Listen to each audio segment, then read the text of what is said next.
flurry of new requests. And all of those will be fully ADA accessible. Indeed can help him hire great people fast. I need Indeed. Indeed you do.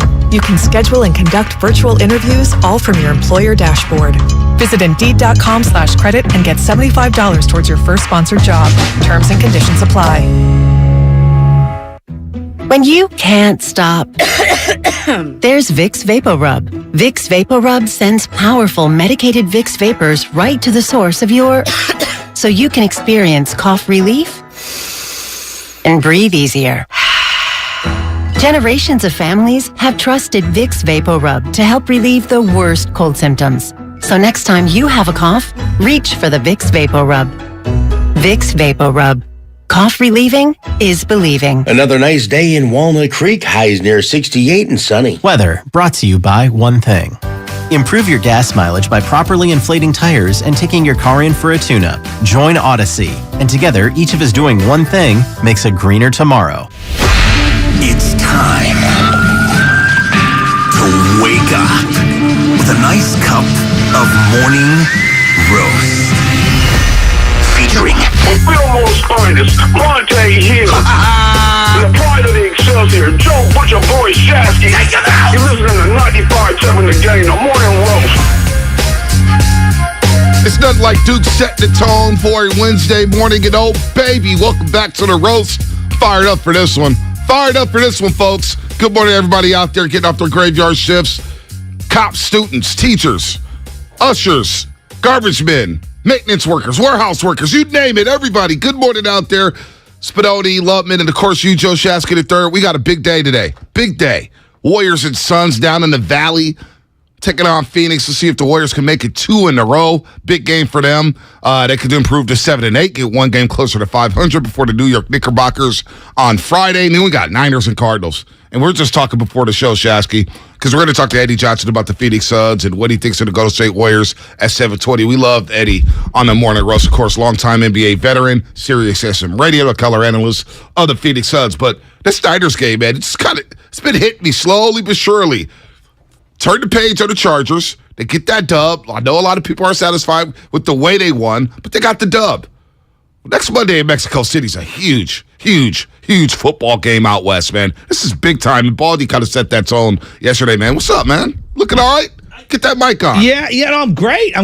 Like most people, I'm kind of dragging through this week. I think it's the week before the Thanksgiving thing. Like, I got a lot of stuff in my life going on right now, and I'm like, can I just get to next Thursday?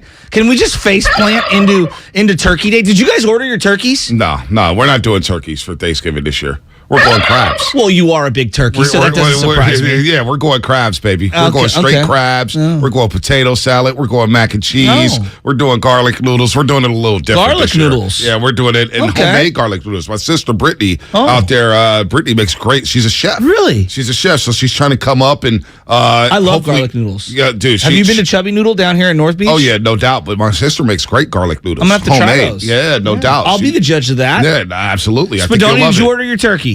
The Mrs. J did shout out Whole Foods and a whole $1 million later. Yeah, whole paycheck. I know. Oh, yeah, but you know what? Trust me, I know about that. That Amazon Prime Whole Foods. Yeah, it hits the pockets hard. Well, I would say this. My wife uses Amazon Prime to shop every now and then. They do have high-quality stuff. It's very expensive. Whole Foods? I don't deny that. Whole Foods is best. It is. It's excellent. It's excellent. I actually ordered. We're going up to the cabin, and I ordered from Oliver's up in the Santa Rosa area. So shout out Oliver's as we give love. Do you put stuffing in your turkey? Well, yeah, you got to have stuffing. I don't but the best stuffing. Some people are different. When you put the stuffing inside the turkey, it's super moist. I like it a little more dried out every now and then. So you not only have the stuffing inside the turkey in the carcass area, but you also have to cook side stuffing as well. Do you get what I'm saying? You want that more crunchy stuffing as well. I like the good mixture of the both. There you go. I'm a dark meat kind of a guy. I like the leg and thigh. So you need me to pick you up today. I got you picked up, man. I'll carry you like I do every single day here on the Morning Roast, Shasky. Well, we got a big playoff game tonight. Who? Olympic Club. Oh, so that's where your mind is. Yeah, at. my mind is softball. Yes. I'm semifinals. Well, no, I think we're like the 7 or 8 seed. We have two different. It's the first round. Yeah, big game tonight. We win tonight. We play tomorrow. We win tomorrow. We play Saturday. But I don't want to get too ahead of myself. So tonight, who you guys play? Let me look it up. And what's your health?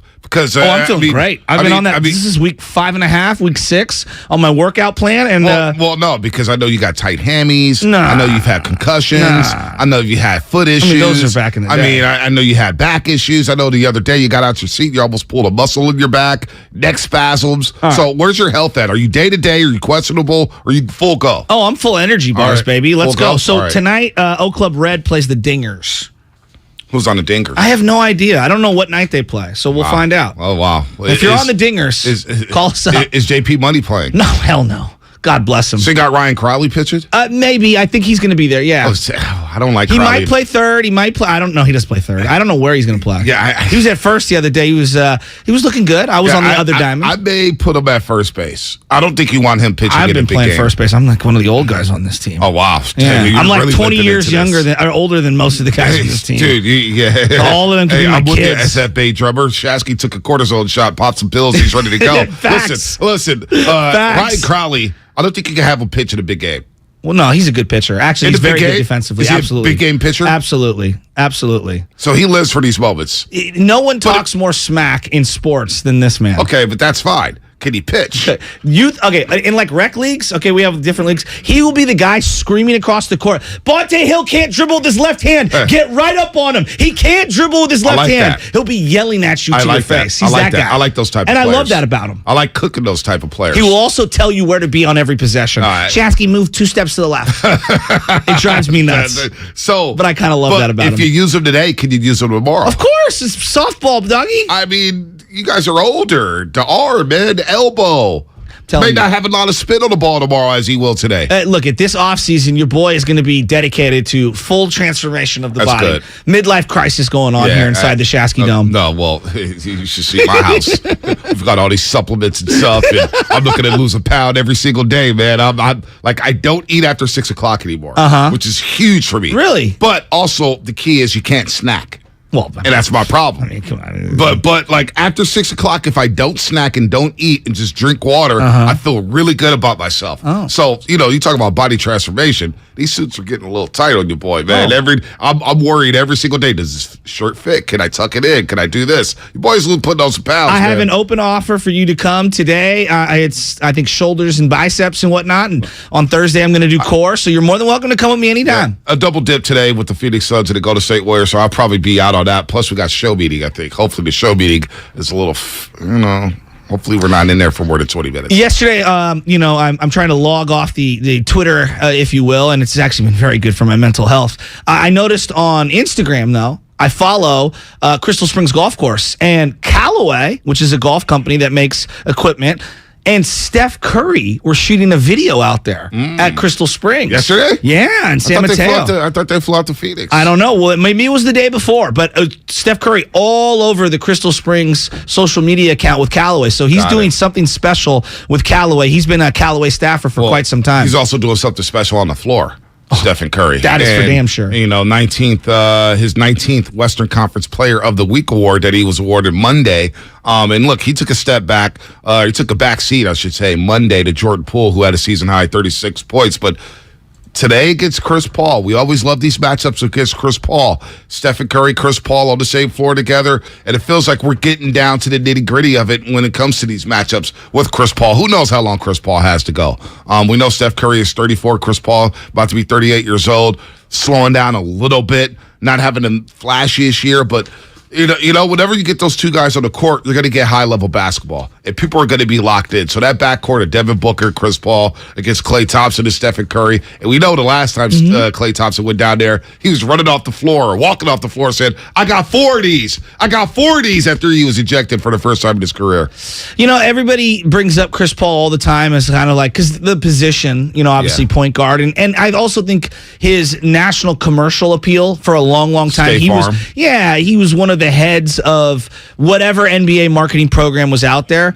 I just don't view him as a rival per se to Steph Curry. And I know at one point he was. You just don't see him as a rival anymore.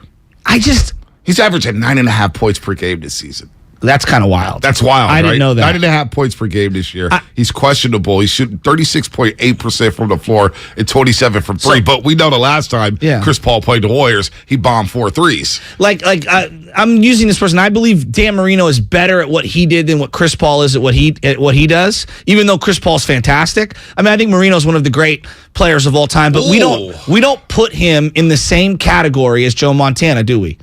We don't. Right? We don't. And it's not considered a rivalry at all, really. Yeah, I mean, they met in one Super Bowl. And so Steph and Chris Paul have only met in the Western Conference Finals one time? Yeah, I would say Rockets. I would say Dan Marino was probably more of a rival with Jim Kelly because they both played the AFC East. Okay. Buffalo against Miami. But is Jim Kelly a rival to Joe Montana at any point? No, of course not. They're So, AFC East. There's like levels to it, right? You know what I'm saying? And I just look at Steph Curry and I'm like, his rival, and this is just my brain, is LeBron James. And that's where he's at. And I'm sure LeBron stands would say Steph is below him. Right. But you can't talk about the history of the NBA without those two colliding No doubt. however many times in the finals. No doubt. That's something. I could see that.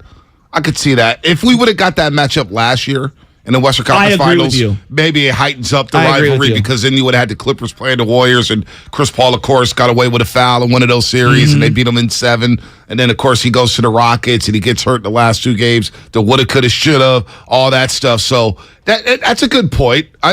They've played more so than, say, Dan Marino and then Joe Montana and then Jim Kelly and Joe Montana. That's why I think Jim Kelly, Dan Marino in the same conference or same division. No, I like that one. You know, Jim Kelly did maybe Boomer Esiason in the same conference or whatnot. But Chris Paul is... to see him play, and I was watching a little bit of the Miami game the other night, and I'm just like, man, this guy looks, as my computer audio's on, this guy looks like he's about through and played at an elite level. Now, again, you don't want to leave him wide open because he'll hit the open shot, but shoot 27% from 3. Now, on the flip side, we got Klay Thompson. And I'm eager to hear what Eddie Johnson says about Klay Thompson and what he's seen from Klay Thompson because, unfortunately, with James Wiseman now going down to Santa Cruz, he's going to be watching the game from Santa Cruz. A lot of spotlight's going to be on Klay Thompson tonight after what Jordan Poole did on Monday, albeit it was against the San Antonio Spurs. Klay Thompson's going to have a lot of eyes on him tonight to see if he can shake out of this slump, as well as going against Devin Booker after what happened last time these two teams faced. Do you look back at the Devin Booker explosion emotionally from Klay Thompson in a different light now that you've kind of seen him struggle for the last couple of weeks? A little bit. What do you mean by that? Just because he knows that he doesn't have it right now. He's slumping right now, and he's fighting it. And remember that game against Phoenix? He could have hit the backside of the bar. What did he go in that game? I'll pull it up right here. And he was battling defensively. He was 1 of 8 from the floor and 0 of 5 from the 3-point line. At that point, he got kicked out in 19 minutes. And he was scuffling. And heck, he's still sort of scuffling, even though he's a lot better than he was back then when they played Phoenix the first time around, the 5th game of the season or 4th game of the season. Maybe he was kind of telling everybody that he's a little frustrated mentally with where he's at with his body, with where he's at with his game, and how quickly it's not coming together. So I think it's fair to say, I can kind of see him, kind of just having an outburst. It was very uncharacteristic with Klay Thompson to do what he did that game in Phoenix. I agree. You know, when I look at Klay's body of work as a Warrior, I do believe he's evolved as a person. So I don't want to hold him hey, who you are at 25 is who you'll be at 32. That's none of us are that way. Right. We all evolve or devolve depending on who you are. I kind of underrated how emotional Klay Thompson is. Right. I think I viewed him as stoic, right, and nothing gets to him and everything. And maybe it's all the time away, and maybe it's maturation process as an individual, maybe coming into your own psychologically, however you want to say it. I underestimated how emotional he is, and I'm looking back at that Devin Booker, and I'm not saying that I'm worried or paranoid or anything. I just think that he needs to just figure out how to be the best version of himself for now. Right. Stop trying to go back to old Klay or whatever. Right. You're who you are. Is Steph old Steph or is Steph just Steph? Steph's just Steph. His game's evolved. Right.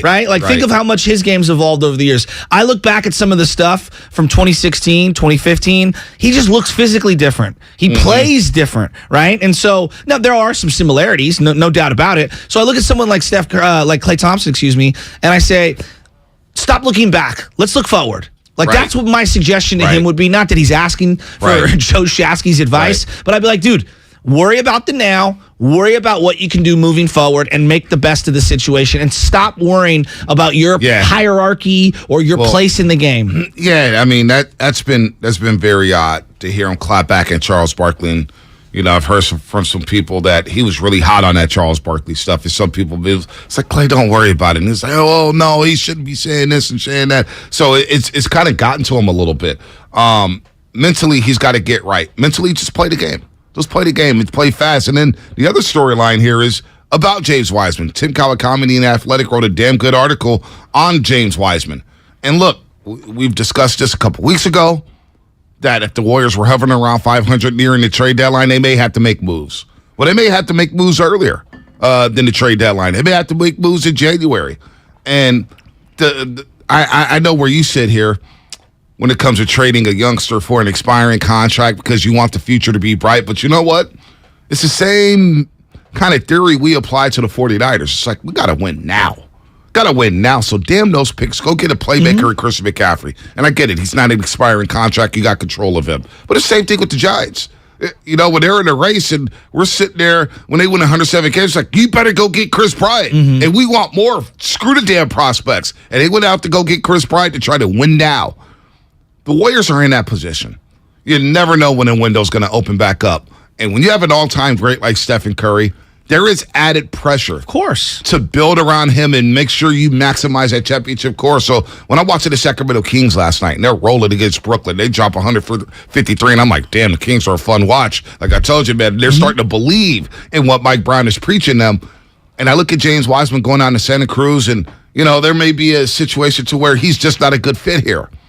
And you look around the league, can you get help? Can you get somebody to be a 7th or 8th man and give you 15, 20 minutes off the bench? Or at least get you through the regular season and then you play the matchups in the playoffs? You may have to bite the bullet and say, you know what? It just didn't work out with the number 2 overall pick from the 2020 NBA draft, and we got to go out there and get help now. And whether it's for the season, I can't worry about next season. I can't worry about the year after. I can't worry about the year after that. I got to worry about, I got Stephen Curry right now, and I need to maximize his prime. And I need to maximize his championship pedigree that he has. And, you know, because when you get to the playoffs with a guy like that, you're going for number 5. That's what it's about. It's not about 2027, 2026, 2025. That is great to think about, right? Oh, man, Kuminga's going to be a star then, right? You got to maximize Stephen Curry now, Shasky. You may have to make some moves here.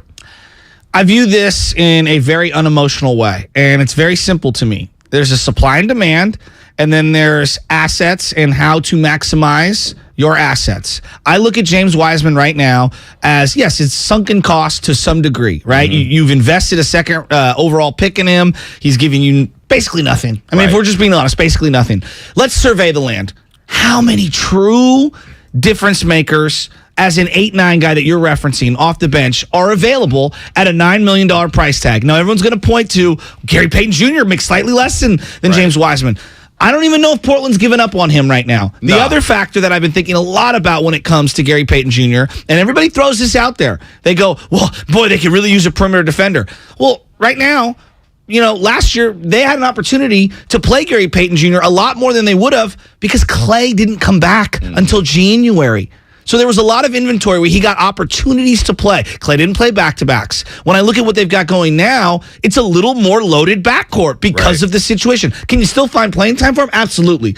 But as I survey the land and I say to myself, am I maximizing whatever trade and bringing someone in here? Is it actually going to make a difference? And that's where I have to find out exactly what you're getting in return before I can even entertain those kinds of offers. I'm with you on you got to maximize it now. I understand that. I am not clinging to this Wiseman's going to be a superstar or change the organization. That's Steph Curry. Those are unicorns. Those are comets. They're once in a blue moon. But to sit here and say the Warriors are 9 minutes of Miles Turner away from being one of the top 3 seeds, I find that to be a fallacy. So you do need help, though. Oh, you got the bench. I think they're 2 moves away. Bonte, if I'm being honest with you, right now, I think that they're not one. To me, they need 2 different players off the bench. I know we ripped Jakob Poeltl yesterday. And I actually watched him last night against Portland. And Nurkic's not a good defender. But I thought back to what Kawakami wrote in this piece about what Andrew Bogut said. It's hard as hell to play center for the Warriors. It's hard as hell to play center for the Warriors. And you think about what they've done to win these championships. Bogut, rugged, great screen setter, physical. Zaza Pachulia, rugged, great screen setter, physical. David West, rugged, great screen setter, physical. You look at Looney last year, same thing, rugged, physical, great screen setter. Wiseman is none of those things right now. No. He's none of those things right now. In fact, I would say he's the exact opposite. Passive, unaware, can't step in front of people, not great hands, low IQ, basketball-wise. I have to admit, Jakob Poeltl excels at screen setting, being physical, and being rugged. And you can laugh all you want to. But I watched him last night, just open mind. Yeah. Open mind. Take the name away. Because I remember he played with DeLon Wright at Utah, and we know how close we are to DeLon Wright, Darrell's little brother. Jakob Poeltl sets good screens. He's physical, and he's rugged. He makes $9 million. Expiring contract. It's a name you have to consider. It's a player you may have to consider. And you know what? When you play in the San Antonio system, you got to have IQ, right, Shasky? Well, absolutely. Although that team that I saw fielded the other night, we've extended them beyond the benefit of the doubt. Yeah, no, it's over for Pop. It's this thing that he wants to leave the organization in a better place. No, you're leaving it in a scandal. And you've been condescending for 2 decades. All my whole thing is you may have to find something for James Wiseman, because that was a player they were counting on. And if Jermichael Green can't cut it and Kuminga's inconsistent, you need a player who's consistent. And right now, Jakob Poeltl, he's consistent for the San Antonio Spurs. And if you add him to a team with this much talent, he may look a lot better. I'm kind of warming up to the Poeltl stuff. Okay. I'm warming up to it. So it's a lot of interesting things going on here. We're going to talk some dubs. 888-957-9570. Is it worth it to trade James Wiseman for a guy like Jakob Poeltl? We can throw some names out there. Throw some bigs out there. What is the solution here for James Wiseman? Also, big day for Klay. What are you watching for Klay Thompson? Because that starting question with Jordan Poole is not going anywhere either. Plus, we'll get into the Niners. I got an interesting question for you when it comes to the Niners or Cardinals. Big game in Mexico City next Monday night. I'll ask you on the other side. Eddie Johnson coming up at 7:20. Shout out to YouTube, Twitch, the Xfinity mobile text line. And this segment was brought to you by Golden State Lumber, serving the Bay Area for 3 generations. When you succeed, we succeed. Visit GoldenStateLumber.com. And what's coming up on the game, sponsored by Pfizer and BioNTech. More of your phone calls and a little more dubs. So got a question for you, though, about the Niners and Cardinals coming up on the other side. Charging a cell phone can be like getting a booster shot. A booster is given to enhance or restore protection after a primary series vaccination, which wanes over time. Schedule an appointment when you are eligible. Sponsored by Pfizer and BioNTech. All right, what's the best way to deal with these super hot and super cold temperatures? It's to keep those temperatures outside, and Golden State Window and Door understands the vast range in temperatures across the Bay Area. Thankfully, technology and style are ever-changing when it comes to windows, doors, and particularly home siding. With assistance from Golden State Window and Door, you and your contracted clients can live comfortably all year round. You'll find modern options like Marvin's Ultimate Sliding French Door, which offers space-saving siding design and is engineered for years of energy-efficient performance.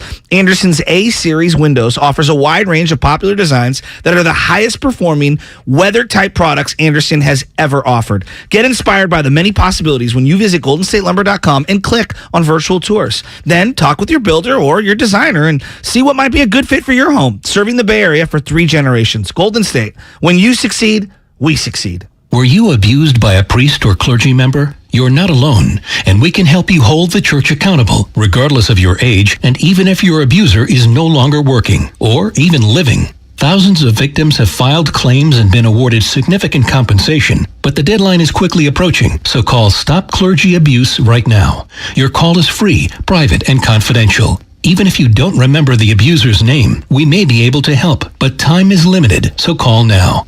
Catholic dioceses have paid more than $3 billion to victims, with the average national settlement at $268,000. In parts of California, the settlements are much higher. Call 800-230-5678 now, or soon you may forever lose your chance to file a claim. You can't change the past, but you can be compensated for it. Call 800-230-5678. A representative is standing by to help. Call 800-230-5678. That's 800-230-5678. 2000, 2008, 2022. When it comes to the economy, those are some scary years. .com crash, housing crash, and the roller coaster we're going through right now. It's a dangerous time to not know your numbers.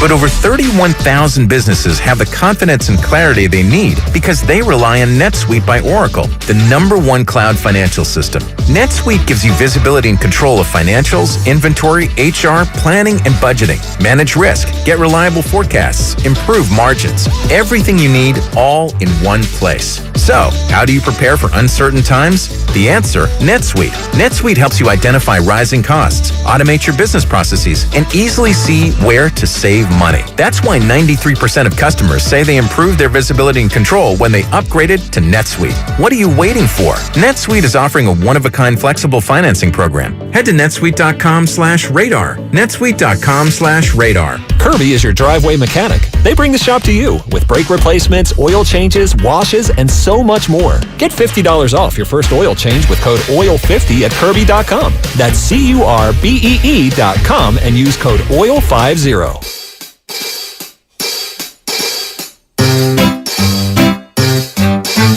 1-877 Cars for Kids. KARS Cars for Kids. 1-877 Cars for Kids. Donate your car today. 1-877 Cars for Kids. KARS Cars for Kids. 1-877 Cars for Kids. Donate your car today. With car prices at an all-time high, our donors are now getting highest receipts ever. Donate at carsforkids.org, and your car can be picked up tomorrow. 1-877 Cars for Kids. KARS Cars for Kids. 1-877 Cars for Kids. Donate your car today. Now accepting donations of land, homes, buildings, or any kind of real estate. Without the ones like you, who work tirelessly to keep things running, everything would suddenly stop. Hospitals, factories, schools, and power plants, they all depend on you. No matter the weather, emergency, or time of day, you're the ones who get it done. At Grainger, we're here for you 24/7 with supplies and solutions for every industry and access to product specialists ready to help. Call, click Grainger.com, or just stop by. Grainger, for the ones who get it done. With Black Friday savings at the Home Depot, you can get top brand laundry sets with the latest tech to tackle any mess you might face this holiday, like automatic fabric and load size detection for spills of any size, from cookies and milk on your favorite holiday sweater to the toddler of the house discovering just how fun cranberry sauce can be. Make more magic this holiday season. Let your new appliances handle the mess. Shop Black Friday savings and get up to 30% off, plus instantly save up to $750 on select LG laundry sets at the Home Depot. How doers get more done. Offer valid November 2nd through 30th. U.S. only. See store or online for details.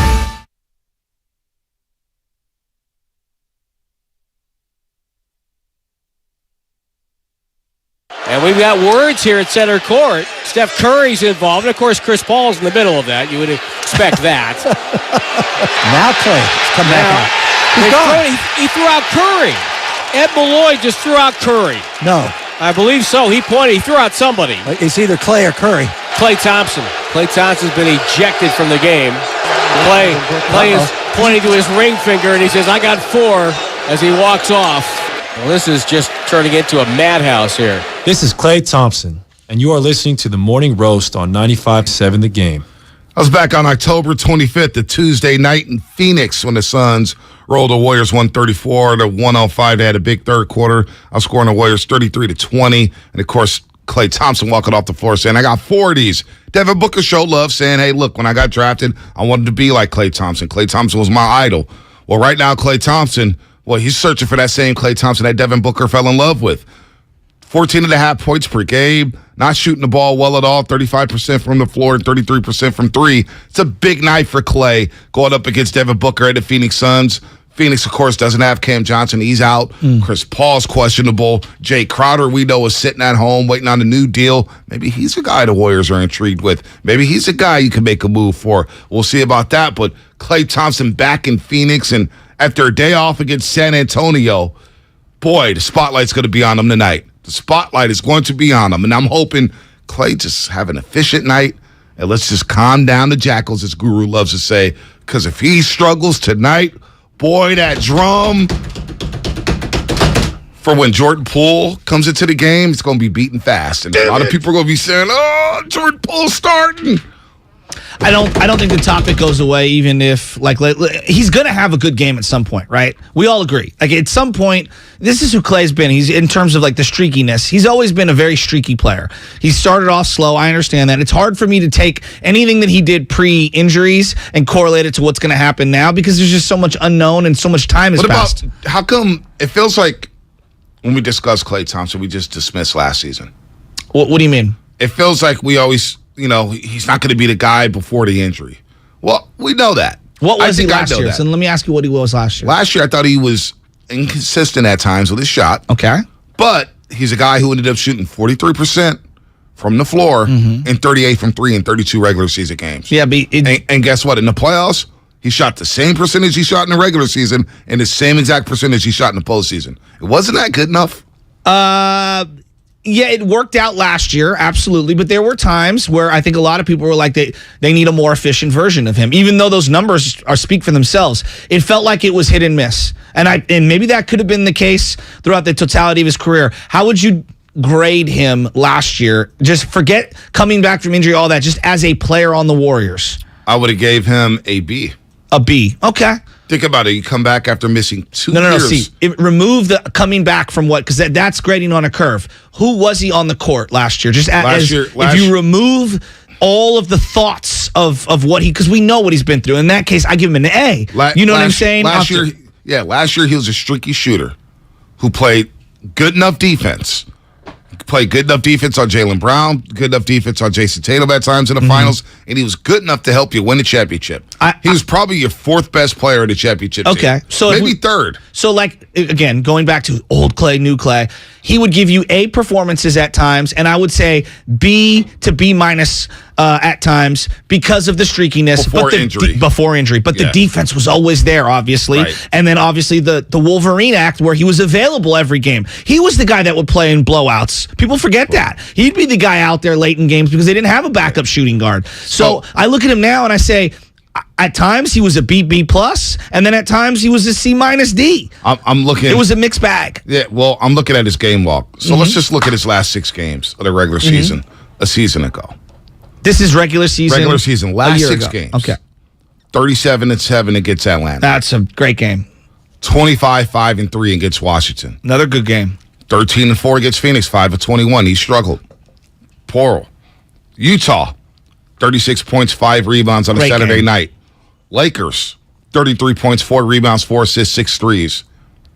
The last game of the season in New Orleans, 41 points. Wow. 16-29, 7 threes. So he ended the season on a heater. Yeah, he did. He ended the season scoring at least 33 in his last 3. And Steph was out of all those games? Steph was out. Yeah. So then you get to the playoffs in the first round. He gave you 22.5 points per game. 4 rebounds. But he shot against Denver. But he shot 46% from 3 and 50% from the floor. So then you get to Memphis. Tougher team, right? Physical. 40% from the floor, 36 from 3, 18.5 points, 5 rebounds, including the game 6 that he had where he dropped huge. 30 and it hit 8 threes. Good enough, right? It's good enough. Yes. Pretty damn good numbers. Conference finals against Dallas. 19 points per game, 4 rebounds, 37.5% from 3, 47.5% from the floor. Pretty damn good numbers, huh? 32 in the closeout game. Yeah. Did you get to the finals? Boston, more athletic, tougher, physical, better defensive team, beast from the East. He gave you 17 points, 3 rebounds, 2 assists. He only shot 35% from the floor. They got into him, but he 5% from 3. Not bad, and it helps you get a championship. Can I get that Klay Thompson back? Then why isn't here? Why isn't he here? Why isn't it here? I'm saying why isn't that? Why? Number one, he's not in shape. All right, he's not in shape. That's number one. He's not in shape. The legs are not there yet. Everything is short. It's online, but it's short. So maybe he comes in and steps inside the 3-point line and hits a couple mid-range jumpers. Right. So he's number one. He's not in shape. Not playing 5-on-5 in the summer. I think We just kind of poo-poo that. No, I don't poo-poo it. I question what's going on. I'm not saying there. you. No, but I'm saying what's going on there. The mental hurdle. No, I understand that. And I don't want to pretend to be like all up inside of his dome. Right. And I'm trying to be sensitive to the mental aspect of this. I truly am. We all have things going on. I can't imagine your professional life in the jeopardy that it was under when you go back-to-back debilitating injuries. It's the same thing I saw when he came back last season. But the reality is his start of the season is the same thing I saw from last year when he came back. It's the shot selection and it's hunting shots. Yeah. I call it shot selection. Yeah, whatever. That's fine. Shot discernment, whatever you want to say. Shot selection and the way he's hunting to try to get his game back in one game. He's trying to hit a grand slam in one game. He's trying to have a 37-point quarter in one game. You got to let it come to you. So now he's forcing it. And that, hopefully, watching the game Monday night, having a night off, sitting back, tonight, hopefully he lets the game come to him. That's my biggest issue. Yeah. Well, it's just, you bring up the not playing in the summer, and I don't want to harp on it. I'm just asking it out loud. Like, okay, and Willard actually brought this up yesterday, and I kind of agree with him. Like, what happened? How did you play so much down the stretch last year, and then in the summer you're so worried? I get, like, I'm worried about being hurt or whatever. How can I then assume that you're going to come back to a level or anywhere near a level of consistency if you're so afraid you can't play in the summer? And I don't want to make this like he's weak-minded. No, I'm saying this is just his new reality. We talk about the new norm coming out of COVID, right? Like, oh, you're going to work from home a lot more than you used to. And if your obviously job provides it. I think the new norm for Klay Thompson is that we're going to not see him in any back-to-backs. Maybe for the rest of his career. Maybe. You know? Is that a big deal? It is a big deal. I think they only have 15 back-to-backs this year. Well, the reason why I say it's a big deal is because this is a team that clearly needs to get on the same page, and when one of your top dogs isn't there enough, it does kind of mess with their synergy. They only have 14, 15 back-to-backs.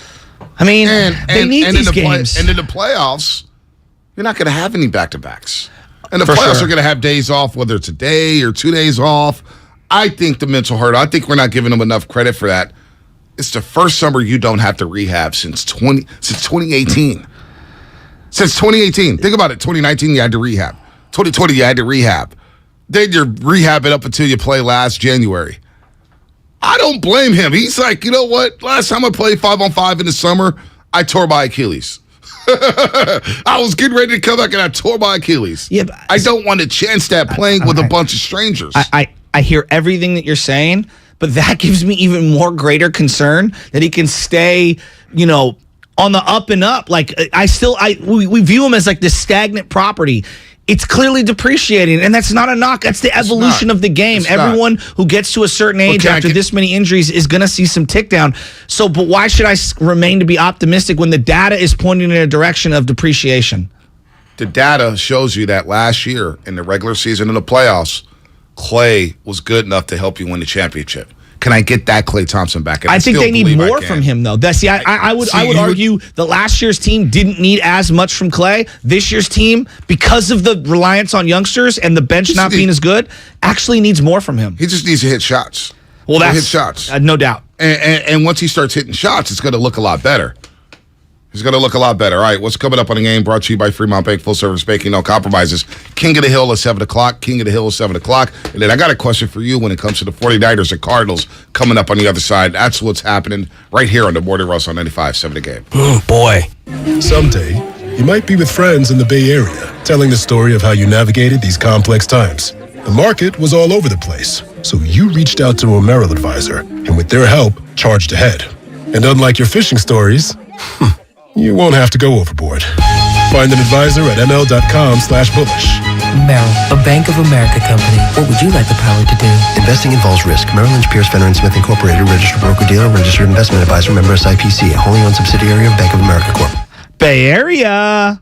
I'm pumped to tell you about this new brand we're working with at the game. It's called Flag and Anthem. And I met the co-founders last week. And let me tell you, they are legit.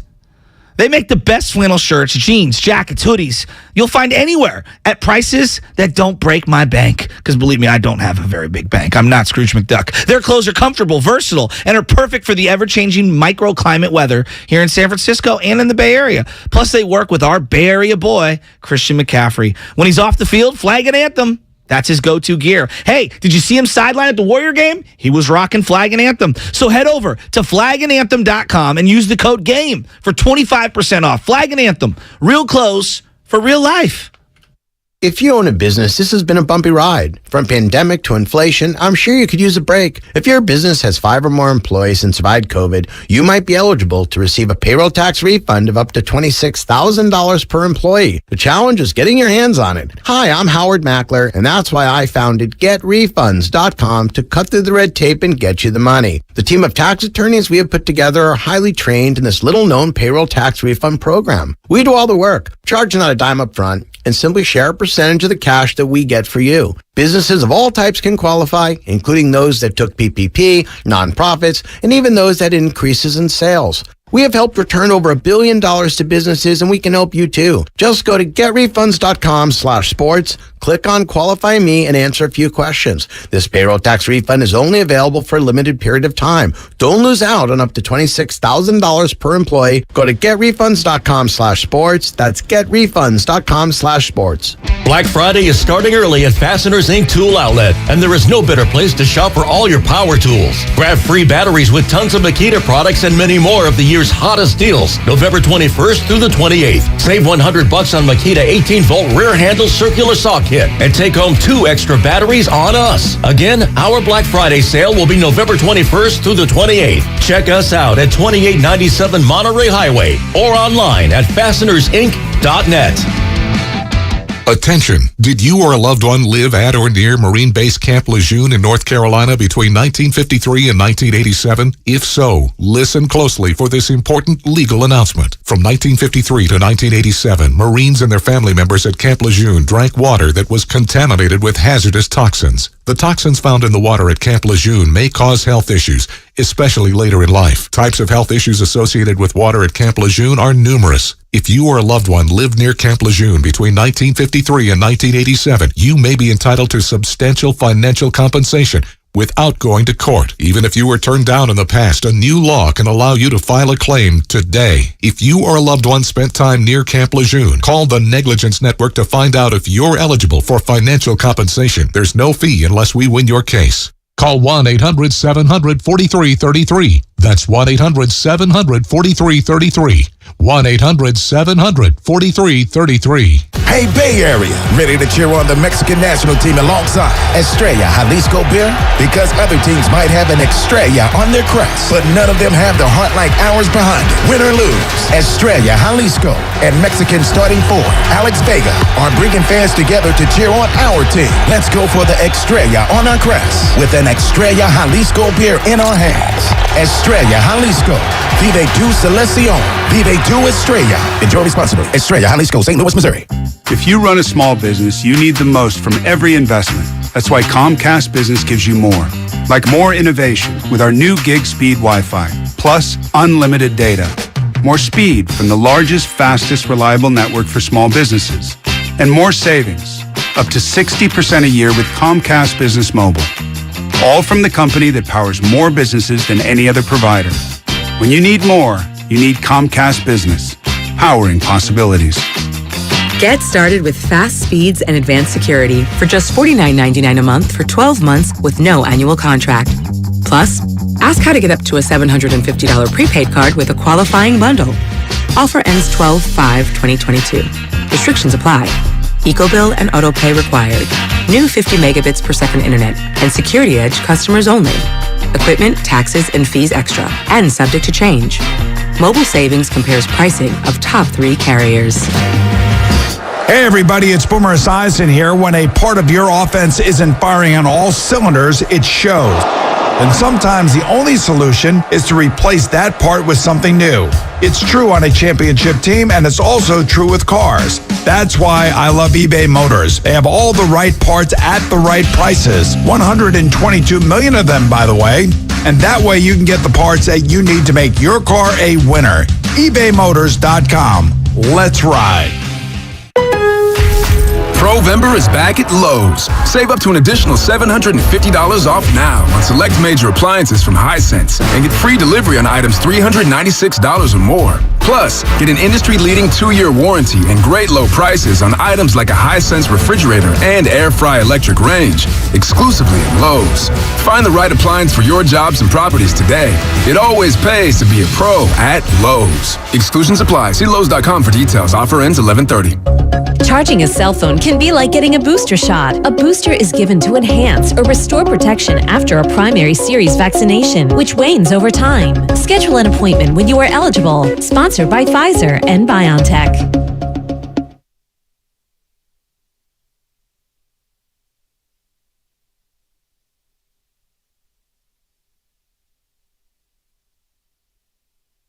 Come on, man. You got Larry June in the building. You listen to the Morning Roast, and we're doing numbers, man. Good job, Morning Roast. Sock it to me. Hey. Yee! What up, Larry? Good job, Larry. Good job to all the roasters out there. Good job to all the roasters on YouTube, Xfinity mobile text line, Twitch. We got to put Eddie Johnson. We got the times mixed up because of daylight savings. Sam Lovin's back, by the way. Yeah, daylight savings doesn't exist in Arizona, correct? It's weird. Yeah, so they're like an hour ahead. They're an hour ahead of us. Yeah. So we got the times mixed up. So now he's on the golf course. So we'll have to catch up with Eddie another time. Okay. So we'll effort some guests here. You know, sometimes we'll go guest free on this show. I'll hear other shows. They got 4 guests, 5 guests, 6 guests. You know, sometimes we go guest free because we love our roasters here. Anthony and Richard, we'll get to in a second. I do have a question, though, since we don't have Eddie and King of the Hills at 7 o'clock. I want to take Anthony and Richmond about Klay Thompson, Shasky, but I got a question when it comes to the 49ers and Arizona Cardinals that will blow you away. Maybe not. Well, before you get to him, I remember a conversation that Kevin Durant had regarding Klay Thompson, and I think that KD, in a way, I don't know how, but I think in a way he was jealous of Klay Thompson because Klay was allowed to do Klay things. I don't know if you remember the exact quote. Oh, yeah. Klay is notorious for, at times, being late to practice. Okay. You know, getting them on time to practice and getting them just on the same page. Klay's Klay. Yeah, okay. He's aloof. No, I understand that. Believe me, I understand that. But like also, when you make top dollar in any profession, in any industry, there are things that are required of you, and there are expectations that come with those things. And again, I'm not saying this is the end of the world, and everyone could say Klay is Klay, and that's part of why we love him. I understand all that. But for him to maintain his level of excellence in his profession as the sand is coming out of the hourglass, he does need to evolve to some degree. Well, Hunter Pence did this in baseball. I mean, he switched it up. Evolve into what? Evolve into what? Well, when you for say example, evolve, what is he going to evolve into? For example, you said that he couldn't play 5-on-5, right? And clearly his cardio. He didn't want to play 5-on-5. He did individual drills. He worked on his own game, but he didn't want to go into scrimmages with random players who were going hard at him because he thought about what happened when he was coming back from the ACL injury. And you know what? I kind of understand it. Okay, so if Eric Armstead did that for the 49ers, we wouldn't crush him? I wouldn't be outraged. I would get it. I'd be like, you know what? The guy doesn't want to go against full pads. He doesn't want to go 11 on 11 because of his knee. They're going to take it easy on him. I would understand that. You may crush him. I wouldn't. I don't know about I just think that we would question it. I'm not saying that we would crush him. I'm just saying I think we would crush him. Now, Navarro Bowman's a great example, right? When Navarro Bowman came back to the Niners, he was having like a great year with that knee, and everyone kind of quietly was like, just hear me out. Everyone was like, wow, he's made 13, 14 tackles. But he's not the same. No. And it took like 7 or 8 weeks for everyone to kind of be like, God, it's a great story. We know how much this guy's gone through. We know where he's at. But he is not the same player. Yeah, but this is different. I'm not saying it's not. Because we saw him come back for 32 games and then lead the team in minutes played in the playoffs. Bowman was leading the team in tackles. Yeah, but he was getting cooked. Klay Thompson was a much better player coming off of 2 major injuries at his profession than Navarro Bowman was at his profession. Those are facts. Navarro Bowman couldn't guard. He was no longer a 3-down linebacker. I think he went to the Pro Bowl that year. Yeah, but it's a popularity contest. Okay, the Pro Bowl's a popularity contest. I think Derek Carr made the Pro Bowl a couple years ago. Mac Jones made the Pro Bowl last year. Is Mike Jones a Pro Bowl quarterback? Hell no. You're hung up on performance. My thing is more just that's what it's about. How the game has evolved and how his game had to evolve. And then it was kind of like, if you want to stay in the league, you can't play middle linebacker anymore. You know, you're going to have to be a situational player. And he was reluctant to embrace that, and they got rid of him. I look at Klay Thompson, and I'm saying to myself, like, he's got to recalibrate himself here. He does. And I think the Warriors need to recalibrate themselves because in the cards, I thought coming out of the playoff run. Recalibrate to what, though? I'm asking the question. You keep saying I was hoping that he would be the third best player on this team at minimum for this year. I don't think that that's going to come to fruition. I think he's going to be 4th, 5th, 6th, somewhere in that range. And I think they think they needed more. I think they need more. But he was the 4th, 5th, 6th best player last season. And so at times. Yeah, at times he was maybe your 3rd best player. At times he was your 5th best player. I think for this team to succeed, number one, Steph is a top dog. We know that. Of course. And Wiggins is too. Andrew Wiggins was your most consistent player in the postseason outside of Stephen Curry. So we know that. Those are two guys. Put those to the side. Then you had Looney. One game, Looney's more impactful than Klay, Jordan Poole, and Draymond. Some games, Draymond's more impactful than Looney, Klay, and Poole. For sure. The facts are, we need all 6 of those guys to be clicking on the same page for this team to win. But the foundational 6 has to be clicking. So what's been holding this team back? The struggles of Jordan Poole, the struggles of Klay Thompson. Yes. Draymond's been fine. And in order for this team to succeed and get better defensively, Draymond has to be playing at a high level. Draymond, I think, is playing at a high level. So whether or not I need Klay to be the 3rd best player or the 6th best player, I need Klay Thompson to hit shots. I paid Klay Thompson to get buckets and hit shots. Right now, he's not hitting shots. Well, if you're going to go out and bring up the money, they paid him to be one of the great two-way players in the game, but that's not coming back. That's my point. That's not coming back. They paid him to be a two-way player back in 2019. I understand that. And they expected him to be in shape. You know what I mean? Like, and be ready to go for the season. It's very simple to me. It boils down to this. I expect him to just be a little farther along. I expect him to be a little better and a little farther along. I think you got to relax, man, because we said the same thing last year. And I get the concern because you're not the only one who's concerned about Klay Thompson. But we had the same exact concern last season when he came back. It's the same exact conversation. And what happened? He got better as the season went along, and by the playoffs, nobody was worried about him. Nobody was worried. I just cited you the numbers for the playoffs. I know, but they had a cushion, and they had already kind of qualified for the playoffs as they were trying to work him back in. So I don't know, man. I just think he needs to be farther along. It's not an indictment on the dude. It's just if he's not going to be farther along and he can't do certain things, then he just needs to adjust a little. So it's 14 games into the season. No one's saying he's a scrub. No one's saying he's going to be banished to the bench forever. Nobody like it's just he just needs to be better. No doubt. Jordan Poole has to be better. Absolutely. This team has to be better. But I'm looking at everybody and the panic. I just don't get the panic. You win tonight against Phoenix, you're 7-8. Right now, you're 3.5 back in the number 1 seed against the Portland Trailblazers. 14 games in. And we're panicking. I want this guy peaking by game 60, 70, 80. I don't need him peaking right now. Get back into shape, and I get it. The shot making has to be there. That's what I paid Klay Thompson to do at this stage of his career. The contract you paid him before, you're not going to get that value back. He's not a $37 million a year player. We get all that. No. He's not.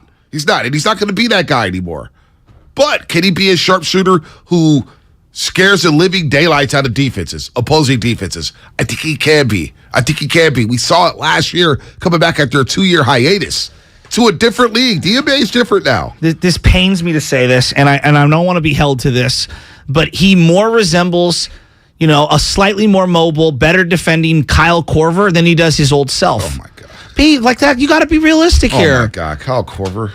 That's not a knock. You're taking that as a negative. No. Kyle Korver. You're talking about sharpshooters. Kyle Korver could defend you. Okay. Kyle Korver. I said a better defending version, but you're taking this as a negative. Like Kyle Korver. But the guy Kyle that we Korver saw couldn't was dribble one time. It's just Klay. Klay could at least do the 2 dribble pull up mid range. 3 dribble pull up mid range. Well, look, if we're not you're taking this as a negative. No, that's a knock. This is not a knock. This is realistically assessing where he's at. Like he's not the dude you thought he was way back when. Like that's not who he is now. This isn't. I never thought he was that guy. No one's killing him. I never thought he was that guy. I never thought he would be that guy before the injuries. Can he be the guy that he was last year in the regular season of the playoffs? And I think he could be that guy. Well, last year, the guy who he was slightly erratic at times, shot hunting at times, prolific scoring. But over the course of his career, hasn't he always sort of been erratic? Yeah, but he's more erratic now than ever. It's going to happen. And he's just... Kyle Korver, come on. Why are you taking that as such a negative? I don't mean that as a negative. Kyle Korver's got a borderline scrub. A borderline. Everybody thought that he was the kind of sharpshooting piece you put around a winning team. Okay, JJ Redick-ish. Is that a bad thing? Why is that a bad thing? JJ Redick was so inconsistent. He's not a D guy anymore to where you could say 3 and D. He plays a lot more. He plays a lot more defense than those two guys has done. And he's shown that. He showed that Friday night against Cleveland. I did not mean that as a disrespect. I meant that as what his role is evolving into. Let's go to Anthony in Richmond. Anthony, what's happening? All right, good morning, fellas. I wish you both blessings to you and your family. So, Joe, and I know you don't mean this as disrespect at all, but for the last 2 or 3 weeks, everybody that's been coming down Clay Road, it is starting to, first of all, it's starting to get a little repetitive, but it's starting to become borderline disrespecting because, you have to take in consideration, the PTSD portion of what he went through. Part of the reason that he didn't want to play in the summer is because he injured himself playing against, guys in the summer. So now he has that in his head where he's like, I don't want to do that again. Bonte said his shots are flat. And anybody that watches basketball realizes, his shots are flat. They ended up short, which means he don't have enough lift. But you said he needs to transition or he needs to adapt or conform to another position. And it's what do you really want him to do? I really do understand the shot discernment, and I really do understand that. But it's this is really becoming a non-conversation because Steve Kerr has said plenty of times, Thompson is starting, and that's just what it's going to be. And we need more support off the bench more than we need Klay to be better because Klay will get better. It's only game 14 right now, so we got a lot of season to go. And once he get in shape, I think it'll be okay.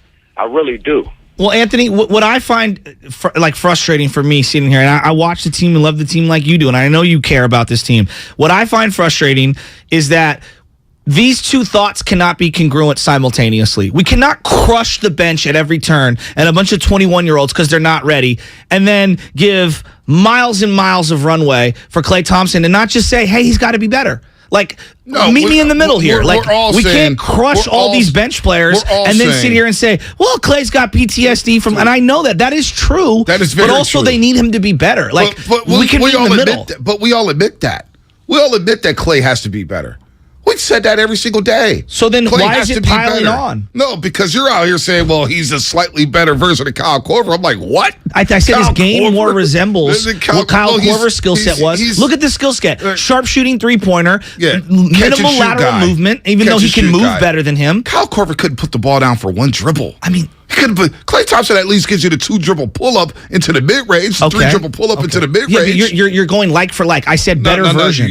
I don't. I think you're finding Kyle Korver triggered you, and I don't mean to do that. I'm not triggered at all. We're just having a conversation. Maybe a slightly worse Ray Allen. How about that? Is that better for you? Well, even Ray at the end of his career, he was super athletic early on. At the end of his career, he was a guy that came off the bench, at times closed with Miami, but he was a perfect piece because he knew what he was. Catch and shoot, play the corner and the perimeters, and could give you a little bit of defense from time to time, but that wasn't the calling card because he was so much older. So nobody's disagreeing with you on being better. Shot selection, we said it all season long. He's forcing it. He's shot hunting at times. He's trying to find it in one game. He's got to let the game come to him. There's no doubt. He's got to be better when it comes to shot selection. But that guy can be there. I'm just looking for the guy who was there last year. And again, leading up, I never forget the Milwaukee game on a Saturday night, man. We had the same conversation about Klay. Hell, there were question marks about whether or not Klay Thompson was going to be in the finishing lineup. And I was like, come on, man. It's Klay Thompson. He's not going to be the player he was before, but there's a good NBA player there. There's a guy who averaged 20 and 32 games back with a nice shooting percentage, 43% from the field and 38% from the three-point line. A good percentage after missing 2 seasons. He will work himself back. Nobody's triggered, though, about Klay Thompson. We all admit Klay Thompson has to be better. But so does Jordan Poole.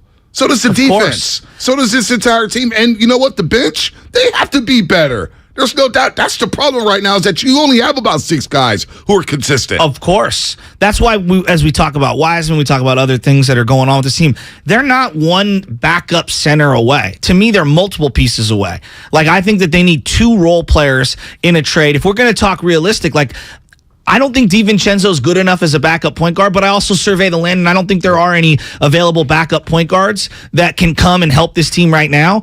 JaMychal Green is a position I'm open to seeing someone else play that spot and the Wiseman spot. No, I want to see JaMychal Green play small ball 5. Okay. We can see it for a couple weeks and you know before what? we make that assessment. Yeah, and I didn't like him at the 4, and I didn't like him in certain lineups. Yeah. Like him and Looney out there together simultaneously. Him and Kuminga was clunky. I don't know. You got to figure His it out. fit is weird to me. Or you got to do the unthinkable, which is what do you do with James Wiseman? And you know what? I've warmed up to Jakob Poeltl. I've warmed up to him. I'm not going to lie to you guys. You are listening to 95.7 The Game, KGMZ, FM, and HD1 San Francisco, always live on the free Odyssey app. Download the Odyssey app and favorite 95.7 The Game for the best and most up-to-date sports coverage. And do not forget that you can also watch us every day on our YouTube and Twitch streams. Just log on and search 95.7 The Game. Be sure to like and subscribe to the channel while you are there. King of the Hill in moments. Let's take one more call before King of the Hill, and then we'll get back to the Warriors. Kevin and Jai, I didn't even get the question about the Niners Cardinals. Talk about Klay. Kevin, New Jersey, what's happening? Kevin. What's going on? What's up, Kev? Yes, I understand that you keep saying that Klay Thompson's apprehensive during the summer for not working out and doing 5-on-5s. And I understand that because he traumatized what happened with the last time he worked out having a 5-on-5. But there's ramifications for that. We all know when players get in their 30s and they miss workouts over the summer, you never get that back. You see what happened to Allen Iverson. He was averaging 26 points per game in 2007, 8. That following year, he wasn't the same player. Yeah, he wasn't. I didn't know where we were going I with didn't know that. where we was going either. I think that's a perfect segue for King of the Hill. I wasn't sure where he was going. We know Klay Thompson's So dramatic with those pauses. You thought you had I was waiting on something, man. The icing on the cake was coming, and I guess it never came through. Cherry on top. What was missing from that ice cream sundae? I guess so. King of the Hill, let's roll. Sorry about that. You could edit that. About that. Gather round, all ye fanatics of sports. I was laughing. I had a skittle coming down my throat. Time for Lord Bonte of House Hill to decree the finest 8 football teams and all the NFC. For this is King of the Hill. Bonte, you a nobody, my dude. On 95.7 The Game. Oh, man, a lot of fun with Klay Thompson. Big game for him tonight. Boy, he's become a topic of conversation. And you know what? And I get it. They need him to beat Klay Thompson, at least from last season. Just give me the Klay from last season that we saw. More of your phone calls coming up right after King of the Hill, brought to you by Fasteners Tool Outlet. Why pay more at a big box store? Let's go on with number 7. Let's start with number 7 here. Spadoni, number 7. The New York Football Giants. 7-2. I know it's a little low. They struggled against the Texans. I know they're not going to complain. But look, they got a big game this week. Big game for the New York Giants. I believe they play the Philadelphia Eagles. So the New York Giants, we're going to see just how good they are. Daniel Jones, has he taken that leap? Has he taken that step? Excuse me, Giants play the Lions and then the Cowboys. Lions and then the Cowboys. My Lions. Eagles got the Fighting Saturdays coming in. That's right. It's Saturday. Actually, they're going to Indianapolis. His new name is Sunday. Because he shows up. Oh, and the Raiders don't? That was a horrible joke. Yeah, I tried to roll with it. You didn't have to say that. Some of the best jokes are the worst jokes. But the Lions going into MetLife Stadium, Giants with a chance to improve to 8-2. I know some people may say, man, they're too low. But the NFC, I think, is starting to take shape here. Number six, Dallas Cowboys. 6. Now, people may say the Dallas Cowboys are too low, but they can't stop the run. And I did not like what I saw from Dak Prescott last week. The receivers get no separation. Zeke, where is he at? So I got the Dallas Cowboys low, and guess where they play? They play in Minnesota this week. Big game for the Cowboys. Big game. I'm not liking what I'm seeing from the Stars. All right, number 5. Number 5. Oh, wow. We got a couple of number 5s. Is that a new one? Can I hear that one more time? Yeah. Number 5. Yeah, it's new. Number 5, the Seattle Seahawks. Oh. Go Hawks, go. Go Hawks, go. Big loss in Munich, Germany last week. Geno Smith with a crucial fumble. They couldn't get any stops on the final possession against Tampa Bay. Seattle, they're in first place in the NFC West at 6-4. However, I would be concerned. It's going to come down to them and the Niners, but don't sleep on Arizona. I will say that's why this Monday night game is big. Arizona wins, and they're right back in business, and they scare me. But Seattle, I got them at number 5. Number 4. 49ers. 49ers. Ahead of the Hawks. Well, they did beat them head-to-head. Yeah. They beat them head-to-head, and I just think their win against the Chargers, 2 in a row against the LA teams, I'm not mad at that. I do think the Niners match up well. This is their division to lose. Now, Seattle will come back off the bye. They're lucky. They got the Rams twice down the stretch. They get the Raiders in the game. So Seattle, and then they get Carolina at home. So Seattle's going to win some games, and you know that Thursday night game is going to be very important. But I got the Niners at 4. I think they're a better team right now than Seattle. And I know last week I said the complete opposite, but hey, it's a week-to-week league. Number 3. Tampa Bay. First place in the NFC South, and they're getting healthier. Julio Jones look healthy. Mike Evans is playing. Chris Godwin's playing well. They got a running game now, and that defense is elite. Something about that Rams game a couple weeks ago, and maybe it has to do with Tom Brady's personal life, which I don't want to touch, but coming back in that game in 44 seconds, no timeouts, it changed their season. And now Tampa Bay's got some swagger. Now they feeling good about themselves. I got this feeling Gronk's going to come out of retirement and just come waltzing into the playoffs. Don't say that, because that would be... I know. That'd be a dangerous team. Next game for the Tampa Bay Buccaneers after the bye will be at Cleveland against the Brownies. All right, moving on here. Number 2. Philadelphia Eagles. I know they beat Minnesota head-to-head. Fly, Eagles, fly. They show some flaws Monday Night Football against the Commanders. Dropped them out of the number 1 spot, even though they beat the Vikings head-to-head? Well, I saw the Vikings go ahead and move on to number 1.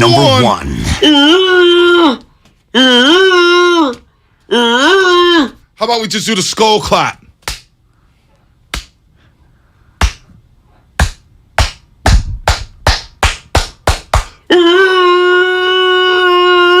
Kirk Cousins. Or what do they call him? You like that? They actually started the broadcast by calling him Kirk Thuggins. Can you believe that? You like that?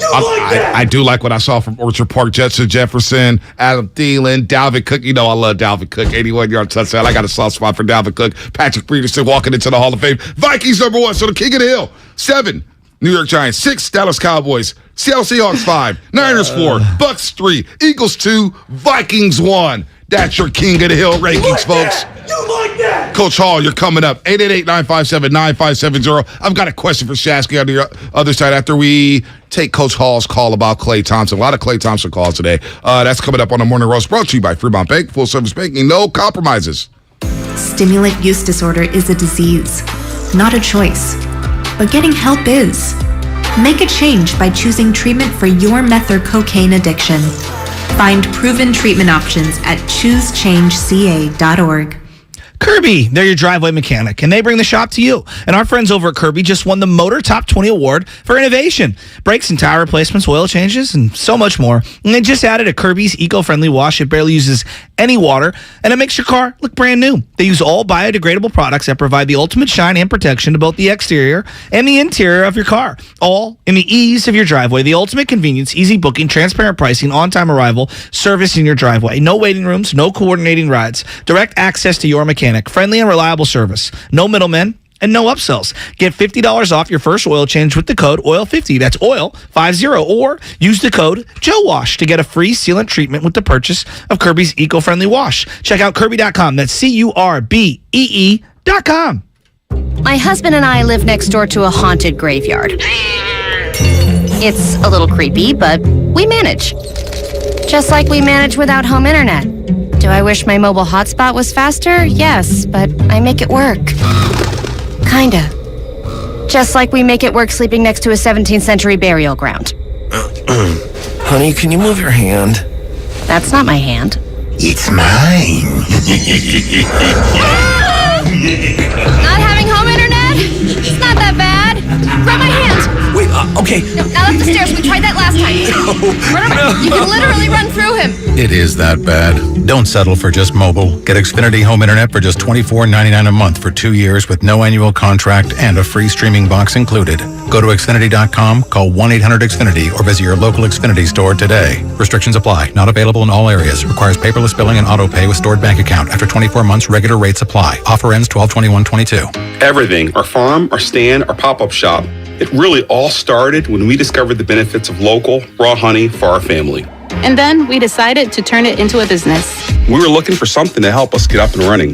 So we got the Chase Business Complete Banking Account. It's more than a bank account. It comes with Quick Accept, which lets us take card payments anytime, anywhere in the U.S. using the Chase mobile app. Plus, we get same-day deposits at no extra cost. For us, it's more than honey. It's about sharing a little sweetness with the world. Get the Chase Business Complete Banking Account with the essentials you need to help get your business going. Learn more at chase.com/business-complete-banking. Chase for business. Make more of what's yours. Quick Accept is not available in U.S. territories. Enrollment required. Usage subject to approval. Same-day deposits available for payments before 8 p.m. Eastern Time, Sunday to Friday. Fees and rates apply for checking and processing. Limitations and restrictions apply. Participants compensated. Merchant services provided by Payment Tech LLC and WePay Inc. Subsidiaries of J.P. Morgan Chase Bank and a member FDIC. The Venture X card from Capital One gives you more of what you love, like premium travel benefits and access to Taylor Swift tickets. Oh, I do love her. Earn 5 times miles on flights and 10 times miles on hotels through Capital One Travel. Enjoy your stay in Suite 13. Whoa, 13? That's Taylor's lucky number. Plus, get access to Taylor Swift The Eras Tour, presented by Capital One. Maybe I'll see you there. The Venture X card from Capital One. What's in your wallet? Terms apply. See CapitalOne.com for details. O'Reilly. Don't miss See Better, Drive Safer month at O'Reilly Auto Parts with great deals on wiper blades, headlight bulbs, and more. Right now, get up to a $20 gift card after mail-in rebate with the purchase of select Sylvania bulbs. Plus, get double O Rewards points with your purchase. Prepare for the weather ahead during See Better, Drive Safer month at O'Reilly Auto Parts. O'Reilly Auto Parts.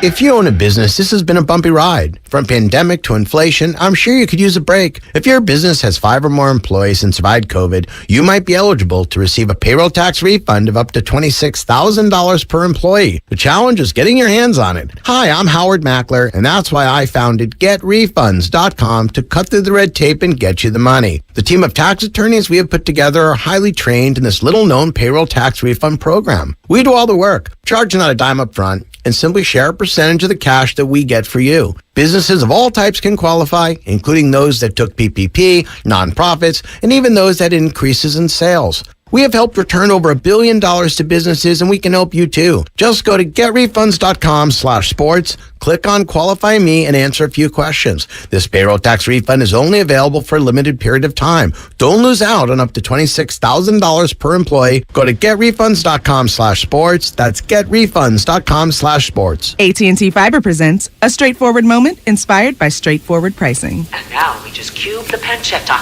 as such. So what's on the menu tonight? This carbonara I found online. It's fire. You gonna love it, Mom. I hope you hold on to this AT&T Fiber, son. It's nice. Yeah, you should settle down now that you're a gagillionaire. Oh, I am. I finally found the one internet I've been looking for my whole life. So, no more one-year stands? No, I'm done with all that. With AT&T Fiber, there's no price increase at 12 months. What about equipment fees? Nope. Those were never any good for you. Exactly. But now everything's completely straightforward. Well, in the spirit of being straightforward, I never liked any of your old ones. Me neither. Blah. Y'all never told me that. But we're being straightforward now, which feels good, yeah? Yeah. Now let's get straightforward about that girl he's been seeing. Straightforward is better. No equipment fees, no data caps, no price increase at 12 months. Live like a gagillionaire with AT&T Fiber. Limited availability in select areas. Visit att.com/hypergig for details.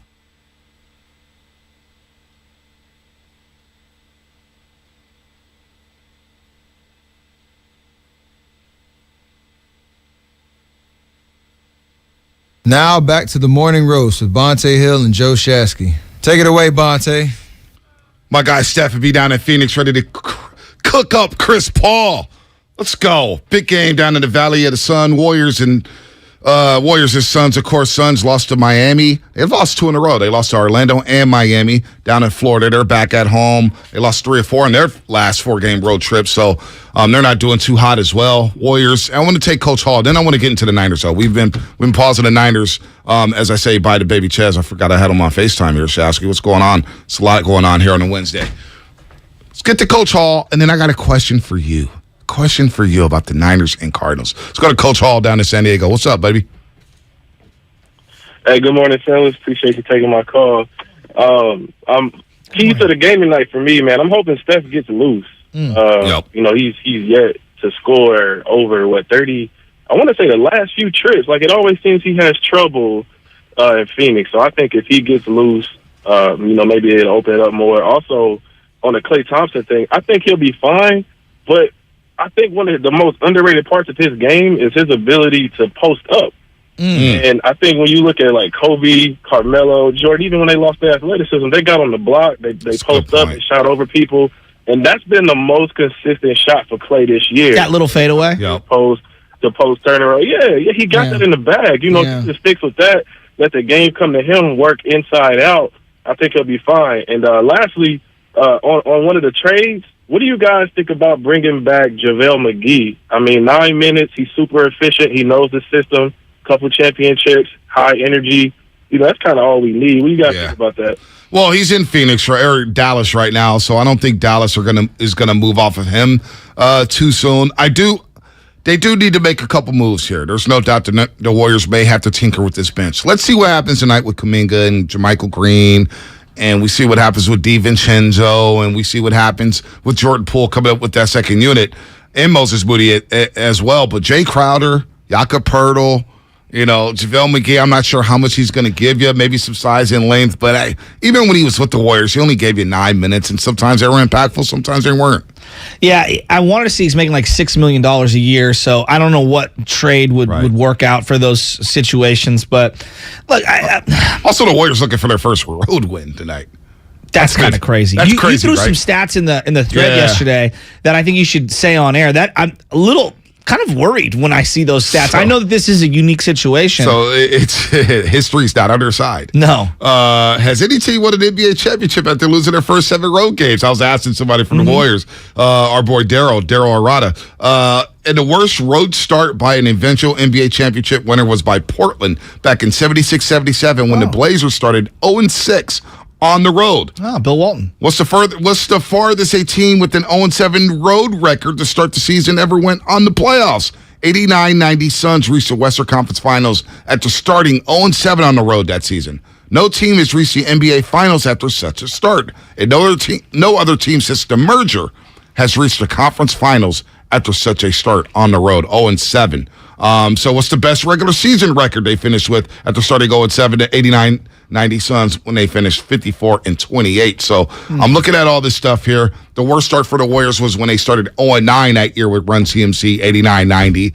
And they didn't get their first road win until early December. Now the season started a little later. So you don't want to go 0-8 on the road. That would be a nasty look. And the Suns, they've got injuries. Chris Paul is questionable. No Cam Johnson. Their bench is a little depleted. They just had a long flight back home. You got to take advantage of this situation here. But that's why I think maybe the Kyle Korver thing, I'm like, all right, Kyle Korver, because Coach Hall just said it. Clay's always had much more in his bag. Korver was always that one-trick pony. And I still think Klay does have that 2-dribble pull-up that Korver's never had. The fadeaway, I forgot all about that. He does have that mid-range. We're talking about skill sets, not achievements. I'm talking about skill sets. He's got a lot more skills. I agree with you, and I said that on the front end as I was making the comparison, but I'm saying that his game much more resembles that guy than it does like what he was prior, and that's not a knock. I think that's a realistic assessment, and so I never viewed Kyle Korver as some horrible negative. Yes, is he a niche player because of his limitations? Absolutely. Can Klay dribble better than him? Yes, he can. Can he do more in the mid-range and in the post-up? Yes, he can. Has Klay always been a better defender than him? Well, obviously throughout his career. Currently, he is also a better defender than at any point Kyle Korver was. But I'm talking about him being on the floor and teams fearing that guy catching the ball and shooting. That will always be there for Klay. No doubt. That was where I was going with that comp. No doubt. Did you fear Kyle Korver? Why wouldn't you? I don't know if I did. I just think that you're being a little too harsh on him. I swear to God, I don't think I've ever feared Kyle. I look at Kyle Korver like Joe Harris. I think Kyle's better than Joe Harris, but that's neither here nor there. It's splitting hairs. I mean, I got a question for you. Let's switch gears for a second. 888-957-9570 if you still want to chime in on the Golden State Warriors and Phoenix Suns, and we'll get back to them. James Wiseman, I have thoughts on them. Should they move? That's going to be an interesting development. James Wiseman's going to be down in the G League for at least 10 days. Does he fit with the Golden State Warriors? I do want to read some quotes from the Kawakami article that he wrote yesterday in The Athletic. But I do want to ask you about the Niners and Cardinals as we get ready for Mexico City, and the Cardinals are now on Hard Knocks, and we've had a lot of jokes about Kyler Murray. Call of Duty, homework, whatever. We saw the Hard Knocks. I kind of love all the jokes. Dude, he's up there texting in the quarterback room. He doesn't look like he's focused. He's missing wide open receivers. And we look at the 49ers, and we look at what Jimmy G just did. 7 for 11 for 138 yards on passes he threw that were at least 10 yards downfield. At least 10 yards downfield. We think of Jimmy G, we think of the dink and dunk, but he was actually throwing the ball downfield a little bit. Not too prototypical deep balls, but the intermediate stuff. Jimmy was getting it in there. Down the stretch, is it crazy to ask a question or ask you this question? Would you rather have Jimmy than Kyler moving forward down the stretch this season? For the next 2 months? For this year? For this year. Would you rather have Jimmy than Kyler at quarterback? Well, considering Kyler's been a turnover machine. Boy, that's a great question. Well, he's also got a big hamstring injury, and if you take away his athleticism, that changes who he is fundamentally as a player. Right. Right? That takes away a lot of what he is. I think he'd look a lot better in the Niners system. For this year right now, I'm still taking Kyler Murray. I'm sorry. Bonte, you're talking about one of the prettiest throwers of the football in the league. Like, come on, dude. And I know he's a hot mess. I get that. But if Kyler comes to the 49ers, then you have him with Shanahan and these weapons. I think part of why they're in the position that they're in is the DeAndre Hopkins suspension earlier this year. And they're a team that also doesn't, I look at their running game and I don't really know what they are as a running team. And I think a running game would truly help Kyler. I mean, it helps any quarterback out. Yeah, you can cite all the different win-loss records for Jimmy Garoppolo in December in contrast to what Kyler Murray's done, which is nothing in December other than faceplant and his pathetic performance in the playoffs last year. But, if you're throwing Kyler on the 49ers offense, come on, that's a no-brainer to me. I think every GM in the league is taking Kyler, even though he has limitations in terms of the studying and the video games. For this season, where they're at, and Kyler has so much more talent than Jimmy Garoppolo, it's not even funny. I think I'd rather have Jimmy Garoppolo. Why? For this season. I know what I'm getting. Oh, we now know what we're getting from Jimmy? I know what I'm getting. Kyler Murray is the absolute wild card. I'm telling you. Watching that Seattle game, and he's got 6 interceptions on the season. He fumbles. He's reckless with the football. He's got 6 fumbles this year. He's lost 2 of them. Because he holds it like a loaf of bread. Yeah, he's reckless with the football. He's not on the same page. He's always pointing fingers and yelling at somebody. I'm a body language guy. I look at body language, and I look at, the attitude. His attitude stinks. Oh, I don't think he's a great leader. I would struggle paying him $250 million guaranteed. I agree with that. Right. I mean, it just stinks. Now, he has all the talent in the world.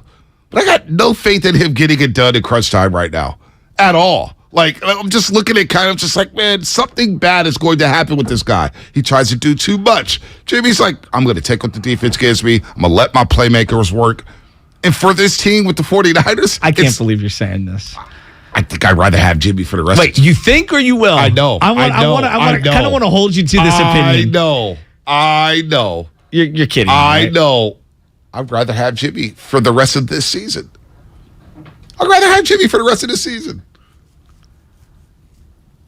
You put Kyler on the 49ers, then you get Shanahan. Don't you think the results are slightly different? He's not on the 49ers, though. But that's isn't that part of the question? Not really. I'm saying for... Because, doesn't it get baked into the equation? Not really. Not from my perspective. See, I can't unsee how dysfunctional Arizona's been for the last 35 years outside of the 2 years with Kurt Warner. I'm looking at this season.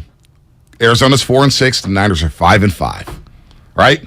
Arizona has a great chance. Arizona has a great chance to beat the Niners on Monday Night Football. They do. But for this year, and I'm looking at the teams the Niners are playing, and I'm looking at the way they're set up, and I'm looking at the way Arizona's set up, I'd rather roll with Jimmy down the stretch. That's crazy to say. Mistake-free football. He's not fumbling. He's not throwing the Jimmy Odo throws. He's decreased those. I think I'd rather have Jimmy moving down the stretch here in 2022 than Kyler Murray. I can't believe I'm saying that. But like you're citing all of the team statistics and some of his individual statistics. Football is such a team game. I look at their offensive line, which is putrid. I look at their play calling, which is him in shotgun running around for his life. He's got James Conner as his number one running back, and his tight end's out for the year. They've had a mismatch of wide receivers all year until DeAndre came back. Like, so if you're going to cite the team stuff, we have to also acknowledge the team around Jimmy Garoppolo is infinitely better than team around offensively than what Arizona has. And I think that Kyle, as a play caller and as a head coach, is more buttoned up than Cliff Kingsbury. Those are all true. Those are all true. I'm taking Jimmy down the stretch. I'm taking Jimmy. Monday Night Football. Quarterbacks on the field. Give me Jimmy over Kyler right now. Kyler's not a great quarterback right now. For what I'm paying Kyler Murray. Well, he's got a hamstring strain. Well, he's always got something. Well, but I'm just saying he's got a hamstring strain. He's one of the fastest players in the league. He's always nicked up. Part of his game. He's always nicked No, up. I agree, because he's small. He's always nicked And because he takes shots, because he has to snap back 15 yards in that offense, and he doesn't have to turn his back to the defense by handing it off. All they're doing is throwing. Balls get batted down at the line of scrimmage. He doesn't make the right reads. He's a turnover machine. People think I'm lying. For the rest of this season, I'd roll with Jimmy. I don't even think you believe that with the smile ear to ear. I'm dead serious. I'm dead serious. My confidence level in Jimmy Garoppolo is a lot higher than Kyler Murray's right now. I'm telling you. You think I'm playing? So right now, the San Francisco 49ers have the fourth best Super Bowl odds. So it's the Bills, which is wild to me. Bills, then Chiefs, Eagles, Niners. Niners at plus 800, Bills at plus 380. If Kyler Murray was to take over this team right now, do you think they become second, third? Do they rise up there above the Eagles? Or they stay the same. They stay the same. Okay. Same odds. Fourth best odds. Same odds. They may even decrease. With Kyler. I don't know. I think I'm attaching Kyler to the Arizona debacle and to Cliff Kingsbury because coach and quarterback are so tied at the hip. I think part of why we do the math the way we do when it comes to Arizona and Kyler and why we downgrade them is because of ownership, front office, head coach, and the dysfunction that is the Arizona Cardinals for the entirety of my adult life. I'm telling you. Outside of 2 years with Kurt Warner. I'd ride with Jimmy. Why? Because, why is that? Kyler, I'm looking at the Hard Knocks. I'm looking at the way they play. And I'm locked in at Arizona. Because I called them a wild card 3 weeks ago. Yeah. It's like I saw something in them. And then I saw something bad. I was like, oh, Kyler doesn't see the field. We could talk about Jimmy not seeing the field. He's seeing it a lot better right now than Kyler. I mean, he feels like they're down 10 to 14 points every week. But still, Kyler doesn't. They wrote 7-3 on Seattle and went right down the field. And that was that first drive, yes. You can't see it. He's throwing the ball away. He's throwing it in triple coverage. Now, let's say I put Jimmy Garoppolo on the Arizona Cardinals. Are they better or worse? They're probably running the ball. They're probably the same. They're probably. You know what? They may be 5-5 right now. With Jimmy, I'm telling you, the Raiders are going to get Jimmy. Like Spadoni said it. Bridge quarterback, McDaniel's system. Don't be sleeping on Jimmy Garoppolo in Vegas. Oh, he'll be pulling, by the way. Yeah, and there's our poll question of the day. Who would you rather have under center for the 49ers the rest of this season? Jimmy Garoppolo or Kyler Murray? And our names are there. Bonte wants Jimmy, Butcher wants Kyler. And I know everybody's going to crush me. Are they? Maybe. I think everybody's. I think it feels to me like Kyler could not be at a more low point right now at his skill set. I'm also thinking about the naked boots and all the stretch action that Kyle can run. Oh yeah, with Kyler Murray. I mean, come on, man! Like it'd be unbelievable. But he also drives Shanahan crazy. Yeah, but Shanahan makes it so digestible for the quarterback as a 1-read, 2-read system. It would actually help Kyler. Kyler's in like 4 wide receiver sets at all times. Like he's got to survey the field, and Kingsbury and him are screaming and yelling at each other the entire time. Their relationship's horrible. Now, here's the area where I will give Jimmy Garoppolo the uptick regarding the demeanor. His specific demeanor fits to Kyle Shanahan's. I don't know if Kyler's demeanor would work with Kyle Shanahan's long term. I don't think that the two of them would be on the same page long term. Yes. It would be butthead. But I think that also Kyler would be in a totally different headspace if he was in this organization. I think the Niners are more high level than Arizona at every step of the way. ownership, front office, head coach, stability of the roster, stability of the organization. They're just they're a better run team. Like, that's undeniable. No doubt.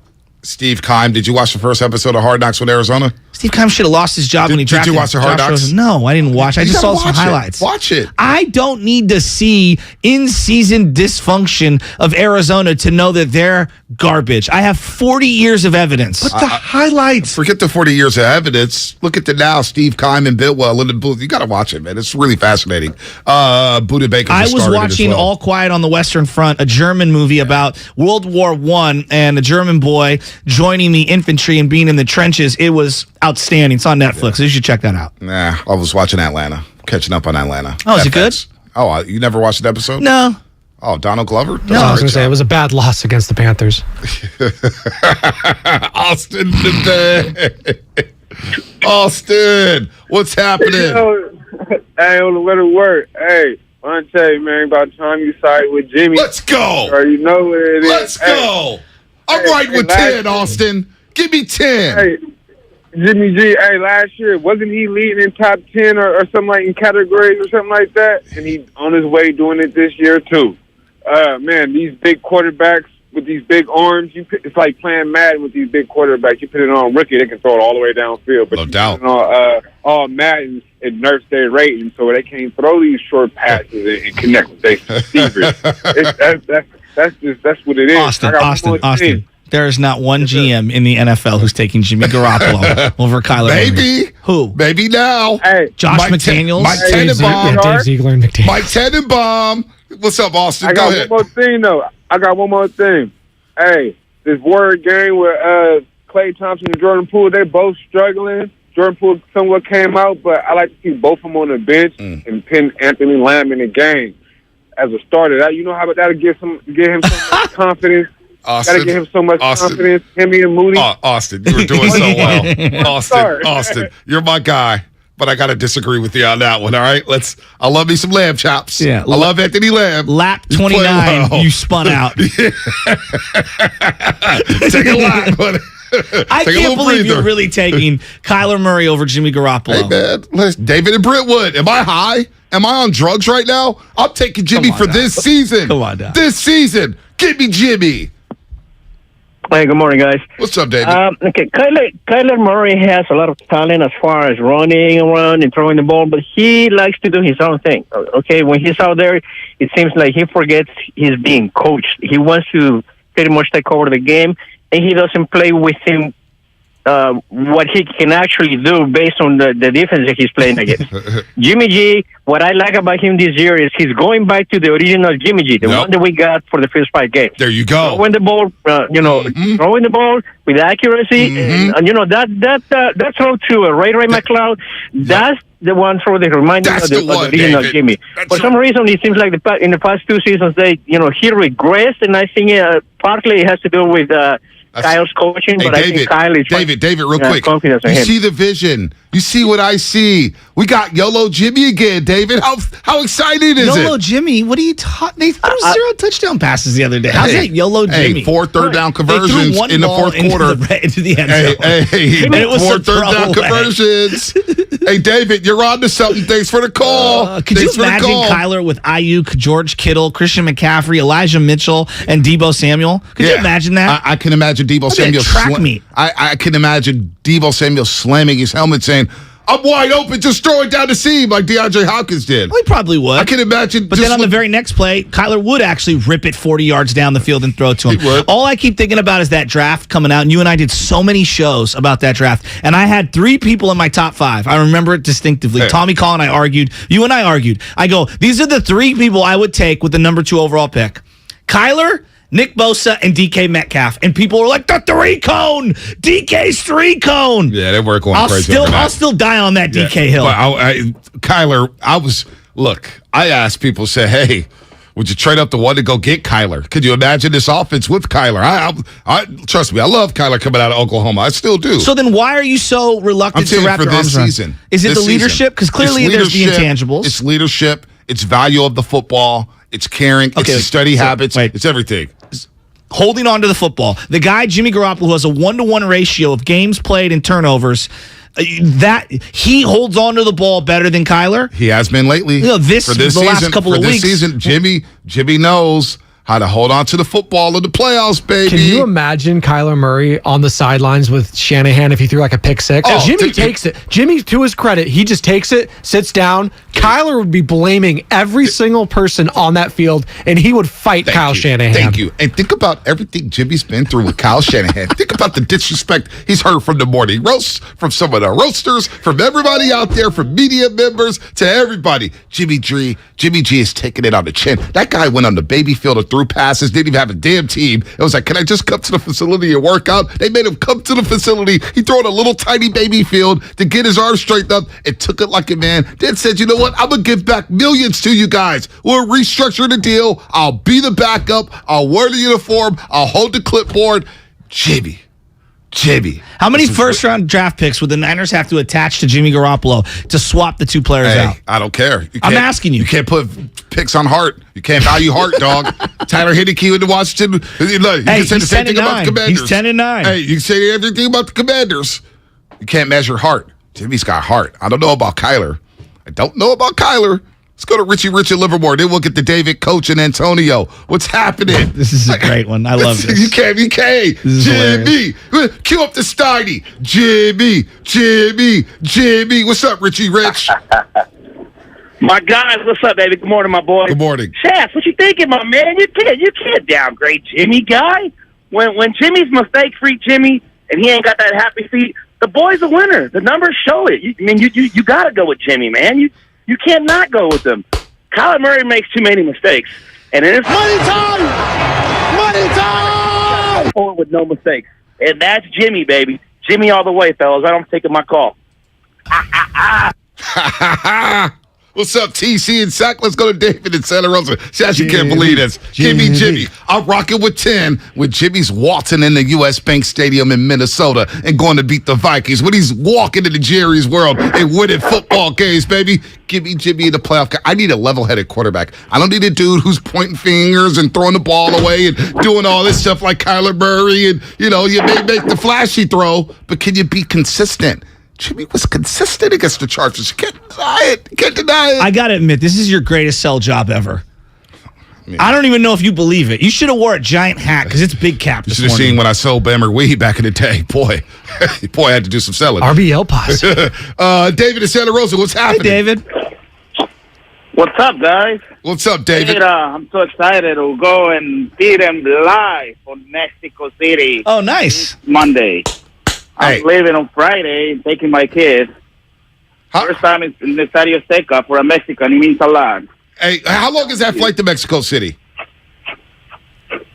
I heard the city is rocking, and it will be full of gold and red. It will be full of gold and red. Niners will play at home, definitely. No doubt. And home it's at game. altitude. And you better, are you going to be able to breathe out there, David, with the altitude? I'll be running around, man. I can't even breathe right now, man. I can't even sleep right now just thinking on how excited it's going to be. So what do you want to do? You taking Jimmy over Kyler the rest of the season? Of course. All day long. Of course, all day long. No question, right?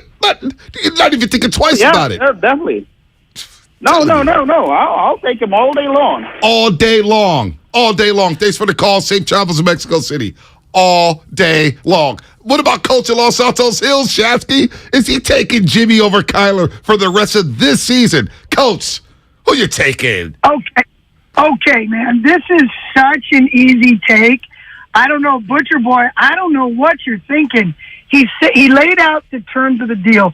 We already made our bet. We picked Trey Lance. Trey Lance is our future. The rest of this season, I'm riding Jimmy G all the way, baby, because think of why. Not only is he playing better than Kyler right now, if you look at NFL stats, QB stats, they're right around 13, 14, so they're right about the same. The guys love him. He's playing for his next contract. He's gotten him to the NFC Championship twice, the Super Bowl once. There is nobody that wants to win a bowl more than Jimmy G. And he is a leader. The guys support him. And Kyler Murray, the jury is out on him. You, Butcher, you nailed it when you said this organization, especially with John Lynch, is 100x. 100x those knuckleheads down in the desert. But I still would take Jimmy for this season because I'm riding Trey Lance next year. Coach, what a call. What a call. What a call. I'm telling you, man, for this season. I want anyone out there draft Jimmy Garoppolo in any league over Kyler Murray? No, but you know what? You know what's funny? Oh, here we go. You know what's funny? I played Jimmy Garoppolo as my starting quarterback this week. I bet you did. That's how bad it was. Do you know that somebody last week had cut Kyler Murray in the league? Because of the hamstring. They cut him. This is an idiot. Some owner, I forget which league, one of my 4 leagues. But they cut Kyler. I saw him got picked up on waivers yesterday. But I have Josh Allen, so I was like, well, there's no need for Kyler. Maybe I should have just picked him up to block him and maybe use him as a trade piece. Dude, I'm telling you. By the way, we had a big trade. A big trade? Yeah. Who's this? Hernandez hit 25 home runs, 77 RBIs. Your boy the from Mariners? Toronto. To the Mariners. Teoscar Hernandez. Going to the Mariners. For what? I don't know. Why would they give up him? I don't know. Well, Toronto might be in on somebody else. 30 years old. Wow. They're already a young team. Come on. Not one person. Not one person's taking I'm the only Kyler one over taking Jimmy. Kyler Murray. You guys just better hope that Kyler plays terrible on Monday night and Jimmy plays a decent game. Actually, if Jimmy throws no touchdown passes, he'll probably win. The 10-2 record is one of the most incredible algorithms I've ever seen in the history of sports. Jimmy Garoppolo is the highest winning percentage quarterback in the history of the NFL when he doesn't throw a touchdown. That's insane, and it is a feather in his cap. I'm not ripping him. I'm saying that's a feather in his cap. There's something to that. I don't know what to make of it, but there's something to that. You know, the cheerleaders love him at Chase Center. Of course, the cheerleaders love him. The Chase Center crowd love him. Niner faithfuls loving him. They're running in when he runs out the tunnel. They're loving him. The boy's balling right now, and a lot of people would rather have him over Kyler Murray. We're going to clear the lines here. Before we get to the injury report. I'm the only person who's taking Kyler Murray over Jimmy. Really? In the whole Bay Area. For the rest of this season. For this season only. We're not talking long term. I don't care if it's his rookie year or his 10th year in the league. And I know for this Kyler season comes with a lot of headaches and things that drive you crazy. I am a sucker for talent. Okay? He has a cannon and he can move and he's little and he does get hit and he takes shots. His talent is intoxicating. I'm the only person in the Bay Area taking Kyler Murray. For the rest of this season. I can't believe you got it for the rest of this season. I can't believe that. If Kyler right now, you want for the rest of this season, you'd rather have Kyler than Jimmy. B, if I put everything the same and I put Kyler on the 49ers, we would all view the 49ers as the clear-cut favorite to win the NFC. Everyone would. We don't look at it right now? I think they're in the mix. That's where you're looking at it now. You're in the mix. You're in the mix. I got caught up in Garoppolo mania. Kyler Murray is one of, there's many of them, but Kyler Murray is one of the many reasons why you moved up, because you said, I cannot go into the season with the 3rd and 4th best quarterback in my own division. No doubt. Right? That's part of the reason why you moved up to now? get Trey Lance. I don't know where he's at right now. Does it even matter? Well, does it even matter? I still probably would take Stafford, even though Stafford's been horrible this year. You want to talk about someone to turn the ball over. I think most people would still take Stafford over Jimmy. I'm taking Jimmy over Stafford. You want to talk about no throws? Oh, Matthew Stafford. Yeah, but I seen him in 2 big must-win games, NFC Championship game and the Super Bowl, drive his team 80 yards and score a touchdown. So dude, I think he's got the benefit of the doubt. Taking Garoppolo down the stretch over Kyler. I can't believe I am. I don't even have the winning hand here.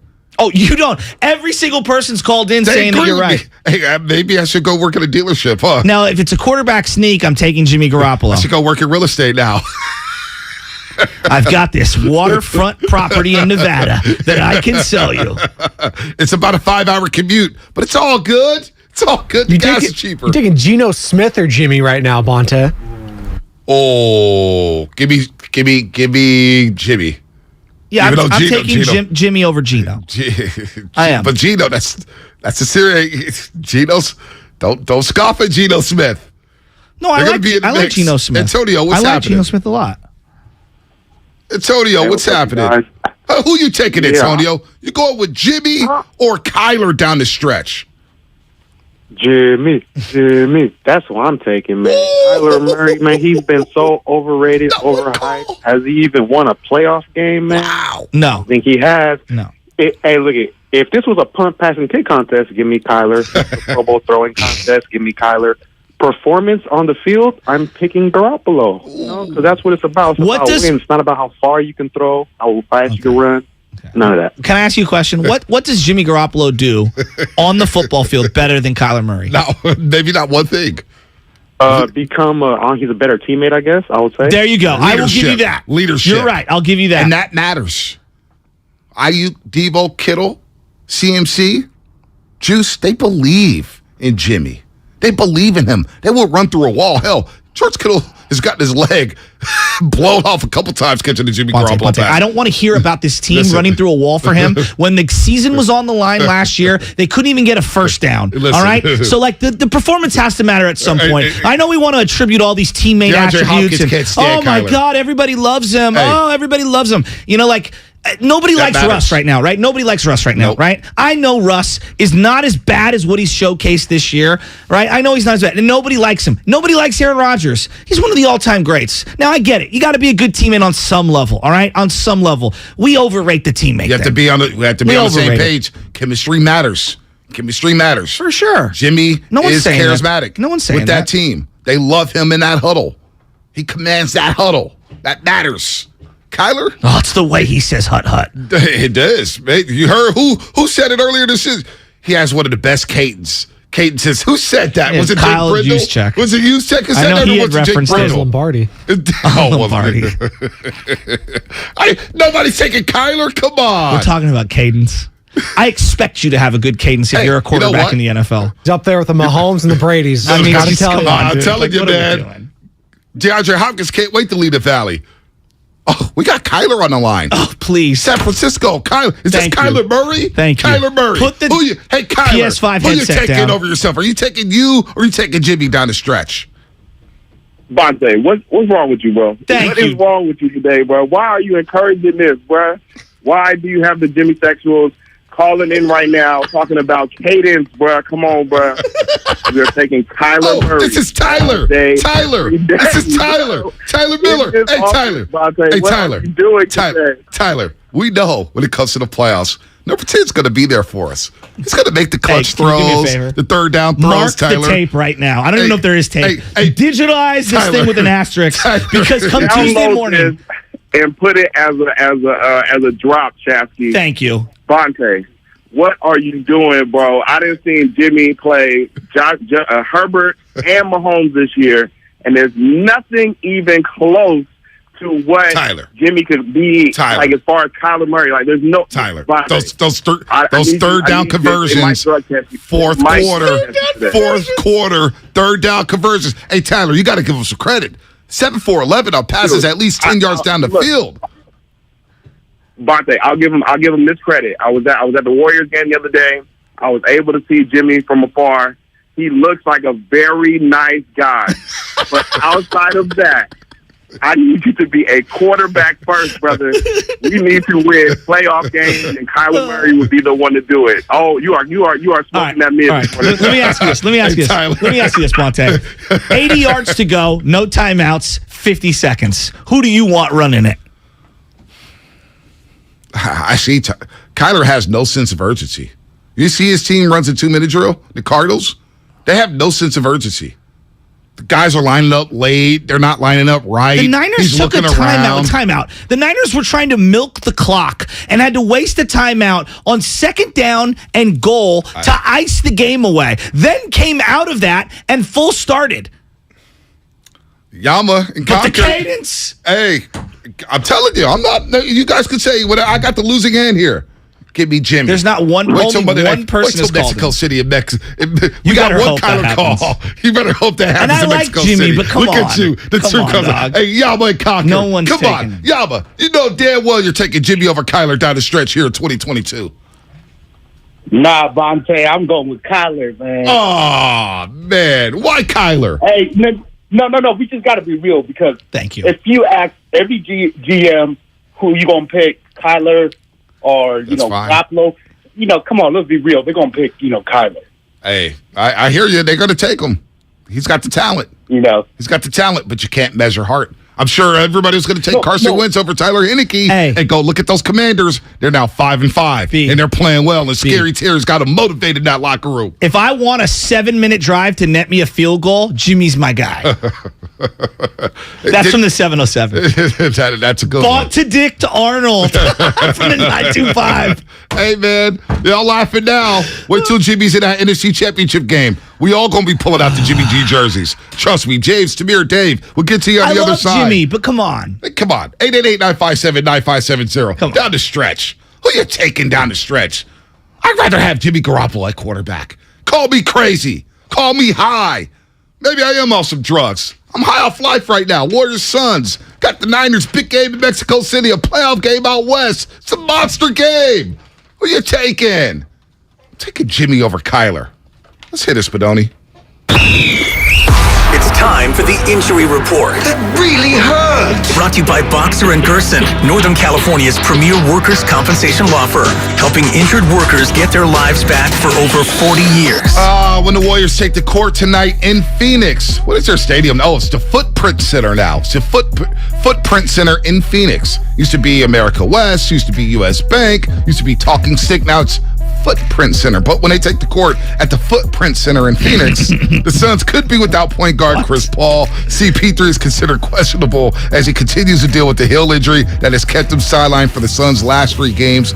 Paul has been out since last Monday when the Suns fell to the Sixers in Philadelphia.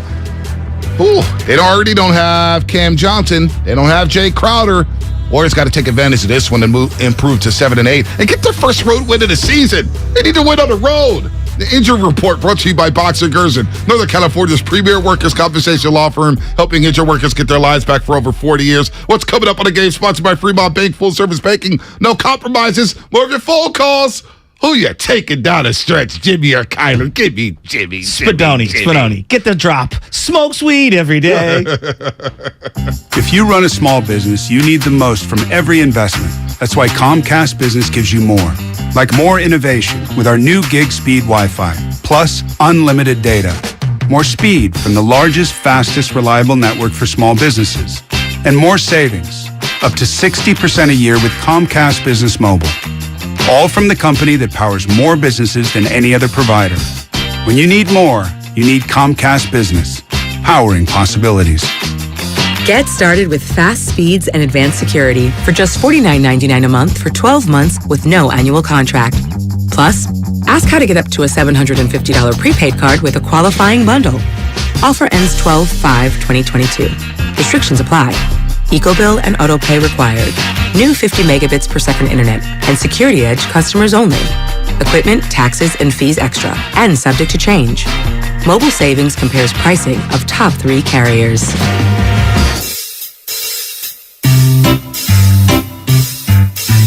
1-877 Cards for Kids.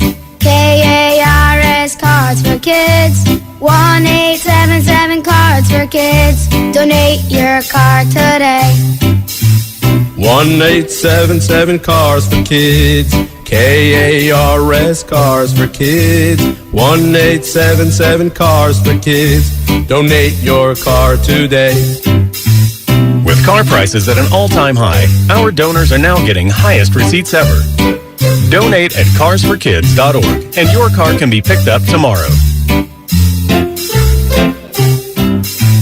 1-877 Cars for Kids. KARS Cars for Kids. 1-877 Cars for Kids.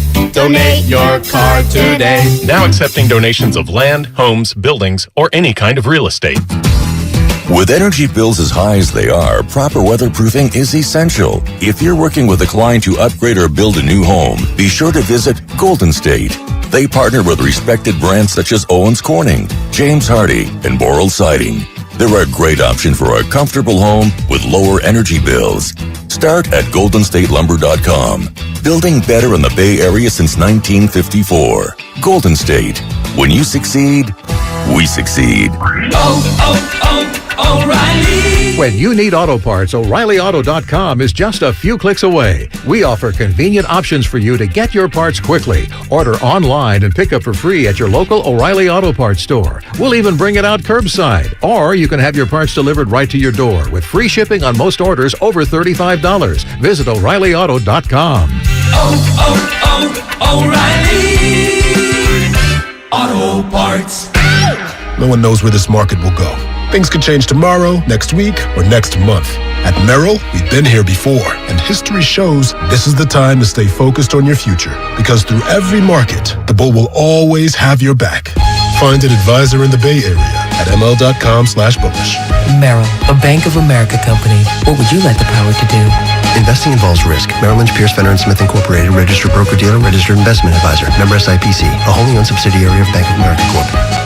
Get a cash offer for your car, truck, or SUV today at your local Bay Area Chevy dealers. Selling has never been easier. Just bring it into a Bay Area Chevy dealer, get a free appraisal, and we'll make you a cash offer on the spot with no obligation to buy. We buy any make or model, paid off or not. Find your local Chevy dealer at BayAreaChevroletDealers.com. Hey, this is Kenny Mayne, host of something called Hey Mayne. That's a podcast.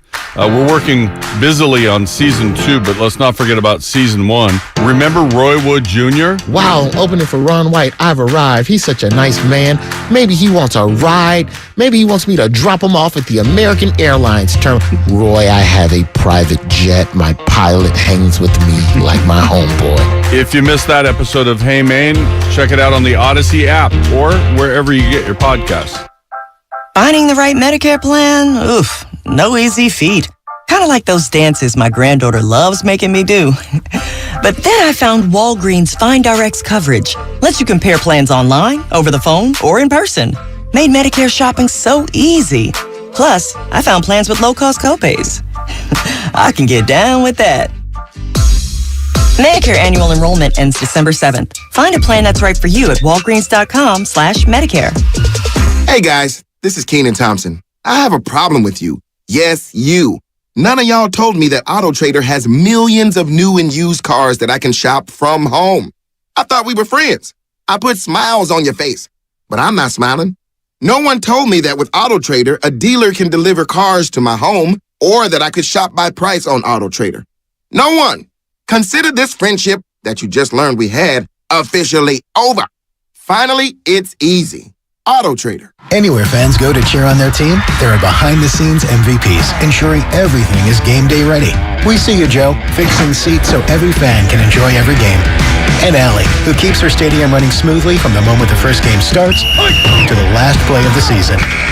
At Grainger, you're our MVPs, and we're always here for you with supplies and solutions for every industry and 24/7 customer support. Call, click Grainger.com, or just stop by. Grainger, for the ones who get it done. Kirby is your driveway mechanic. They bring the shop to you with brake replacements, oil changes, washes, and so much more. Get $50 off your first oil change with code OIL50 at Kirby.com. That's CURBEE.com and use code OIL50. Hey, it's Dibs, and you know how big of a football fan I am, so naturally I can't wait for the World Cup to start. I'm going to be out at Mad Dog in the Fog, Tuesday, November 22nd, starting at 7 a.m. until halftime, as Mexico takes on Poland. Then I'll head straight back to the studio for the great Willard and Dibs show. Come on out, let's drink some Estrella, and join me at Mad Dog in the Fog in the city at 7 a.m. on November 22nd. You're listening to 95.7 The Game, KGMC-FM at HD1 San Francisco. Always live on the free Odyssey app. It's time to wake up with a nice cup of morning roast. Featuring Fillmore's finest, Monte Hill. The pride of the Excelsior, Joe Butcher Boy Shasky. You're listening to 95.7 The Game, the morning roast. Oh, baby! What a Wednesday on the roast. The Warriors Wednesday as they get ready to play the Phoenix Suns. Late edition to the show, late edition. Breaking news. Tim Roy, Warriors Fox, voice of the Golden State Warriors. He will join us at 8:30 to break down this matchup. We'll get into Klay Thompson, Jordan Poole, Wiseman, his thoughts on the Golden State Warriors. Tim Roy, 8:30. But in the meantime, as we say good morning to everybody out there on the roadways, getting ready for work, getting out for graveyard shifts, teachers, students, cops, firefighters, ushers, plumbers, you're in the warehouse working, ushers, who else? Janitors. You name it. Coaches, I don't know. Everybody out there, good morning. So, Lubman, Spinoni, Shasky, myself, I'm excited right now as this segment is presented by Boxer and Gerson. Premier's, Northern California's premier workers' compensation law firm, helping injured workers get their lives back for over 40 years. Don't forget about 957thegameshop.com, 957thegameshop.com. We're still waiting on T-shirts, so you may still be waiting on T-shirts as well. We're going to take some calls. And before we do want to bring in the Jock Peterson because the question of the day, who are you taking down the stretch in 2022? Would you rather have Kyler Murray, who's more worried about playing Call of Duty than performing on Monday Night Football? Or would you rather have Jimmy, I like to sit courtside and say hi to the cheerleaders, Garoppolo? Garoppolo's playing some good football right now. No turnovers the last 2 games. No turnovers, folks. He's making things happen. Meanwhile, Kyler Murray, he's got a bad hammy. He's not a good leader. He'd rather text at quarterback meetings. He'd rather play the new Call of Duty. We know about the homework issues. Down the stretch in 2022, I'm taking Garoppolo over Kyler Murray. If you had to throw one pass to save the planet, and I had to pick between Jimmy Garoppolo and Kyler Murray. Now you've gone too far. You don't even believe it. I'm taking Jimmy Jesus. No, you don't even believe that. Oh, my God. What? I'm taking Jimmy Garoppolo. If I needed someone to hand it off properly 42 times a game, then I'm leaning to Jimmy Garoppolo. Right, but, come on. One pass? Come on. I got caught up in Garoppolo. The guy's got arm talent. I'm caught up in Garoppolo. Yeah, mania. exactly. Right? Come on. I'll listen to a degree, but you've gone a little too far. Right. Look, I'll be the lone person on this island like Tom Hanks in Castaway. It'll just be me and Kyler, okay? Just me and Kyler on this little island. Y'all can take him. This is funny to me because I know Mark's going to come in here at 9 o'clock, and he's going to agree with you. This. Yeah, he's like, he's loving Jimmy, this. He's loving it. He stopped the car and everything. Yeah, he hates the Cardinals. He's out on Kyler, and I get that. I'm intoxicated by talent, and I understand that there's more intangibles that go into playing the quarterback position. You got to also look at the surroundings, and you got to look at the coaching and the players and the personnel and all the things that are out there. Nobody's taking Jimmy Garoppolo over Kyler Murray, outside of 49er fans. I mean, and that's just where we're at. This is the same 49er fan base. When I asked, you sure you don't want Tom Brady? After the 2019 season, and I was the only person on these airwaves who wanted Tom Brady. Guru was there, too. Guru wanted Brady, too. Okay, and everyone's like, no. It's not just you. No, Jimmy. It's not just Guru. So, it's I Guru love too. Niner fans. Don't get me wrong. If I said Steve Young or Jimmy, right now, a lot of people are like, oh, yeah, Jimmy. No, come on. That's crazy. I know. That's crazy. You're stupid to my level. Yeah, I'm being over the top. But the point being is and no one's saying that Jimmy's trash. I'm taking Kyler. I'll give you 60 seconds on baseball talk. No more than 60 seconds. I get 60? You get 60. Start the clock. Wait, let me know when the clock's ready. Jock Peterson. No, timeout. Right now, go. Okay, first off, I get they've got gobs and gobs and gobs of money. Who was paying Jock Peterson $19 million? Who were you betting against? Who were you when you go to buy a house? If the house is on the market for $1 million, you're going to probably have to overpay a little. Don't pay $2.2 million, right? You're overpaying. Bonte, I'm asking you out loud. And again, I'm not even outraged. Who in their right mind is paying Jock Peterson $15 million a year? Nobody. We got 30 seconds left, by the way. And I get you wanted to get the draft pick, but the second you threw the 19 out there, Jock was like, where do I sign? Quickly, I need that money. And I don't blame him. You see him sitting courtside with the championship hat on and the sticker on the brim? Come on, Jock Peterson with the sticker on the brim. Look, I like Jock, and I think he should be back. And I know why they offered him 19 so they can get a qualifying offer and get the second round pick attached to it and blah, blah, blah, blah. And it's just money, and they've got lots of money. And this just better not be it. One. There better be more. That's all I'm saying. And I like Jock, but there better be more. In Oakland. We got to. I gave you 65 seconds there on Jock Peterson. Who was going to offer him $15 million? I'm just asking you sincerely. I don't even know. But I'm happy he's back. Aaron Judge signed yet? All rise? Rizzo did. With the Yankees. Yeah. Tamir in Oakland, our main man, Tamir on the morning roast. Hey, Tamir, you always keep it a buck. I love your basketball takes. Hell, I love your football takes. And I know, Tamir, you're calling into the show right now to say that down the stretch in 2022, you're taking Jimmy Garoppolo, who studies, who's cut down on the turnovers. You're not allowed to say that. You defended Kyler. You're just all over the place. What's up, guys? First off, I'm with Joe 100%. I'm sorry, Bonte. I don't know what you're on today, but you need to pass that over my way over in Hayward. In words, because I need it. But I am taking Kyler all day. If it's one throw, whatever throws. And I think it's funny with Niner fans. I'm not a Niner fan, but like Joe said, a lot of Niner fans are saying they didn't want Jimmy in the beginning of the year. They wanted Trey Lance the whole time. So I don't know how all of a sudden got switched back over and be like, oh, Jimmy. So, yeah, I'm taking Kyler all day, man. Sorry. Tamir, this is a great text here from the 510 Xfinity Mobile text line. Bonte, thanks for shutting out the garbage guys. Local 70 loves the morning roast, but look. Go pee in this cup for me. You high as hell, bro. You need the Ontario Smith Wizinator? I do need that. Yeah. I was high when I said that. I'm not high, folks. I'm high off life. I'm high off of Jimmy G's accuracy. Did we just sign a sponsorship deal with cookies? No, yeah, I wish. Did you see one of the Fortune 500? Forbes put out a list of the top 5 most financially, I guess, wealthy rappers of the year, and I guess Jay-Z was 1, 2 was Burner. Wow. Yeah. I mean, he's made lots and lots of money. He's too big time to come on the roast. The dude's got properties everywhere. I'm very jealous. Yeah, I mean, I'm very jealous. And then Stingy E. I know. Is rolling with them. I mean, talk about the most famous alumni from Herbert Hoover Middle School. Yeah. It's Stingy E. And then on the bottom of the list is Bonte Hill. Oh, I thought it was going to be Kevin Gogan. Did he go to Herbert Hoover? That's what I thought. Middle school in the city? That's what I thought. Really? Yeah, I didn't know that. Maybe I'm wrong. I thought Gogan went there. Man. Well, he's number 2 then. Oh, man. Mikey Dubs, 707 Xfinity Mobile text line. Bonte smoking that Chargers pack. You damn right I am. You damn right. Bonte, you know that Jimmy no performance is around the corner, which is, I'm not rooting for it. I'm not. I wanted the Niners to win out. I want them to play great. I'm intoxicated by talent. I look at the arm talent. I look at the mobility. I look at what he is as a player. And yes, at times he leaves me underwhelming in terms of the leadership stuff. I believe he can grow into more of that. I don't love the way he treats his teammates. I don't love the way that he gets defiant at a podium. These are some of the things that I thought were the downfall of Colin Kaepernick outside of the roster. It was the other things of being a quarterback. Like, I get all that.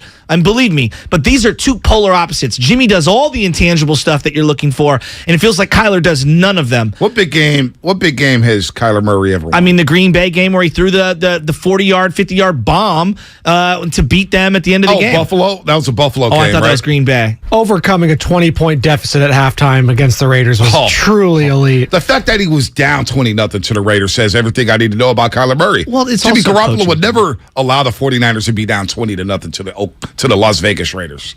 Never. Jimmy Garoppolo or Kyle Shanahan? Jimmy Garoppolo. Okay, time out. The team, not just Jimmy, they lost to Colt McCoy and the Cardinals last year at home. Hey, it was their lowest moment. Trust me, it was their lowest moment. You just said they're never down. It was their lowest moment. Come on. They were down 16-0 to Kyler Murray at Levi Stadium, and Jimmy had no George Kittle. And Jimmy Garoppolo was the best quarterback on the field. Yeah, and he threw for over 400 yards. Kyler was a rookie that year. And then the very next year, opening week, Kyler outdueled Jimmy Garoppolo when Jimmy had the ball in his hands with a minute to go at home in an empty stadium and couldn't punch one in. So, like, we can go tit for tat on this left and right all day.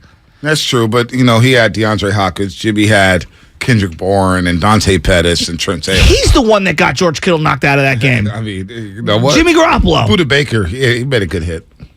Jimmy threw it into the fifth row, and George went flying up. It happens sometimes. You know, you're not going to throw a perfect. Kyler Murray's got a great arm. He's threw 6 picks.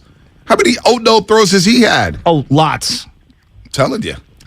Give me the guy who commands the huddle, who gets his team in the right formation, in the right set, and delivers dimes, especially on third down. Kyler's not doing that. Give me Jimmy Garoppolo. You can throw all the numbers out. You can throw all the intangibles out. I want Jimmy Garoppolo leading my team down the stretch over Kyler Murray, and I'm going to die on that hill. I'm going to die on that hill. They watch when Azteca Stadium in Mexico City on Monday when Jimmy's out there on Monday Night Football. Jimmy's a primetime player. Is Kyler? We're going to see. David Fresno. I know you're taking Jimmy over Kyler the rest of this year. I'd say that Jimmy Kool-Aid got you drunk this week. Hey, baby. I just want winners. I roll with winners, baby. Come on, Bonte. I've been listening to y'all for too long now. Come on, we've both seen this movie for the last 5 years. The team has a couple of good wins in a row, and here comes this Jimmy G train. Hey. And then what happens at the end of the movie? Get to the playoffs. Where if you look at all his playoff games, he has 0 good playoff games. 0. Well, he has 0 touchdown drives. He's 0 passing touchdowns in the fourth quarter. Listen, 0 TDs in the fourth quarter. Now, one game in the playoffs, you could say, "Damn, I'm glad we had Jimmy that." No. He was. Hey, Dave, keep it a buck. He was a Super Bowl MVP through 3 quarters. Yeah, but the game's played for 4. I'm just saying. Offensive line broke down. What are we doing? Quarters, What are we were doing? saying, wow. I mean, Jimmy Garoppolo's the best quarterback on the field, not Patrick Mahomes. Whoa. 3 to 4 quarters, Jimmy was a better quarterback. That's like saying Kyler's the best quarterback in the NFL if you just play in September and October. Come on, dude. Come on. 75% of the Super Bowl, 3 to 4 quarters, Dave. I will give you Jimmy this. was the better quarterback. Kyler laid down in the playoffs last year, and I can't unsee that. I will give you that. All I'm saying is Jimmy is a circumstances quarterback. If the circumstances are good, the defense is holding the team, under 20, if the running game's good, and if Debo's taking 80-yard slants to the house, yeah, he's your guy. But at the end of the day, I can't believe y'all hating on Jimmy. No, it has to come down to talent at some point, and there's nothing like if you look at all the QB traits, there's not one thing he does exceptionally well. What he does exceptionally well is smile and be a nice guy. And if that's what you want in a quarterback, then he's your guy. You know what, Dave? Good call. But as Jayla Frey says on YouTube, Kyler is the best quarterback in Warzone. From the 510, Bonte. Come on, you take it, Jimmy. The 49ers communication Warzone, Bonte. Elite communication. Seriously. From the 510, Bonte, I guess the Niners are 75% Super Bowl champs. Basically.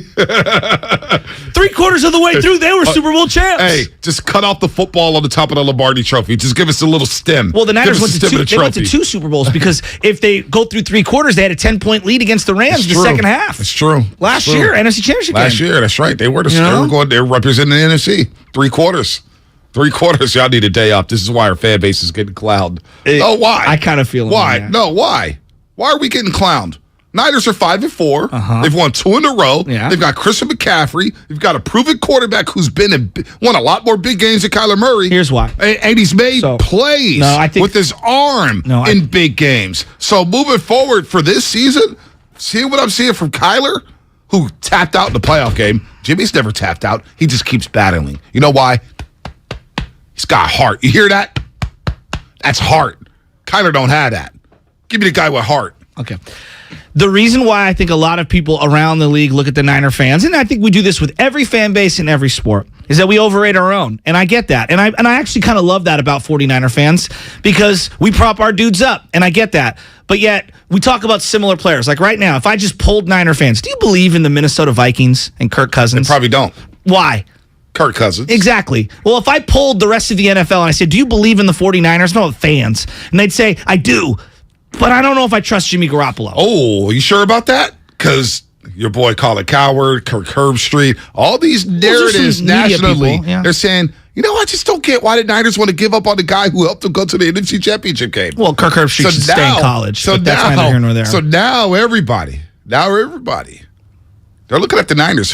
When you think about all the national naysayers or whatnot, and who's the favorite in the NFC? Who do you not want to play in the NFC playoffs? Tom Brady. Who do they say? No. They say the 49ers. Well, yeah. They don't want nothing to do with the Niners. Hey, Jimmy's a part of that. Bonte, if they had Kyler Murray level football at quarterback, we would look at them as the clear-cut favorites. And that's why they made the move to go get Trey Lance to go up, because they were trying to get a little bit better at the quarterback position. You know what? I'd be worried about Kyler Murray hanging out in Marin at the 2K Sports.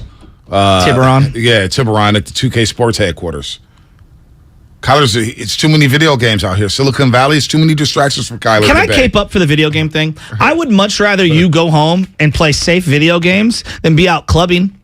I would much rather you be at home playing video games chilling than driving your Ferrari 150 miles per hour throughout the streets, Brian Johnson. Yeah, but you know what else I would like?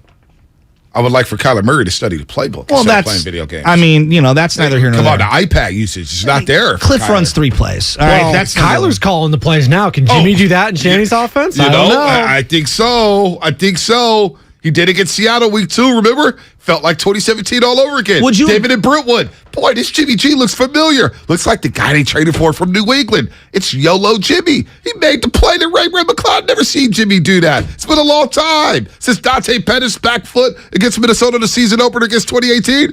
Jimmy's improvising. He's improvising. You want to talk about Klay Thompson evolving? Jimmy G is evolving, Shasky, right in front of our eyes. Jimmy. Give me Jimmy the rest of 2022. Let's go to James in Union City. Video games get a bad rap. I'm just going to say that right now. Yeah, they do. Being a gamer, these old timers that don't understand it, they didn't grow up with it. Being a gamer is a negative connotation. I actually think it's one of the healthiest things you can do. Not if you do it all day long. Well, no, moderation with everything, Bonte. But I'm just saying, like, in contrast to like being someone who goes out and about. Dude, people think I'm trolling, Shasky. I'm taking Jimmy the rest of 2022. James, you taking Jimmy the rest of 2022? Come on, Bonte. I think you on some good burner cookies this morning. Thank you. Afro, man. Everybody thinks I'm high. Whoa. Yeah, you're high, man. Come on, Kyle. We got Jimmy. Oh, no. You know what can go wrong will go wrong. The guy pulls out your heart every year. You got to grit your teeth on every pass he's throwing. Is it going to be a turnover? Jimmy Pie turnovers, man. I'm taking Kyler Murray. Hey, James, guess what? Kyler hasn't even sniffed the second round of the playoffs yet. And when he sniffed the playoffs last year, he was throwing the balls into you saw what he did at the end of the first half last year in the wild card game. He tapped out. But Bonte, I don't have to worry about Kyler Murray stepping in the back of the end zone. I don't have to worry about him pulling Orlowski. You know what? You hand the ball off 60 times in the playoffs, it's not too hard. Hey, listen. Sometimes I may slip up and say some bad language on the show. It happens. Jimmy G with the pick 8. It happens. That's his lowest moment. It can only go up from there, and it has, James. It's gone up from there. We've hit rock bottom with Jimmy already. You know, hey, James, got to worry about that. James, you know I'm convincing you, right? The playoffs? Hey, James, you know you're kind of feeling it right now, right? You're feeling it, Jimmy. You know it. Deep down inside, you know what? The way he bounced back from the pick 8. Dan Orlovsky never recovered from step out of the back of the end zone. Jimmy Garoppolo recovered from the pick 8. He recovered, James. Bonte, I take Murray with Shanahan in this offense all day, every day. Are you kidding me? All right, rest of 22. That's all I'm saying. Rest of 2020. Hey, look, Jimmy G threw the pick 8. We've never seen a pick 8 before, right? We've never seen a pick 8 before. He bounced back. He bounced back in a major way. And now this Niners team is humming, averaging over 25 points per game the last 2. Going to throw the ball down the stretch against the LA Rams up 24-14. Shanahan dialed up the plays and said, yo, Jimmy, go ahead and throw the football. Let's put these boys away. Let's nail the coffin in on the LA Rams. You know what he did? He said, I see you, McCaffrey, short, but I'm going to hold on to the rock, and I'm going to wait for Ross Dwelly to clear the zone. Boom, dime. And then what happened? 24-14. You know what? I'm going to roll out to my left. I'm going to roll out to my left and throw a perfect ball to George Kittle in the back of the end zone to give us a 31-14 lead. The pick 8 was rock bottom. Can Kyler recover from the pick 8? Can Kyler recover from a pick 8? I don't think so. Sonny in San Jose. I left you speechless here, Shasky. You're speechless right now. You just think you can't believe it. Sonny in San Jose. Who you taking over? Hey, I'm gonna take Jimmy every day, man. I mean, like, I know the amateur viewer focuses more on the play calling than the execution, but you know, can Shanahan throw on first down once in a while and trust Jimmy to make those throws? Wow. And he puts him in 3rd and 8, 3rd and 10 every single time. And in the second half against the Rams, he came out with Jimmy throwing, and Jimmy made some good throws. You know, you put him in those consistently bad situations, and then no wonder he throws a pick once in a while. He just gets so enamored with the running game and then beats it into the ground. That's my take. Boom. But the running game is like proven. It's proven when Jimmy Garoppolo throws more than 35 times a game, as our buddy in Atlanta who called in, Jordan Watkins. They lose 2 times the amount of games that they win. Like, that's what it's proven. When he throws for less than 34 attempts and they rush the ball for over 30-something attempts, their record is ridiculously great. So I don't knock Shanahan. I think everybody's losing their mind about Shanahan throwing more than this. I think he's setting his guy up to have the most success possible. If you remove the two and you said, Jimmy Garoppolo with, pick a coach, Coach X, is Shanahan getting the most out of Jimmy? I think he is. I think Shanahan's a great coach. I think we're way too hard on his play calling. Shanahan is. Hey, I'm rolling with Shanahan too. I roll with Shanahan. The marriage between Shanahan and Garoppolo, they've never been better together. They're on the same page. They're clicking.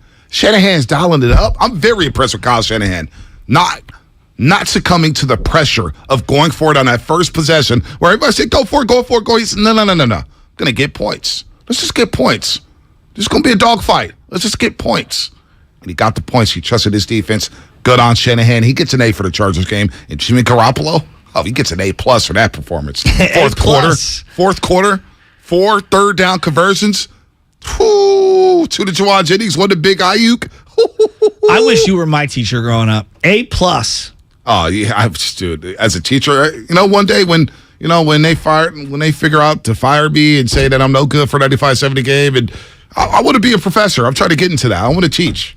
Monte at SF State? I'm trying to get there. I'm trying to make it happen, Spinoni. Had these young women and gentlemen ready to go. They'll be schooled by the best.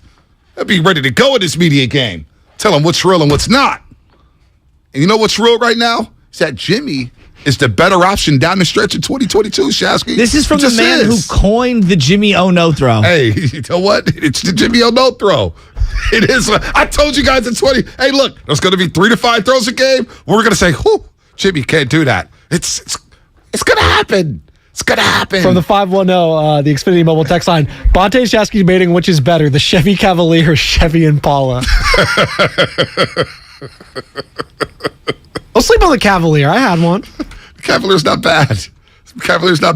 But it's not like an Impala. I'm more like a Chrysler New Yorker guy. Dude, I think people are rocking with me. Spencer or Fremont. Shocking. Niner fans being delusional regarding their quarterback? Spencer or Fremont. Dan Orlovsky couldn't recover from running to the back of the end zone. That's the Jimmy Garoppolo threw the pick 8, stepped out the end zone, threw a pick 6, and you know what? He's got this team a half game out of first place. He recovered. Spencer, who you taking? Man, I'm taking Jimmy. I think one of the things that you can't do is you can't use like Kyle Shanahan's genius running game against Jimmy Garoppolo. Like, what is Kyle known for? He's known for next level thinking when it comes to the running game. And so sometimes we pit Kyle's genius against Jimmy's ability. I don't think you have to do that. Like, the two are a perfect marriage together. Kyle knows what he's doing in the running game, which sets up Jimmy to be great at what he's great at. Like, would Kyler be great in the system? We don't really know. All we have, Joe, is what we see in Arizona. You don't think... Time out. This is a great call, Spencer. You don't think any quarterback plays better? I don't care who it is. Kyler, Nick Mullins, pick whoever. You don't think a quarterback plays better with a good run game? Yeah, but if you use Nick Mullins as an example, what's Nick Mullins' record versus Jimmy's record, Joe? Yeah, I believe me, I understand. Nick Mullins is a third quarterback. We're talking about starting quarterback level. Okay, Nick Mullins also, which is crazy, threw for the most yards ever in a 16-game start to a career. All right, and that does not mean he's good. AJ, Gene, Paul, stay on hold. I'd love to hear your thoughts on this. Pull up the receipts if you want to. Oh, boy. Not too many people are bouncing back from a pick 8. I'm just telling you. Jimmy's got mental. He's just mentally strong. He doesn't break. Perseverance. See it. Gritty. If I was Steiny, I'd be like, don't you do that. You're not allowed to do that. I'm allowed to do what I want. All right, what's coming up on the Cash Sponsored by? You're not allowed to do that. Tim Big Roy. Homie's going to be fine, bro. We are allowed to talk to Tim Roy, the voice of the Dakota State Warriors. That's all sponsored by ChooseChains.org and by Fremont Bank, full service banking, no compromises. Life is uncertain. It's okay to feel stressed, anxious, worried, or frustrated.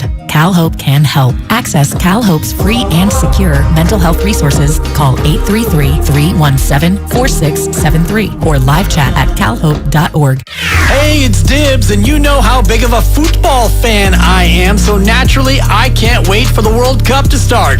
I'm going to be out at Mad Dog in the Fog, Tuesday, November 22nd, starting at 7 a.m. until halftime, as Mexico takes on Poland. Then I'll head straight back to the studio for the great Willard and Dibs show. Come on out, let's drink some Estrella, and join me at Mad Dog in the Fog in the city at 7 a.m. on November 22nd. Hey guys and gals, I'm pumped to tell you about this new brand that I'm working with here at the game. It's called Flag and Anthem. I met the co-founders last week, and let me tell you, they are legit. They make the best flannel shirts, jeans, jackets, hoodies, all the kind of stuff that you need. And you'll find it anywhere, but here the prices don't really break the bank. And their clothes are super comfortable, versatile, and are the perfect fit for the ever-changing weather here in San Francisco. Plus, they put the work in with our Bay Area boy, Christian McCaffrey. Did you see him at the sideline of the Warrior game? He was draped in Flag and Anthem go-to gear. So who doesn't want to look like CMC? Head over to flagandanthem.com and use the code GAME, G-A-M-E, for 25% off. Flag and Anthem, real clothes for real life. My husband and I live next door to a haunted graveyard. It's a little creepy, but we manage. Just like we manage without home internet. Do I wish my mobile hotspot was faster? Yes, but I make it work. Kinda. Just like we make it work sleeping next to a 17th century burial ground. Honey, can you move your hand? That's not my hand. It's mine. Not having home internet? It's not that bad. Grab my hand. Wait, okay. No, not up the stairs. We tried that last time. Run over. You can literally run through him. It is that bad. Don't settle for just mobile. Get Xfinity Home Internet for just $24.99 a month for 2 years with no annual contract and a free streaming box included. Go to Xfinity.com, call 1-800-XFINITY, or visit your local Xfinity store today. Restrictions apply. Not available in all areas. Requires paperless billing and auto pay with stored bank account. After 24 months, regular rates apply. Offer ends 12/21/22. Universal Studios Hollywood is where the holidays come together. We've tested it. Festive food with refreshing Coca-Cola. Family, friends, and fa-la-la. Dazzling lights cranked up to maximum merriment. The Grinch and his dog Max stealing your tree. All the science adds up. It's the awesomest celebration of the season. Save $20 on a Coca-Cola 2-day general admission ticket. Offer ends 12/14/22. Restrictions apply. Details at universalstudioshollywood.com/Coke offer. Everything, our farm, our stand, our pop-up shop, it really all started when we discovered the benefits of local, raw honey for our family. And then we decided to turn it into a business. We were looking for something to help us get up and running. So we got the Chase Business Complete Banking Account. It's more than a bank account. It comes with Quick Accept, which lets us take card payments anytime, anywhere in the U.S. using the Chase mobile app. Plus, we get same-day deposits at no extra cost. For us, it's more than honey. It's about sharing a little sweetness with the world. Get the Chase Business Complete Banking Account with the essentials you need to help get your business going. Learn more at chase.com/business-complete-banking. Chase for business. Make more of what's yours. Quick Accept is not available in U.S. territories. Enrollment required. Usage subject to approval. Same-day deposits available for payments before 8 p.m. Eastern Time, Sunday to Friday. Fees and rates apply for checking and processing. Limitations and restrictions apply. Participants compensated. Merchant services provided by Payment Tech LLC and WePay Inc. Subsidiaries of J.P. Morgan Chase Bank and a member FDIC. Dell Technologies Black Friday event has arrived with select deals on top tech to power business productivity. The savings start now with up to 50% off select performance business PCs powered by 12th Gen Intel Core processors. Don't forget special pricing on the latest monitors, docks, and accessories, including free shipping on everything. Call a Dell Technologies advisor at 877-ASK-DELL for Black Friday deals. That's 877-ASK-DELL. Kansas City Steak Company, another AmericanEagle.com success story. Started in 1932 as a family-owned butcher shop, today they're a leading distributor of superior all-American steaks delivered right to your door, ready for the grill and your taste buds. When it came to their website, an average site wouldn't do. They chose AmericanEagle.com to take their website to the next level. With a dramatic increase in competition and a softening market demand, they had two challenges: improve their brand presence and message, and produce a positive return. AmericanEagle.com got to work and executed using usability studies, and detailed audits of site experience, digital assets, and marketing. The result? An integrated digital marketing and customer experience plan, organic traffic increase of 20%, and a long-term roadmap for success. If you love great steaks, go to kansascitysteaks.com for website design, development, and online solutions that bring efficiency and results. Visit AmericanEagle.com. If you need a results-driven website, call the team at AmericanEagle.com at 877-WEB-NOW-1. That's 877-WEB-NOW-1. Another nice day in Walnut Creek. Highs near 68 and sunny. Weather brought to you by one thing. Install a low-flow shower head and keep water off when brushing teeth or shaving to save water every day. Join Odyssey, and together each of us doing one thing makes a greener tomorrow. If you run a small business, you need the most from every investment. That's why Comcast Business gives you more, like our new gig speed Wi-Fi, plus unlimited data, all on the largest, fastest, reliable network for small businesses. Comcast Business, powering possibilities. Get started with fast speeds and advanced security for just $49.99 a month for 12 months with no annual contract. Plus, ask how to get up to a $750 prepaid card with a qualifying bundle. Ends 12/5/2022. Restrictions apply. EcoBill and autopay required. New 50 megabits per second internet and security edge customers only. Equipment, taxes, and fees extra.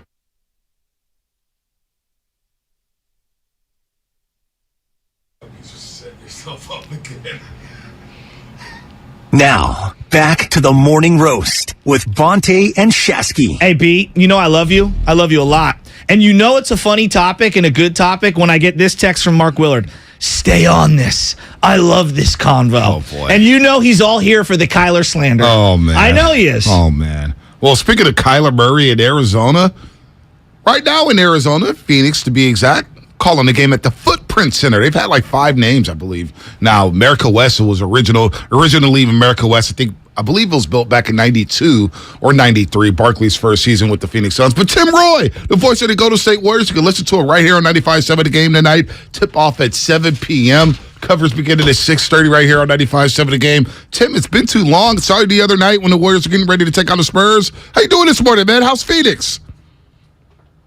Oh, hold on, real quick. We're connected. Now we have Tim. Now we have Tim live from Phoenix, getting ready to call a game at the Footprint Center in Phoenix. They've changed that name so much, Tim. Talking Stick Arena and U.S. Bank and America West. It's been all kind of names, but a nice test for the Warriors as they try to get their first road win. I found this out last night, Tim, that the Warriors, the worst start they've ever had on the road was back in 89-90 with Run TMC when they started 0-9 on the road. I can't believe they don't have a road win yet.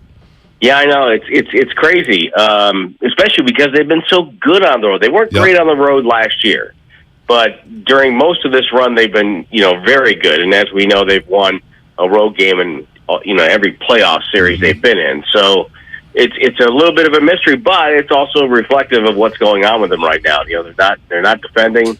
They're not playing with the type of consistency that you would like to see them have, and that's why they have the record they do. And so until those things start getting better, then you're still going to see a team that's going to be a little bit up and down. So how do they bottle up what Jordan Poole did the other night and get him to do that more consistently? Because I think that's kind of been one of the big missing elements is Jordan Poole's impact every single game. Yeah, and I think one of the things that's going to help is that getting DiVincenzo into the mix. Because what Jordan was trying to do, and again, I'm just kind of analyzing from afar here, but it just looked like he was trying to get everybody involved, and he was really worried about making sure getting other people involved, and that's really not his game. His game is to attack and get people involved off of that attack mode, and so. So I think having another ball handler out there will help him and get him going a little bit with the second unit. When he plays with the first unit and Curry and Draymond are out there, he can do exactly what he wants to do, and I think he feels really comfortable working with that group. It was pretty obvious the other night. But when he's playing with the second group, I think having DiVincenzo out there will help his game. And look, I think that sometimes when guys sign contracts right before the start of a season, my own theory is some of them try to earn every dollar in the first week. And so I think that may play into this as well. And speaking of which, we have Tim Roy on the line here on the Morning Roast on 95.7 The Game. Of course, the voice of the Golden State Warriors. Listen to him right here on 95.7 The Game alongside Jim Barnett tonight in Phoenix when they take on the Suns. The Suns are dealing with injuries. No Cam Johnson. Jay Crowder's not signed yet. We don't know what's going on with him. Chris Paul's questionable. So it feels like a game the Warriors can take advantage of. And Klay Thompson will have fresh legs after getting the night off Monday. What is the biggest issue you see with Klay Thompson right now? Is it conditioning? Is it shot selection? What are you seeing from Klay Thompson with his early struggles? We're not panicking. We're not worried about him long-term for this season. But what have you seen so far from Klay Thompson through 14 games? Again, probably similar to Jordan. I think, pushing it a little too hard and not letting it just come to him. And but again, I'm with you. I think Klay's going to be just fine. And the other part about to remember for Klay is that he's still on the way back. He still hasn't played a full season back. And so, I said this last year, I think we'll judge Klay in the second half of this year. Because then I think you'll have a good enough sample size and, coming off of two, not one, but two injuries that can derail a career. In my mind, I think he's doing fine. He is. I just think he's pressing a little bit right now. I don't think it's anything to be worried about long term. Because as you know, we like to say with Klay, it just takes one. Yep. Just takes one, and then all of a sudden everything is good for the next few weeks. When you look at like the two young guys that are still on the roster right now that weren't demoted, obviously Moses Moody and Jonathan Kuminga, how can they get these guys feeling good about themselves? Because it felt like we're seeing some positive steps forward, and I want that to continue. Yeah, and I think I wouldn't exactly call going to G League a demotion. I don't think it's like a Major League Baseball where he's going down there for the year. I think he's just going down to get some minutes and get into play, much like what they did with Jordan Poole a couple of years ago. Just go down and play, get your confidence back, come on back, and we'll get you reacquainted. When you get your confidence going and you've gotten a bunch of minutes underway. But as far as the two young guys, I think. They're young, and they're going to be up and down. And I think we all have to kind of, be okay with that. It's going to be a little bit of a struggle at times this year for those guys. They're going to have great games, and they're going to have not so great games. I think, for people to act like they should be playing like, 29-year-olds and 30-year-olds who have been in the league for a decade, I think that's very unrealistic. And I think it's something that. I think there'll be times where they'll get worked back. I think Kuminga is starting to get his footing back. He looks like the Kuminga we saw at times last year. So I think they're both going to be fine. I think Moody will be fine over the course of the year, just because I think he's rock solid mentally. I don't think he'll have an issue as far as what he's going to be able to get to them. But right now, if you're the Warriors and you're looking around, you're trying to figure out who works well with who. And I think to the moment, the guy that has seemed to work well in roles with the starting group and also with the backup group is Anthony Lamb. And he has been one of the more consistent players coming off the bench. Well, you stole my thunder there, Tim, because I wanted to speak about Anthony Lamb, who's on a two-way contract, had a solid game against Cleveland last Friday night. I thought he helped stabilize the game in the first half when Steph Curry picked up his third foul late in the first half with about 3 minutes and 54 seconds left. And then you see him on Monday night, hit 5 threes, 17 points, 4-year player out of Vermont. This guy, he looks like another nice little find for the Golden State Warriors, where every single year, whether it's GP2, whether it's a Damian Lee, a Juwan Toscano-Anderson, they find these diamonds in the rough, and it looks like Anthony Lamb is here to stay. Yeah, he plays, again, like a guy in his situation. If you think about it, he's playing for his career right now. He hasn't had that long run with one team where he gets established as an NBA player. So right now he's playing with his hair on fire and playing, looking around. He's figuring out how to play with Steph Curry. He's figuring out how to play with Jordan Poole. And so, he's really a nice little find. He's worked on his shot. He's got a decent 3-point shot. He can knock down an open three. And I just think he's kind of looked at the situation and said, I can take advantage of this and use my skill set to its best advantage. And I think it's going to be very hard to keep him off the floor if he continues to play like this. Are you ready for one of these battles with the Suns again? I mean, last time there was a lot of ejections and anger and frustration amongst both sides. Like, this was the matchup we wanted last year in the playoffs. I'm excited for tonight. Yeah, I think it's going to be a good game. I think it comes at a very good time for the Warriors because it's a game they have to really focus on.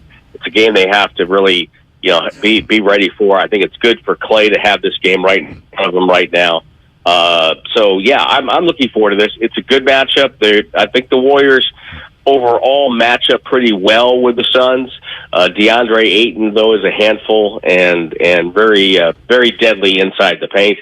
So they'll have their hands full. You got Booker, you got Paul. They don't have Cam Johnson, which is unfortunate. Huge. He was really playing well. And, he's the reason why Jay Crowder's not here because they said, we're going to start this guy. And Crowder goes, no, I want to start. And that's why he hasn't, shown up. So really, I think it's a good test at this point of the season as the Warriors are trying to figure some things out.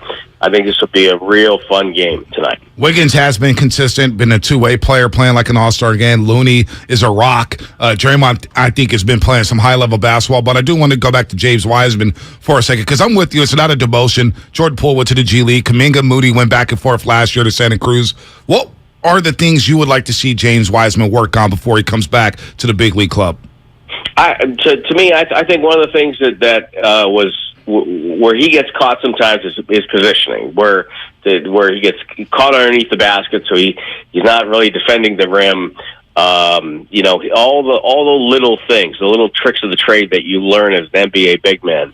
Those are the things.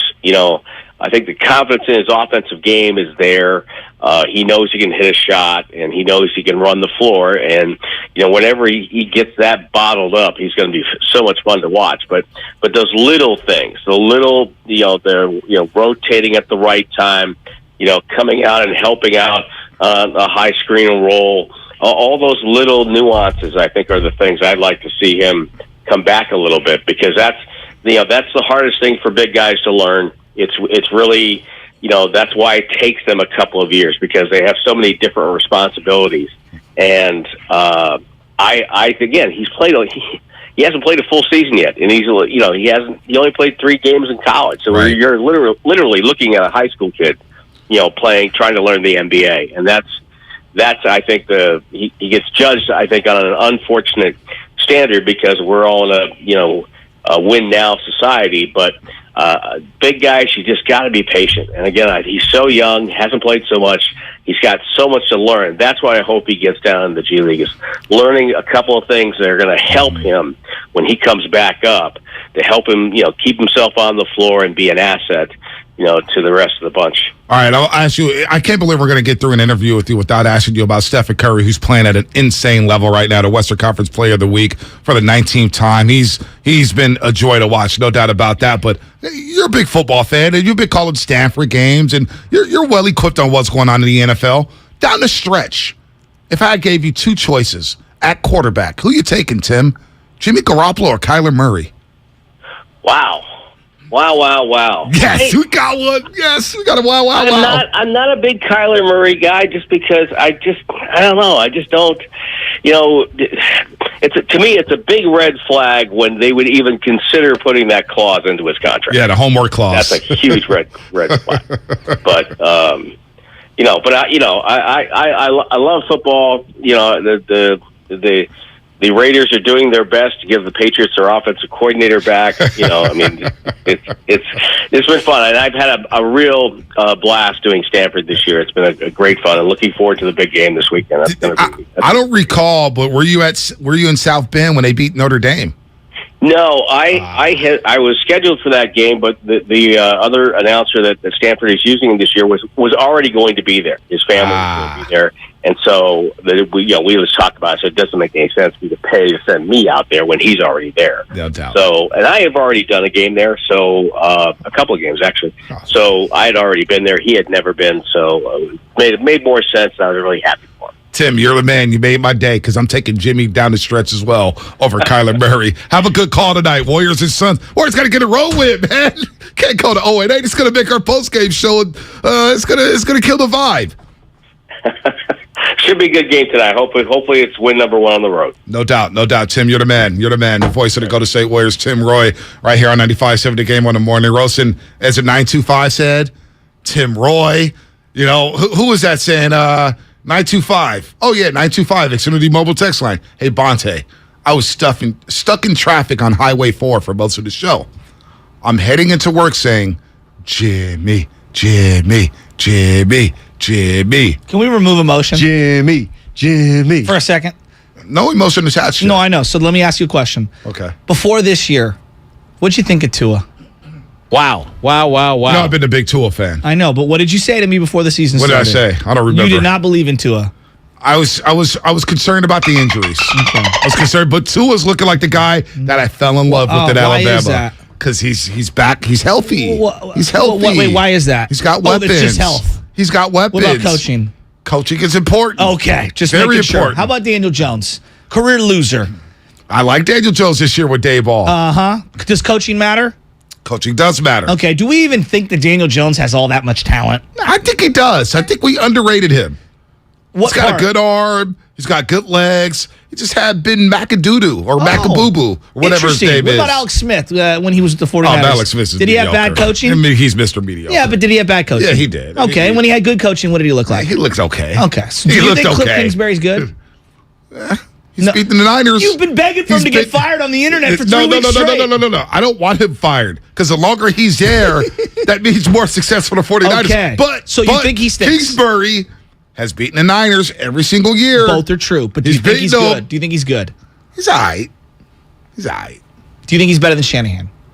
No. I don't either. I don't think it's close. Okay? Oh, yeah, so you're sitting here telling me that Kyler couldn't use some coaching as I reference all these other players who have infinitely less talent than He him. could use some coaching. But you know what? Part of the reason why Jimmy's so much...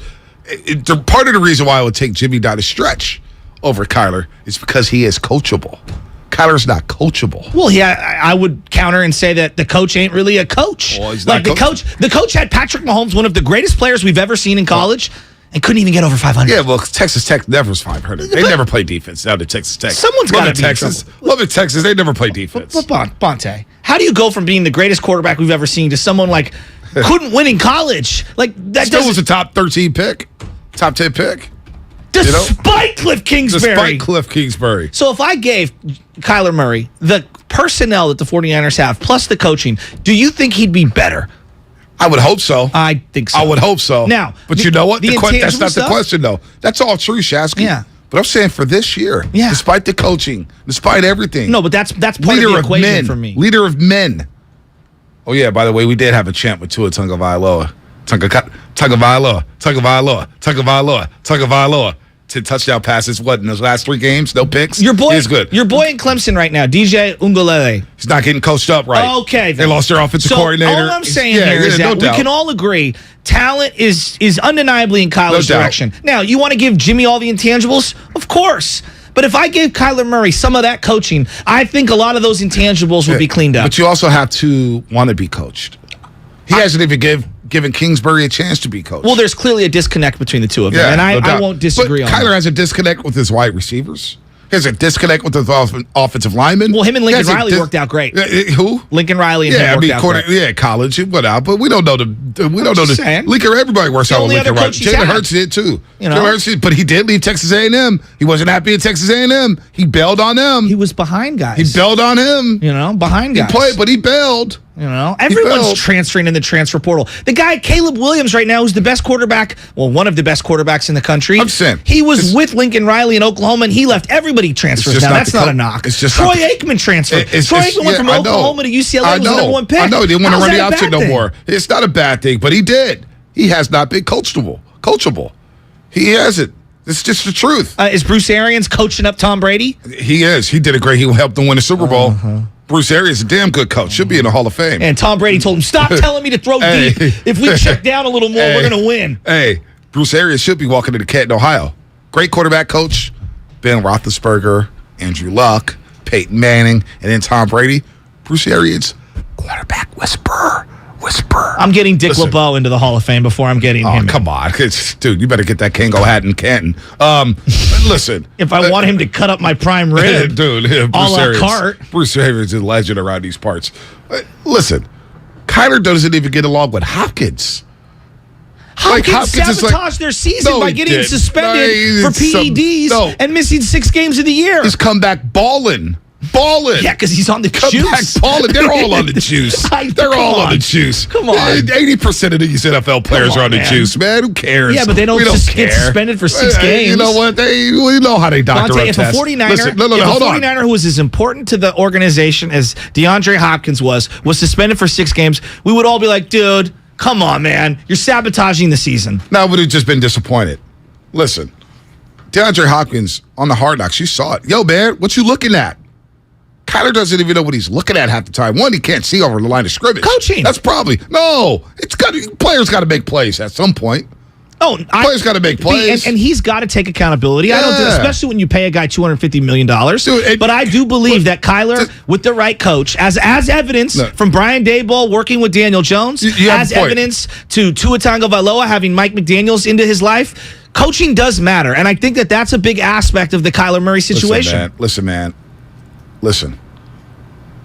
Kyler Murray's reply to DeAndre Hopkins when Hopkins was like, yo, what you looking at? We're open over it. And you know what Kyler said? Oh, let me finish. Kyler's like, I'm going to get you the ball. I'm going to get you the ball. I don't need a quarterback who's going to freak out every time you come up to him with a suggestion or if you're critical of something. Jimmy would have put on his hat and said, yeah, you're right. I missed you there. I got you next time. That's what you need from a quarterback. In very adverse situations, I need poise and composure. Kyler doesn't have that. So that's why give me Jimmy the rest of 2022. Gene in Oakland. Who are you taking? Well, I know Gene's a smart man. No, Gene's a smart guy. Gene knows his football. He does. He knows his sports. Gene. Who you taking down the stretch, Gene? You really need to ask me that question. He's taking Jimmy. It's Jimmy. I mean, of course he is. Of course. Yeah. All right. Listen, Tyler. Really, right? Does the Pope live in the Vatican? Yeah, he does. Kyler showed me all I needed to know about him in the playoff game last year. To me, he looked small in every sense of the word. All right. Meanwhile, Jimmy, you know, I've been a supporter all along, defended him even when everybody was attacking him, like after the Denver game most recently and such. I know his weaknesses. I'm as well aware of them as anybody, but. You know, that man's he's got toughness, he's got leadership qualities, he's beloved by his team, and I always hoped that under the right circumstances and with experience, he'd, maybe overcome some of those shortcomings. Now, what are the shortcomings that they've assigned to him? One, he can't throw long. Well, hey, that 33-yarder he threw to McLeod. It was beautiful. That was a pretty damn good long pass. Good one. That was a great throw. Hey, Gene, how about that Ross Dwelly play against the L.A. Rams, before the bye week?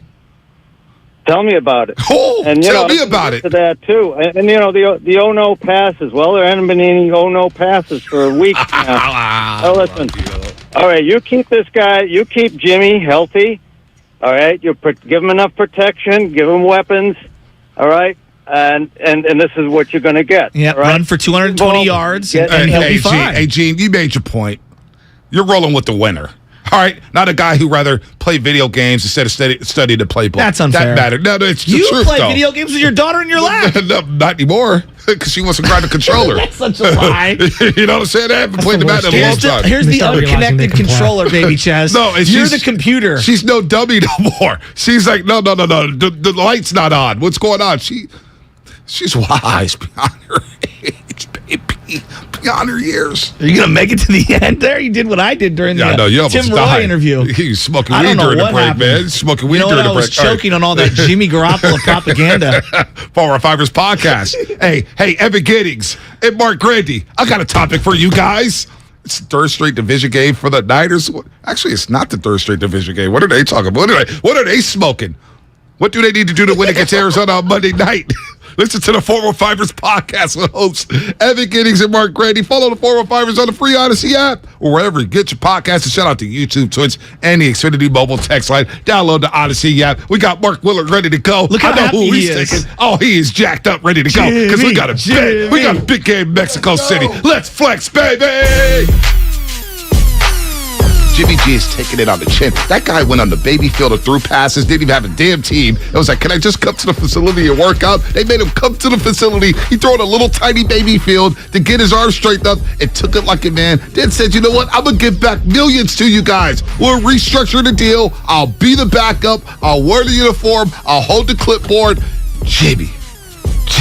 How many first-round draft picks would the Niners have to attach to Jimmy Garoppolo to swap the two players out? I don't care. I'm asking you. You can't put picks on Hart. You can't value Hart, dog.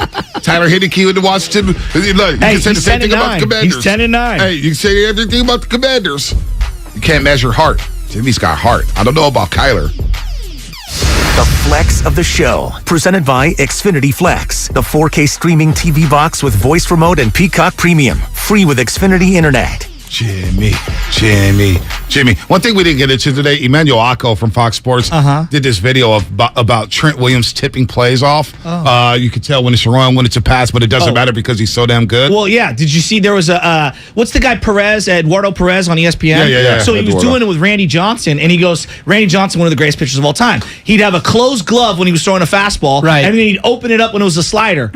And he goes, he was so damn good, it didn't matter. Didn't matter. Crazy. And Randy Johnson was like, I'll tell you what's coming, and I'm still. Well, when you're 6'10", by the time he delivers the ball, 60 feet 6 inches, he's about 41 feet away from home plate. Exactly. That bird was like, I totally knew what pitch was coming. Not a damn thing I could do about it. That's an early 5. He's coming in hot. I could do about it. That is one of the greatest videos of all time. It's so awesome and unsettling all at the same time. It's was it brutal. JT Snow or Sean Dunston at the plate? I think it was JT Snow. I'm gonna have to look this up. Yeah. Did he hit JT Snow? Who did he hit? Well, he hit Kirby Puckett got hit in the eye, But that was by Dennis Martinez. Okay, and then I know he went blind. El Presidente. That was the last event of his career, unfortunately. Rest in peace to Kirby Bucket, one of the first books I ever read. Love Kirby from Chi-Town. Man, feathers. I mean, feathers everywhere. And reminds me of my old cat Cliff.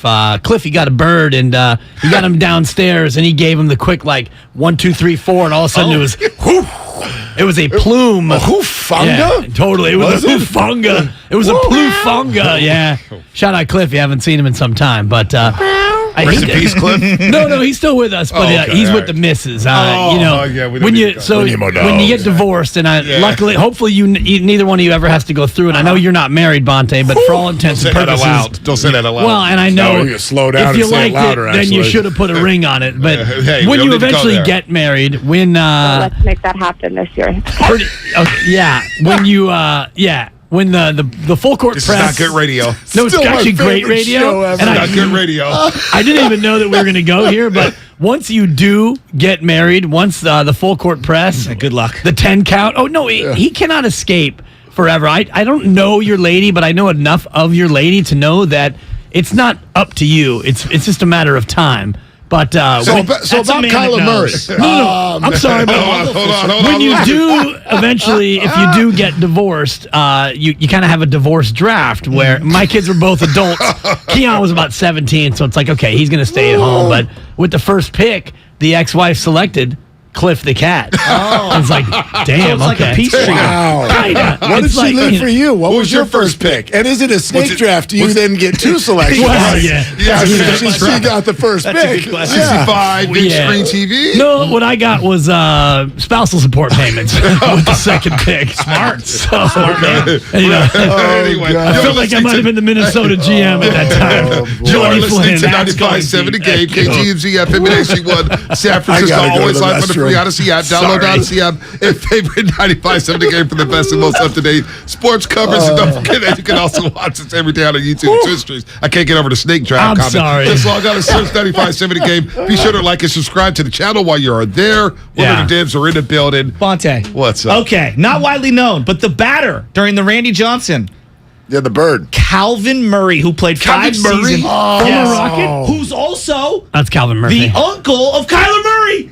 Really? No, he's right. not. I swear That's to God, right. that's what it says right here. No, he's right. not. It says it right here. He is. You That's may right. know his nephew That's a is good call. Kyler Murray That's one of of the the- Arizona that's Cardinals. one Get of the Bonte off the hot seat. I like that. I like that. That was a good diversion. That was a good one. Hey, listen. It's a good partner you got right there. It's a great partner. Always got his partner Well, you he's got the right one who there. sold me down the river and set that whole thing up. So it's the least he can do. It's the least he can do. Time out. And number I two, had no idea she was going off Did script. JT still get hit by Randy Johnson? I had no idea she was going off I script. didn't know what- And she always goes off It script. was an off-schedule play, and I was not prepared. And I was lineman downfield, and it was You just think a ugly. man downfield? Yeah. Totally. Yeah, let's While move we're on. trying to divert away from Bonte's impending nuptials, I'll say this. I'm with you on the Jimmy over Kyler this year. Of course. No, I'm with you because, I mean, Kyler Murray is too much of a wild card. Okay. Now that he's injured, I don't think that you can trust him to win the games that you need to win late in the year. Say Fair. what you will about Jimmy Garoppolo. And the word limited, shout out the Limited, the old retail store. He's super limited, but one thing we know, he has won playoff games. Calamari, as we like to call him, Jolo and Dibs Calamari. Calamari hasn't won a damn thing other than, hey, September, oh, October. You get to November and it's, hi. Or hey, Call of Duty session 15. Oh, we got that one. Most kills. Yeah, he got that going. So in terms of this year, this team, and knowing what you know about Jimmy G, you know what Jimmy G is. He's limited, but he wins. If I gave Kyler Murray all of the settings that Jimmy Garoppolo has, you don't believe a little more in That's not the Kyler question. Murray? That's not no, the that is yeah. part of the equation. No, That's how I do the math. No. I mean, the reason that I give Daniel Jones more love this year, Brian Daboll's helped him out. The reason that I look at Tua in a different you light guys said it was earlier. Mike McDaniels. Yeah. Coaching does matter. I know we want to put the players Size out there, matters, too. especially in this sport where every single play is called by someone from the sidelines. I mean, I would take Kyler Murray, and it's not even close. This year, look at you. You're like the biggest And he's Arizona turning- for the hater. rest of the turning season. on I'm Jimmy shocked. For the rest of the season. Right. No, I'm totally kidding because Yeah, I that's thought, what I knew. Bonte, I'm driving in, I'm like, wow, what? And you know what? You didn't throw a Randy Johnson fastball. You threw a breaking ball. Yeah. I'm like, I've never heard Bonte say some of the things he said about Jimmy Garoppolo. Well, actually, it's not true. Your man's wanted Jimmy over Tom Brady. Your man's was the biggest Jimmy Garoppolo cheerleader No, at I some know. point. Okay, so going back. I'm Till going they back. drafted Trey Lance. But Going you back. know what? I've come to the light seeing him on Sunday Night Football, converting those third downs, and I said, you know what? Number 10 is rolling. I want to roll with this guy. I'm watching Kirk Cousins at Orchard Park just throw things up. I'm watching Dak Prescott fumble around Jefferson in caught 'em Lambeau all. Field. You know, I'm looking Seriously. at Daniel Jones, and I'm looking at Jalen. I'm looking at all these quarterbacks. I'm saying, you know what? Give me Jimmy. Not too many people. Like Dan Orlovsky, I'll say it again. He did not recover from stepping out the back of the end zone. That was it for him. Nice media career, but Yeah, that's it. Yeah. Jimmy Garoppolo had to pick 8 in Mile High in Vesco Field, whatever the hell it's called now, or what is it, Sports Authority Field? I don't know. Who knows? That's your job. It's to Yeah, remember I know. the names of I'm a little stadiums. disappointed I in think myself. they should have a mandatory 20-year wait to change the name. I agree. Well, what about FTX? So like they go bankrupt and now they have to strip it because Miami sold the name of the arena. You could have given me 50 cities and 50 teams, and I wouldn't have known who FTX was. Nor would I. The only reason I know is because I read it in the article. So Yeah. they gave Miami, and it was actually a bad deal. It was something like $20 million a year for the next 10 years or whatever. It was way less than what Oracle in put on. Power Field at Mile High. Well, so FTX now, because they're bankrupt, they're going to rescind this thing, and so I don't know. I don't know what happens in those I don't even know situations. what FTX is, so it's It's obviously like not. It's essentially a Okay. cryptocurrency. Oh, that yeah, went because you got Crypto.com right down in LA. I just think that you should have a mandatory 20-year wait to change it, or you lose your right to have a stadium name. Well, I think it was so annoying. I'm with you. When AT&T first came up, it switched the name of the company from AT&T to SBC, remember? And so they had to switch the name on the It was Pac Bell first, right? Excuse me, Pac Bell, then SBC, then AT&T. And now it's Oracle. So Pac Bell went to SBC. Right. SBC was a Southwest weird Bell. name. And I what, like Pac what did Bell Candlestick become? 3.com and Monster Three came out. Monster. Three Park. Park. Okay. Yeah, Three Park. Yeah, it's just and Monster Park. Then it became rubber. Then it became and rubber. believe me, I'm all about your corporatization. And I tell you what, I'm a Chase customer myself, and I love Chase Bank. Hi, I'm Dan Dibley. And whenever I bank, when I'm not at Fremont Bank, I was going to say, I'm all about take it easy. Dude, I We're full speaking service of- banking, no speaking of compromise. rubble. I actually have Yeah. both, which is nice. But if you're going to do it, if you're going to put your name on it, you got to put your name on it. I'm with you there. So anyway, Okay, all right. So answer me this. it's like a marriage. Let's Monte. make it not about Jimmy know for what you're just a talking second. Let's just make it about Kyler Murray for a All second. right. Because part of this is fantasy. We fall in love with stats and skills. Now, there's nothing wrong with skills. Skills are great. People need skills. But certain skills don't translate. Like Dibs has been talking, especially because of the Wiseman stuff, about the curse of the number 2 overall pick in the history of the NBA. Oh, we'll get into it. All of these people had unbelievable skill sets. Hashim Thabit had an unbelievable skill set. Michael Beasley. He's like the 4th best player. Unbelievable skill set. But it's got to translate. So if I just forget Jimmy for a second. Okay, let's talk about Kyler Murray. What is it that you like? And don't say he's fast. No, his arm talent is ridiculous. He does throw a beautiful out ball, which is one of the hardest balls to throw in football, down the field. He's excellent at that. I categorically dismiss Arizona's style of play because of the shotgun. They are one of the softest teams. They don't run the ball. They don't get in I formation. They don't help the quarterback out. And I believe coaching in the NFL is one of the most important factors and style of play. Part of why I disbelieve in Arizona in general is because they don't line up under center and hand the ball off enough. Their entire style of play is a basketball team soft. And it's because they're in 12 yards back shotgun the entire time. It's fair. That's and there's interesting. A counter that's the best way to play with Kyler. Well, or maybe the only, because can he even, you put him under center, can he even see over the line? Well, Lincoln ran some under center with him in Oklahoma, but very few and far between. But that's college, and it is a different game. We obviously, wherever Lincoln is, they're going to be quarterback and he's numbers. Awesome. Yes. Like, you mentioned Caleb Williams left Lincoln, but he left Lincoln to stay with Lincoln and go with him to USC. Like, you're going to put up humongous numbers if you're a quarterback in college under Lincoln Riley. I love Caleb. And Dibs, I know you love adjusted QBR because it takes into account a lot more as to regular quarterback rating. Because regular quarterback rating is Jimmy G's best friend. If you're a dink and dunker, then your regular quarterback rating is going to be higher than a guy who takes chances. So they have similar completion percentages. If you buy in, completion percentage like 66 this year, to 68. Jimmy 66.8, Kyler 66.7. Yeah, so yes, they're like Jimmy's way similar. better. Adjusted QBR.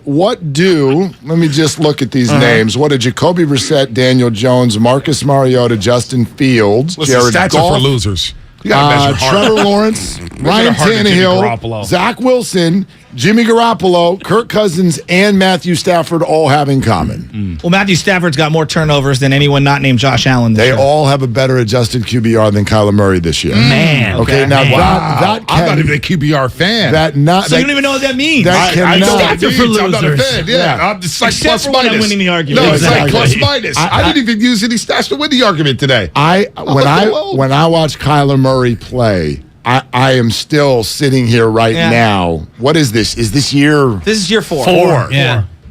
I'm still wondering exactly what it is that is going to actualize at a certain point in terms of something beyond the obvious. Great feet, very, very hard to catch. Is their arm talent? Sure, Jeff George had it also. Yes. Well, a lot of guys have had There's nothing that has actualized out of an 8-game win streak last year. Yeah, I know. To start the year. And then embarrassed themselves For sure. the rest of the way. Embarrassed themselves. And I also think this year's start, you can't talk about Arizona this year without talking about the DeAndre Hopkins suspension. Okay, but he's back and they're still not winning. For sure. He's got They're playing plenty. catch-up. Oh, well, He's they got plenty traded of for his weapons. boy Hollywood Brown. And Rondell what did I Moore. think of that move? No, I liked Hollywood Brown. He was balling. He drops the ball. I know. And then they brought in Robbie Anderson, who's had success in the league. Well. He's got plenty of wide receivers. Well, I like Rondell Moore, but yes, I agree with you. I think what you said before is the most accurate thing is a lot of it is the head coach and the system. Because Tua,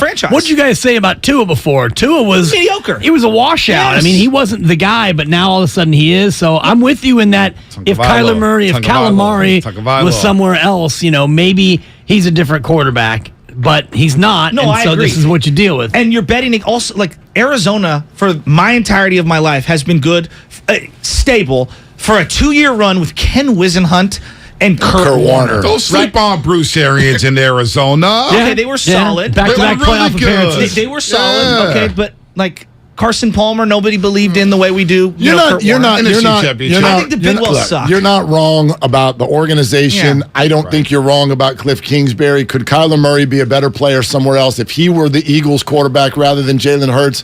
Would they? Interesting. I don't know. There's no way for us to know. But Kyler Murray so far in this league has really proven something that's barely above nothing. And if you want to compare, like, what would he look like with Kyle Shanahan? Interesting. It's a thought. It's a conversation. But we fall in love with stats and skills. And so if I'm a fantasy player, Kyler Murray over Jimmy Garoppolo. If I'm a football team in the NFL, there is zero question this year and beyond, quite frankly, as to which one I would want. Ooh. It's not even like not even a question. No. You got to prove something. Then why is Lamar? Let me ask you this. Then why is Lamar Jackson waiting on a contract, and they gave $250 million to Kyler Murray? Well, because people making weird decisions. Lamar Jackson's way better than Kyler Murray. Way better, more proven. I agree with you, but there's a reason. Every GM in the league, I'm just telling you, every GM in the league told you Jimmy Garoppolo at $20 million a year, don't want him. Well, what'd you just say about the Cardinals organization? Yeah, but they're stupid. But people would line up to get cut. This is a bad organization. If both were on the open market, throw the football. If both were on the open market, you truly believe Jimmy Garoppolo has more takers than Kyler? Right now, they're both on the No. Okay, no, I didn't say. I didn't. No, I agree with you. Nobody's completely. saying that. Yeah. But I didn't Nobody's say saying that. Yeah. I didn't say that. Yeah, I also so know. 71-year-old guy with injury The question history. is, we got to go back to the question. The rest of this season, and I'm who you still want playing taking quarterback? Kyler Murray, and I'll stand on an island like Hank by myself. And bad contracts get signed all the time. The Ravens are idiotic for this. I would have signed him too. The New York Yankees messed this thing up sideways, and it's why the Jackals are going after Aaron Judge. Like Jackals. You got it. Like Shout out, Guru. So you can. I mean, you can sign Kyler Murray over Jimmy, over Lamar, over whatever, but he is classically one of those quarterbacks that ends up in a spot where a team is like, we can be relevant with this guy. Hey, Shasky. We're not going to win a Super Bowl, though. We're caught up in Garoppolo mania, baby. Join us, man. Get on the train. Garoppolo mania. I just hope for all your sakes off of my timeline that you get Colt McCoy Monday night. Because if Kyler comes out and plays well, woo, Tuesday. Woo, What Tuesday? What's going to happen Tuesday?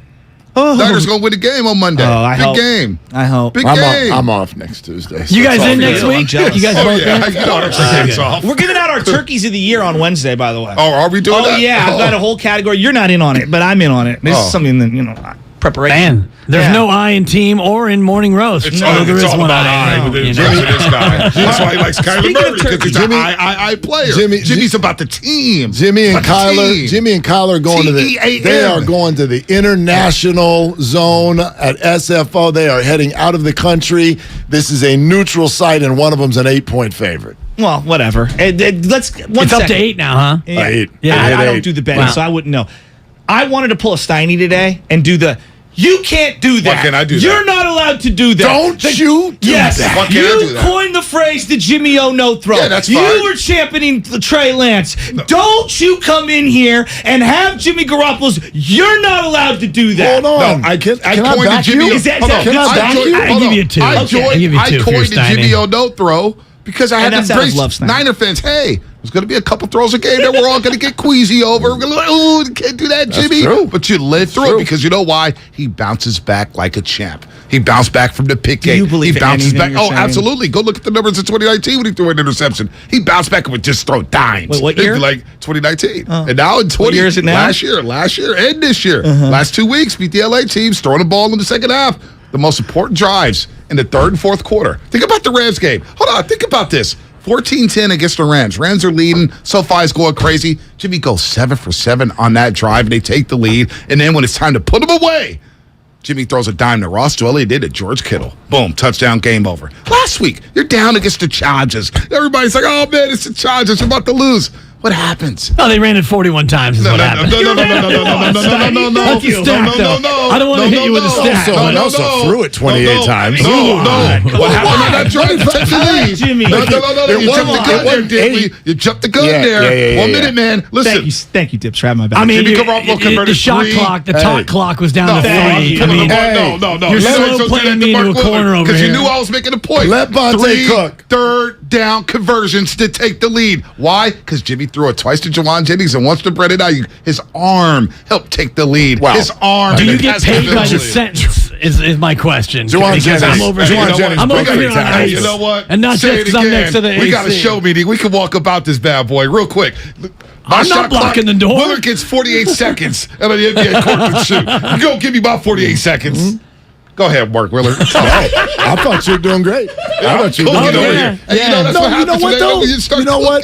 Don't you do It's that. just fake when grandstanding is what it is. No, You're when trolling. You're No, I'm not trolling trolling. us. Just like you No, think I was I'm not trolling you on trolling. the Cavaliers. No, this ain't trolling. You were pom-pomming it up for Trey Lance, and now Oh, you're yeah. a Jimmy stan? I'm still a Trey Lance stan.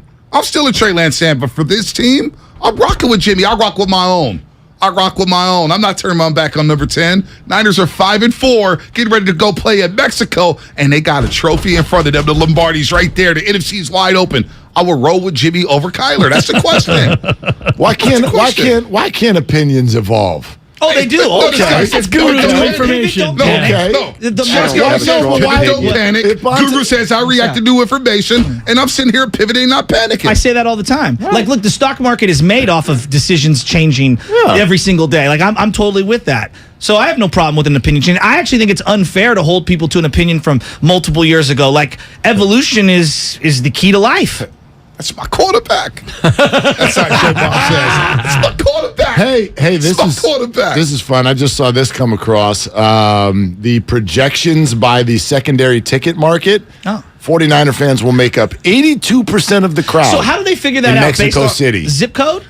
Purchase of like your home address? Yeah, I don't know. Like, do you need to declare when you're buying the tickets? Like, I'll be rooting for the 49ers in this game. You have I to don't put know. out your address or your billing So address. it's just a projection. Interesting. No. I wanted to go. That's not why I'm off next Tuesday. I wanted to go. I wonder what the percentage, though, of the secondary market is the total ticket sales, because Estadio Azteca, as you guys know, holds damn near 100,000, and it'll be close to full. What? Estadio Azteca. I didn't know At that. altitude. And the other thing you need to know about this game. Julio Cesar Chavez used to fight there all the time. The other thing you need to know about the stadium is one of the locker rooms is like a quarter mile away. They got to go up the path. I mean, I'm not sure if it's the home or the road. Okay. It's the home team, because the Raiders had to do it against the Texans. Okay, a I'm couple glad years you ago. knew that, because you'll watch, like, as they leave the field, it is a jaunt, It's a jaunt. at altitude just to get to the locker room. I think they add more time to the halftime break because of that jump. I think you're right. Yeah. Was it Chipotle in PGA where Mickelson won that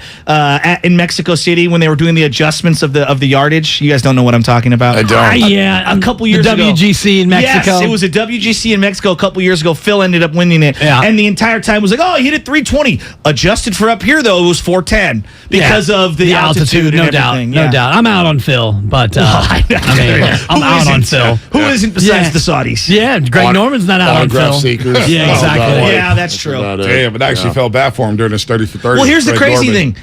If he would have just shut up, he could have a job on NBC and CBS yesterday. He'd be making Greg Norman? money. No, Phil Mickelson. Oh, still making a He would have been job. on television forever. Phil was on his way to what I would refer to pulling a Kobe, which he didn't even need as much as Kobe. He needed a half Kobe. Right. What do you mean? So Kobe, Redemption. Kobe to me, not just redemption. Gotcha. Understanding. Barry Bonds tried this. It didn't mostly work out of our market, but you'll watch players when they get close to the end of their career, they start to understand a little bit better about why they need to and how they need to sort of change their relationship Tiger. with fans in the media. Yes, absolutely. He's evolved a lot in Kobe, the last couple years. Kobe Bryant, if you had flashed forward, halfway through his career and said, gosh, if this guy were to pass away 15 years from now, Shaq is going to be running material at Staples Center and spreading love about this guy, you'd be like, what? They can't even be in the same room together. Kobe Bryant did a great job of understanding social media, understanding the fans and how, what he had been through. And then there was the girl dad stuff. And he changed. He really, really changed his narrative. Phil, with the Mizzen and Main stuff. Oh, my God. He was good at, right? It's like a golfer with a sense of humor. Yeah. We love this. And gambling. And then Phil. I know, then he he went full filled Phil. all over I know, himself. I know. Yeah. He took the money. So, and he, but it's not just that. Not just that. Yeah, he burned it down to the ground, and at the same time, the lack of self-awareness of what was coming out, and then him saying what was on the record and what wasn't on the record, choosing to go. There's just a lot. And then the gambling thing can't what go away. he did, what he was trying to do in his own mind was what needs to happen. The PGA Tour needs to change. I'm with you. But the way he went about trying to get this change was the wrong way. The bed partners were bad. If this was a group of, of other investors, not that government, I think we would look at this in a totally different way. We're all hypocritical with the idea of taking the money, right? Like nobody gets offered a contract and asked where the money's come from. Nobody goes to the grocery store and thinks about what billionaires getting their money whenever you buy something. So it's not even that. Like Dibs said, it's kind of the way. It's the tone he took. It was the defiance. It was the torch everybody who's helped build his platform. That to me is but Phil, desecration of the memory of Khashoggi. What does that make it? It's a desecration sensation, Mark, is what it makes Phil has always been a fraud, though. I've heard that from a lot of people. Phil, now this is, I've heard that from a lot of people. Phil is a fraud. Yeah. I'm loving watching you on the YouTube right now with your... What's going on, B? Okay. He's out. Dan Dibley, no, I'm not out. Just Dan Dibley being hypocritical during the changeover. Why? He called me for a shot clock violation, and I just watched you two go back and forth. That doesn't make me a hypocrite. Oh, no, I passed the rock. Call them out on the shot clock violation. Yeah, I cleared them out. All the Get time. out of the way. I'm ISOing here. Coach, I live with this man. I got no shot clock. Okay, I live with this man. I'm Princeton, 1993. Back to I got a foul to try to get him on the line to get the ball back. You want me to play like the Phoenix Suns, 7 seconds or less? You be you, Monte. You be you. Paul Westhead, the guru of go. You want me to be that all the time? 40 minutes of hell. It would be nice. I can't hold the ball one time and pull it out, throw up the fist. You can always throw up the fist. I like a more tempo-related sports talk radio in general, but this is my radio spouse now, for better or for worse. Sickness and health. You call out somebody who's a guest? Forget that. Well, I mean, it's after 9. I guess you are the guest now. Let me squeeze in one more sports talk because you two are doors open. I was trying to get to the show meeting at 9:15, but my buddy over here kept yapping. Damn. Now we're going to be here till 10:30. $19 million. Jock Peterson. Thank you for the ratings. Go ahead. Jock Peterson, $19 million. See, it's a bargain. But 19.6, by the way. For 1 year, when you have essentially, I know we don't do cap space. We don't know what they're doing. We don't know cap space in Major League Baseball. Yeah. But when your payroll right now sits somewhere in the neighborhood of $50 million, why would I give a rip what they spend for 1 year? Peterson. You can't give him $20 million. No, but it's not precluding them from spending another money. I know it's not, but it just looks bad for a year for Jock Peterson, who's a platoon player. You give him $19.6 million. Hey, but I mean, DH against 2/3 of the pitchers, I got zero problem with it, and it does nothing to stop anything. If you're a Giants fan and you want to be bummed about something yesterday, Rizzo? Don't let it be Jock, let it be Anthony. Yeah, the Rizzo thing, I don't know. Does he know something? No, it's not that he knows something. I think he enjoyed being in New York. Yeah. And we're going to talk about this, by the way, a lot. Chris Kirshner, who covers the Yankees, is going to join us here in 37 minutes. Okay. And the big question is going to be, does Anthony Rizzo signing there help Aaron Judge staying there? And so we're going to go out there and we're going to find that answer. But if I don't know if Aaron Judge is making a decision at all based on where Anthony Rizzo is. But if it helps at all, why wouldn't you do that deal? Why wouldn't the Giants do that? I know they want to be younger and more athletic in the infield, so I always had some questions about Anthony Rizzo. I thought they wanted to have guys who could not just be platoon players, is the thing. Rizzo's an everyday player still. Right. No, but he didn't get Rizzo. I think they do. No, you're right. They kept Jock. Let's not paint the whole team now that. They kept Jock. Right. Jock, I mean, the guy 51,578 per at bat. So what's that? He's going to make $50,000 per at bat based on what he made last year. I'm just giving context. No, I know, but that's not my money, bro. Right, exactly. It's good context. I don't like whatever. Yeah. Do you want Jock on the team? We're just saying whatever for $20 million for Jock Peterson, who plays only against. Bonte, that's what players cost I don't care. Just let him walk. Yeah, but Bonte, you can find another Jock for like $10 million. But without the shift now, he's going to get a lot more hits, Bonte. Let's go with that. If he can put the bat on the ball. Let's go with what you just said. How many strikeouts did he have last year? Probably about a hundo. He was like 240 batting average. average. He was a good player. He was good for the Look, Giants. if you could get after he got the soul slapped out of him. Let me ask you this. He wasn't good. You mentioned you could get the same thing for $10 million. As a fan, let's say they do. They went and got a Jock comp for half the price. 1 year, and you have $150 million of space. What does that do for you? Look, I'm not going to go crazy. I'm not going crazy over Jock. Let's see more. But I am a little surprised. Yeah. He's extended a qualifying offer to Jock, and it was like, he made $6 million last year. $6 million. This kid's a $14 million pay But he raise fits the ethos of the culture And he that they need. out-earned his contract hitting 23 home runs. So why don't you just look at it as a 2-year, 23 home $25 million runs. deal? Yeah, all of a sudden it's not so bad. 2 years, 20 million for 25. 23 home runs. Rizzo $1 Sting. billion a home run. baby. Rizzo $1 Sting million. has me $1 billion worried about a Judge. home run. That's all. He was better That's than all. Castellanos for 3/4 of the year, and Castellanos got $100 million. They have plenty of time to save this, but this has not been a great start. I'll just say it that way. Interesting. How about the Warriors? I'll be listening. Suns tonight. Warriors Suns. Warriors Suns. Gonna be fun. How are the Warriors only plus 1.5? Man, they haven't won a road game yet. I'm taking the Warriors tonight. Okay. Are you? Yeah, I would. Absolutely. I hope so. NL? But take the money line, baby. Take the points. Take everything. I don't even know that. Dibs and Willard. Take everything. Take everything. Dibs and Willard. Next. Willard and Dibs. Jimmy. Does the Pope live in the Vatican? When you're young, life is full of choices. Don't let opioids like highly addictive and deadly fentanyl take away your life or your choices with just one wrong pill. Find medically proven treatment options at choosemat.org. Hey, it's Dibs, and you know how big of a football fan I am, so naturally, I can't wait for the World Cup to start. I'm going to be out at Mad Dog in the Fog, Tuesday, November 22nd, starting at 7 a.m. until halftime, as Mexico takes on Poland. Then I'll head straight back to the studio for the Great Willard and Dibs Show. Come on out, let's drink some Estrella, and join me at Mad Dog in the Fog in the city at 7 a.m. on November 22nd. If you run a small business, you need the most from every investment. That's why Comcast Business gives you more. Like more innovation with our new gig speed Wi-Fi, plus unlimited data. More speed from the largest, fastest, reliable network for small businesses. And more savings, up to 60% a year with Comcast Business Mobile. All from the company that powers more businesses than any other provider. When you need more, you need Comcast Business, powering possibilities. Get started with fast speeds and advanced security for just $49.99 a month for 12 months with no annual contract. Plus, ask how to get up to a $750 prepaid card with a qualifying bundle. Offer ends 12/5/2022. Restrictions apply. EcoBill and AutoPay required. New 50 megabits per second internet and Security Edge customers only.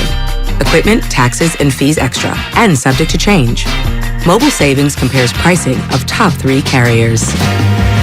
This is your time to cash in at Cash Creek Casino Resort. To rock and to roll.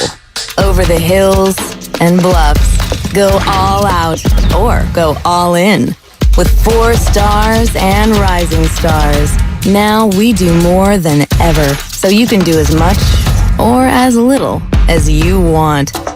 It's your time to cash in at Cash Creek Casino Resort. O'Reilly! Cleaning your fuel system can help your engine run better and improve gas mileage. Visit O'Reilly Auto Parts and pick up a bottle of Chevron Techron Fuel System Cleaner on sale now. Buy one, get one free, plus double O Rewards points. Get more fuel-saving tips from the professional parts people at your local O'Reilly Auto Parts or visit O'ReillyAuto.com. O'Reilly Auto Parts. For 25 years, Buy Right Market in San Francisco has partnered with purveyors of deliciousness to bring you local food that adds a dash of unique to every meal and celebration. Hi friends, this is Jamie, Buy Right's head of product. And this season, whether you're planning an elaborate meal, watching the game, heading to a friend's, or cozying up for a night in, Buy Right will help you savor what matters most. Pre-order your holiday meals at buyrightmarket.com or stop by and discover something unique for yourself. Gather, share, and enjoy with Buy Right. Black Friday is starting early at Fasteners Inc. Tool Outlet, and there is no better place to shop for all your power tools. Grab free batteries with tons of Makita products and many more of the year's hottest deals, November 21st through the 28th. Save $100 on Makita 18-volt rear handle circular saw kit and take home 2 extra batteries on us. Again, our Black Friday sale will be November 21st through the 28th. Check us out at 2897 Monterey Highway or online at fastenersinc.net. Someday, you might be with friends in the Bay Area, telling the story of how you navigated these complex times. The market was all over the place, so you reached out to a Merrill advisor, and with their help, charged ahead. And unlike your fishing stories, you won't have to go overboard. Find an advisor at ml.com/bullish. Merrill, a Bank of America company. What would you like the power to do? Investing involves risk. Merrill Lynch, Pierce, Fenner & Smith Incorporated, registered broker-dealer, registered investment advisor, member SIPC, a wholly owned subsidiary of Bank of America Corp. This Native American Heritage Month, we invite you to learn about the Cultural Conservancy, a Bay Area Native-led organization focused on protecting and restoring indigenous culture since 1985. To undo 500 years of damage caused by colonization, the Cultural Conservancy works with indigenous communities in the Americas and Pacific through native foodways, traditional arts, media, and more. Visit nativeland.org to support us and learn more. Finding the right Medicare plan? Oof, no easy feat. Kind of like those dances my granddaughter loves making me do. But then I found Walgreens FindRx coverage. Lets you compare plans online, over the phone, or in person. Made Medicare shopping so easy. Plus, I found plans with low-cost copays. I can get down with that. When you need to talk Medicare, Walgreens is here. Start shopping today at walgreens.com/Medicare. You're the one who protects the flock, and that requires an eye for detail. Because when safety and well-being are on the line, it's the details that can save lives. Even when no one else is watching, you see everything. Grainger gets you, and we're here for you, and all the ones who get it done with a wide range of safety products and solutions, plus board-certified safety consultants here to answer your questions. Call, click Grainger.com, or just stop by. Grainger, for the ones who get it done. At the Home Depot, we have Black Friday savings all through November. And with that comes a joyful holiday bustle that we just love to hear. Although we also love the sound that comes after the holidays, when people put their new tools to use. In fact, we love it so much. When you buy select Milwaukee M18 kits, you'll get an extra tool for free. So after you're done filling the air with holiday magic, you can fill it with the sounds of doing.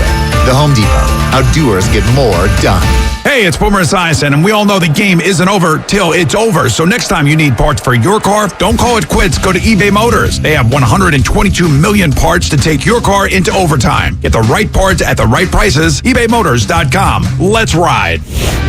They're longtime friends. Let me tell you something real quick about Dibs that I'm sure not everybody knows. And first-time partners. Hang in there, big guy. There'll be brighter days ahead. Now, these two homegrown Bay Area boys finally come together to take over sports talk. Get the hell off of my doorstep. Major League Baseball, you stink. It's Willard and Dibs.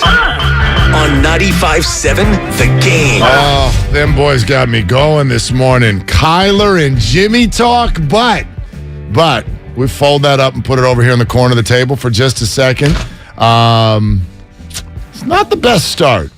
It's not the best start, but for us. No, we're fine. Oh, okay. Yeah, we're fine. Okay. Not the start that everyone was maybe hoping for from the San Francisco Giants to MLB free agency. However, the 49ers went down 7-0 to the Rams. How'd that end up?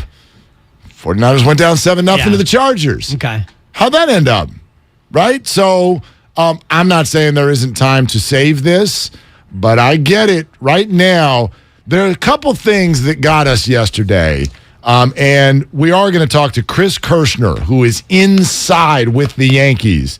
And can give us a little bit on the dynamics. There's a couple things I'm looking at right now. Some of them good, some of them bad with regard to the free agency of Aaron Judge. And I'll throw out there also, by the way, this is not, you and I had this conversation in Linden last week. Yeah. It's not, for me, it's not Judge or bust.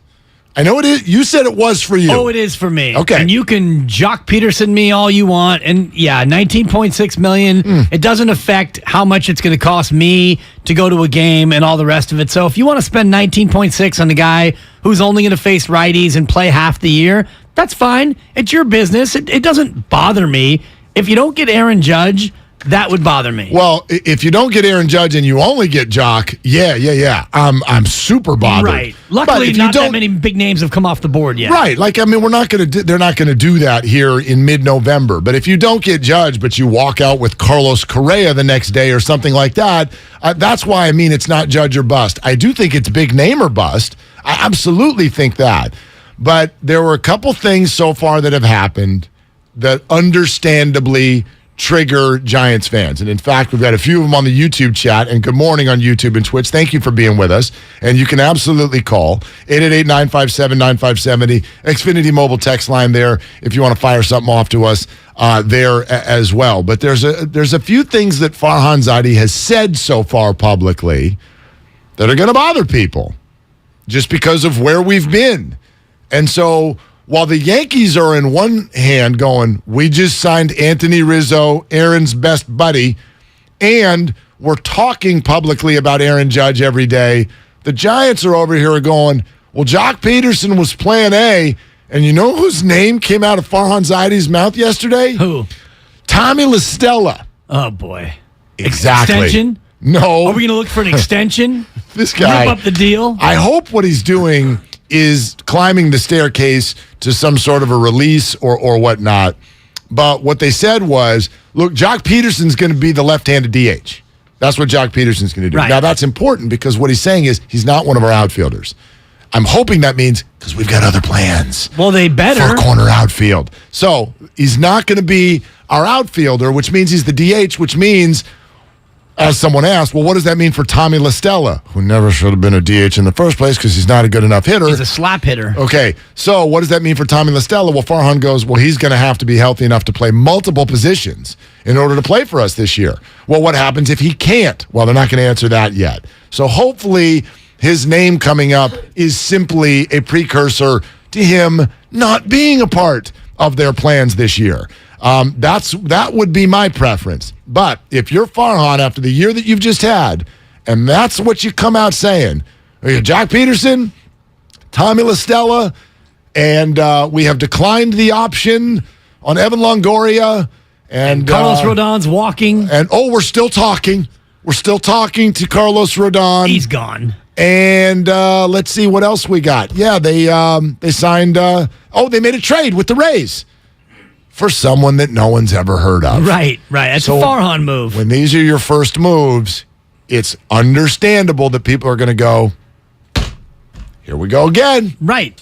And until you prove otherwise, because right now the biggest deal you've ever done was for Carlos Rodon, and he was here for 1 year. You inked DeSclafani and LaStella for 3-year deals. Now, neither of those guys you probably really want on the team. And LaStella is making 11.5 this year, and you're already openly saying he may not be around. You might be better off if he's not around. If he can't play multiple positions, you don't want him to DH. So that's $11.5 million that you're just going to flush down the toilet, theoretically. And again, not my money. That's fine by me. It's a mistake, and it highlights what Farhan has done so far, which is not do very well at the top end of the market. A lot of misses. Carlos Rodon on a short deal, that was a hit, but now he's most likely going to be gone. And meanwhile, you're just back to your backfilling your roster just like you always do. Well, here's one thing I will accept about the Jock Peterson move. The way Farhan said it is he is going to be our DH when there's a right-hander on the mound, which is most of the time. Okay, so it's not half. It's 70? 2/3, yeah. Whatever. 70% of the time, this is going to be our DH. That's a good plan. That's fine. Like, Jock Peterson is absolutely worthy of that position. If he had said, this is our corner outfielder, this is someone who we're planning to play 150 games. Played 102 games and left last year. Yeah, and Jock responded by saying, look, I want to be ready. Like, I want to play better defensively. That's my focus this offseason. That's great. Love you to be an option so they can stick you out there if they need to. But no, if you need to be more athletic and you need boppers in left or right field, you need that's the spot that we're all going for. So the Giants were saying Jock was our plan A to be the left-handed DH. I can accept that, and I could give a rip how much they pay him for 1 year. And who will be the right-handed DH? Just a variety of other guys who aren't in the lineup in the field that day. Don't know yet. Flores, Don't or know maybe yet. it's VR or Slate. JD Davis, because you have a ton of third basemen. Yeah, JD and Davis they all can't play third base. Right. So if one of those right-handed sticks is not in the field, they could be a DH. Davis, Flores, Slater, depending on what. And by the way, that's fine. Those guys can rake. Flores is a good hitter. Yeah. Flores is a good hitter. JD Davis in his time with the Giants, good hitter. So I don't. What? No, I know, but you're not going to write from the noon to 3. I give myself a 3. You're not getting 25 stars. No, you might not. You're not getting 4 stars. Baseball teams don't have that. They Who's your biggest star right now of players you have inked? Is it Jock Peterson? Yeah, that's the problem. That's my problem. Oh, I'm in full Logan agreement. Webb is probably your best player, but he's not a star. Yeah, I'm in full agreement. I'm just saying, like, the roster is going to still have those people. The roster, like all baseball teams do. You ever go to a big baseball fan? You ever go to a game and then, like, especially in 2022, maybe is this because I don't play fantasy baseball and I don't collect baseball cards since I was about 12 years old. But do you go to a game and look at the other team's lineup? Who? Do 2 or 3 guys every team, yeah. 2 or 3? How about 6 or 7? On who you know. I mean, if the Angels could come to town, you're like, yep, Trout, Shohei, and Yeah. What?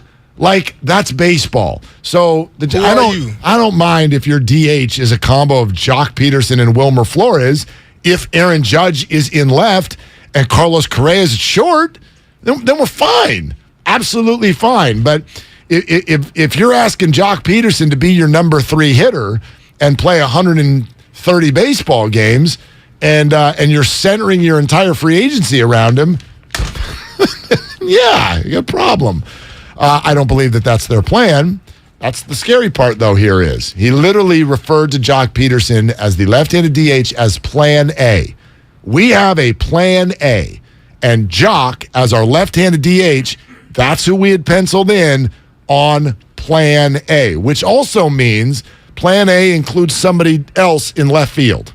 I like the sound of that, but it's just a plan. Right. You got to go get it. Right now, who would that be? Because you have a variety of, just kind of mediocre, okay, ARB 2 and ARB 3 guys. So you've got late night Lamont. It's Aaron You've Judge. Got but Aaron Judge. If you don't get Aaron Judge, and it looks more and more like you're not going to get Aaron Judge. Does it? I think so. That's the question I have for Chris Kirshner, because go ahead, and then I got one that looks like, it's getting worse, and then I got one that looks like it's getting way better. I think it's getting worse. The Anthony Rizzo thing hurts because, not that he's going to stick with his bestie and that's the way it's going to go, but the fact that Rizzo opted out and then chose to stay tells me that the Yankees are aggressive in trying to keep guys that they want to keep. And presumably, Aaron Judge is a guy that they would like to keep. Yes. So the fact that, there hasn't been any real chatter around the Giants and Judge or the Yankees and Judge since we went to Linden, it feels to me more and more like Judge is going to stay. So here's what I would say. Actually, let me start with a question. Have you ever known a major free agent to say, I chose to sign here because of that teammate right there? I'm sure it's happened. I mean, you could sort of say it, I guess, in basketball. Start with LeBron and go into the Heat. It was like, I'm going to pick this teammate and pick this teammate. Basketball happens a lot more. It does, although it's usually more like, let's concoct a team, not I'm staying here because I love that B-plus player that's on the team with me. He's my really good buddy, and so I'd like to spend the rest of my life with him. Judge and Rizzo are not getting married. Judge has already got a wife. Know that. Well, he's got a wife. We talked about divorce earlier. It could happen. Stranger Things. I don't know if Stranger Things have happened. Shout out Stranger Things from the Upside Down. People do got stuff going on, don't they? All kinds of things going on. Stuff going on. I think that normally when a player is going to leave a situation like that, it becomes a little bit more telegraphed. And maybe Judge is a private guy, and we know that his family is certainly private. We couldn't talk to anybody in Linden when we were out there. So maybe he goes about things differently, but normally when a player is going to leave, there are more signals to me that come out either from him, from the agent, from the team, etc., and I'm not seeing that. Yeah, so here's the other side to this, and this will also be a question for Chris Kirshner, who covers the Yankees so closely and joins us in 15 minutes. Have you noticed the way the Yankees are handling Judge? Okay.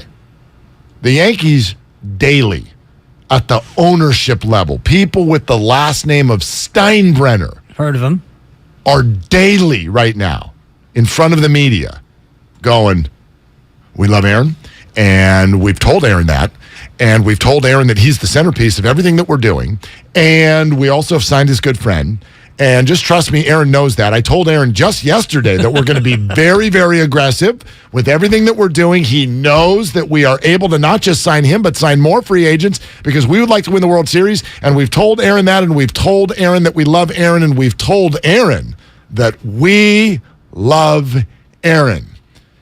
If somebody's acting like that, it tells you what? That they're interested in keeping Aaron Judge. Maybe that they're a little bit needy, or maybe they're a little insecure. Yeah. That's where you're trying to get me to, is they're insecure about the situation. And I would see it the other way, where they're going to go full court press in the media, outside the media. Heck, they're probably going to Linden right now, going door to door. But why would you do it to the media? Bill Belichick has made a career of winning Super Bowls without telling the media a damn thing other than what the next game on the schedule is. Cincinnati. I mean, you don't need to tell the media. Tell Aaron. So why? They're saying they're telling Aaron. Why? Right. And then they're telling us that they're telling Aaron. Why would the Yankees do that? Just in case they lose out. There you go. Covering their ass. There you go. CYA, Mark. There's two reasons you would. NY. There's two reasons you'd do this. Thank you. You got to do that. You do. There's two reasons you would do this. And both reasons I think are equally appropriate, equally true. One of them would be we're trying to get the message to Aaron because he doesn't really want to talk to us right now because we've had our chance to talk. Aaron, every time we call him, says, here's my agent's number. Give him a buzz. You could tell him. So we're trying to get messages to Aaron through the media, or, as you said, the good old CYA. Oh, yeah. Cover your rear end, because if we don't get him, hey, fans, oh, my God, did we try. Yeah. We begged the living hell out of Aaron Judge. We'll put a C on his chest. We'll give him all of the money he wants. We've got New York. We'll give him teammates. We'll sign his best friend. We are here to tell you we did everything we could because, my God, if you lose the biggest free agent and you're New York, let's not forget that dynamic. This is the Yankees. They take other people's free agents. They don't lose huge names to the Giants. Oh, no. No, we don't. They don't do that. So they got to get ready for if that happens, there's a PR problem. I mean, you don't need to tell us. Tell him. Why are you telling us? I wonder about that. That's a question that I have for Chris Kirshner. Why should damn public, particularly when going public to the media about the contract, is what got them in this predicament in the first place. This is what ticked Aaron off preseason. The fact that they offered him $213 and he said no, and then they leaked that. They didn't leak it. They out and out said that this is what happened, and that kind of backfired on him. So maybe they're going the other direction and saying, Aaron, we'll do anything for you. We're sorry. You're the boss. You hit 62 home runs. And so I think that they're doing it privately. They're also doing it publicly, but they're definitely doing it in part to cover their ass just in case things don't go their way. And that's the nature of modern sports and social media and all the rest of it. Everything is handled publicly now. Yeah, I wonder. I mean, I truly, truly wonder, because this is the New York Yankees. Now, every team does it a little bit differently. Some are a little bit more forthcoming, a little bit more honest. And the Giants have kind of done the same thing in that, hey, we're going to spend whatever it takes. We will not be outbid for Aaron Judge. They didn't say that. Isn't that what they said? That's been reported. That's been reported by others. That's what I'm saying. But Farhan said not about Judge. He said we will spend. He simply said money is not an object for what we're trying to do. He says nobody's out of our range. So to that point, that's the sense. He's done the same thing though in terms of priming the pump for the fans. So if they don't get Judge and they don't get Correa and they don't get Swanson and they don't get any of these big players, he can at least say, hey, I told you we were going to try to spend money, and we did. See, but I think that does the opposite with the way the Giants have done it. They're like, look, money's no object. We can go get anyone. And then they don't get anyone. People are like, well, what's your excuse now? You've got to be the high bidder. So they've actually, and I've said this to you a bunch of times, they've actually painted themselves into a corner this offseason by saying we're going to be aggressive. We can afford anyone. We really want to go for it. Well, if you say that, then you got to go do it. But you don't see, like, take Rodon. This comes up in press conferences with Farhan. You don't see him being like, so, We think Carlos Rodon is not only a really good pitcher, we think he's the sexiest man alive. And we think that he is the centerpiece of everything. He is the boss of everything. He is like Sepp Blatter. He's the president of everything. And we want him, and we are going to pay him everything. And we are going to tell him every day, and we're going to tell you, we love Carlos. No, it's one sentence. Yeah, we're still talking. And he's walking. Probably. And but the reason why he's walking that's the way they handle it. He's walking not because of the money. He's walking probably because of the way he was used. I get that Aaron Judge is a different entity because he's never put on a different jersey and he's Aaron Judge. But do you see any other team with their major free agent doing this right now? Oh my gosh, we love him so much. We tell him every day that we're going to get money is not a problem. And teammates are not a problem. And we love you, and we love you. Do you see no one else is doing that? This is a different situation, though. This is a guy who just hit 62 home runs for the New York freaking Yankees. Are the Dodgers doing that with Trey Turner? That's a big deal. Trey Turner is not Aaron Judge, though. He's Trey freaking Turner. Right, but the Dodgers can absorb the loss of Trey Turner more than the Yankees can absorb the loss of Aaron Judge. I mean, the Yankees are still going to be a good baseball team with or without Aaron Judge, and if they lose Aaron Judge, they're going to go get somebody else, right? You figure. I mean, they usually they're have. the Yankees. Right. You know what I mean? So but they're not going to get a guy who hit 62 home runs. I'm going to acknowledge that Aaron's Aaron. Aaron is on a different level. But even take the Angels. I didn't see the Angels. Anybody. The Angels have come out. Now, he's not a free agent, but the Angels, Shohei's going to be on the team next year. But you don't see butt kissing. I don't hear this anywhere else. Yeah. Well, the Angels are a different situation because that organization's a mess, and Ohtani is under team control, so they don't have to kiss his butt. One more year. And then he's gone. I don't think that there's any sensibility. Now, if we get to next year... They don't think that. Are they just like fait accompli? Next year, in the offseason, you don't think that they're going to be fawning over and pimping to try to keep Ohtani? I don't. I do not think the owner of the Angels is going to be doing press conferences. Artie Moreno? Yeah, exactly. Okay. That guy's not coming out with his, hey, free beer and we're keeping Shohei press conference. He's not doing it. It's not even just this year. Take Bryce Harper. Did you see Washington do this? He says, we love you, and we've told him, and I just want to let you know we've told him. It's like, and okay. What happened? He laughed. Exactly. So maybe they should have.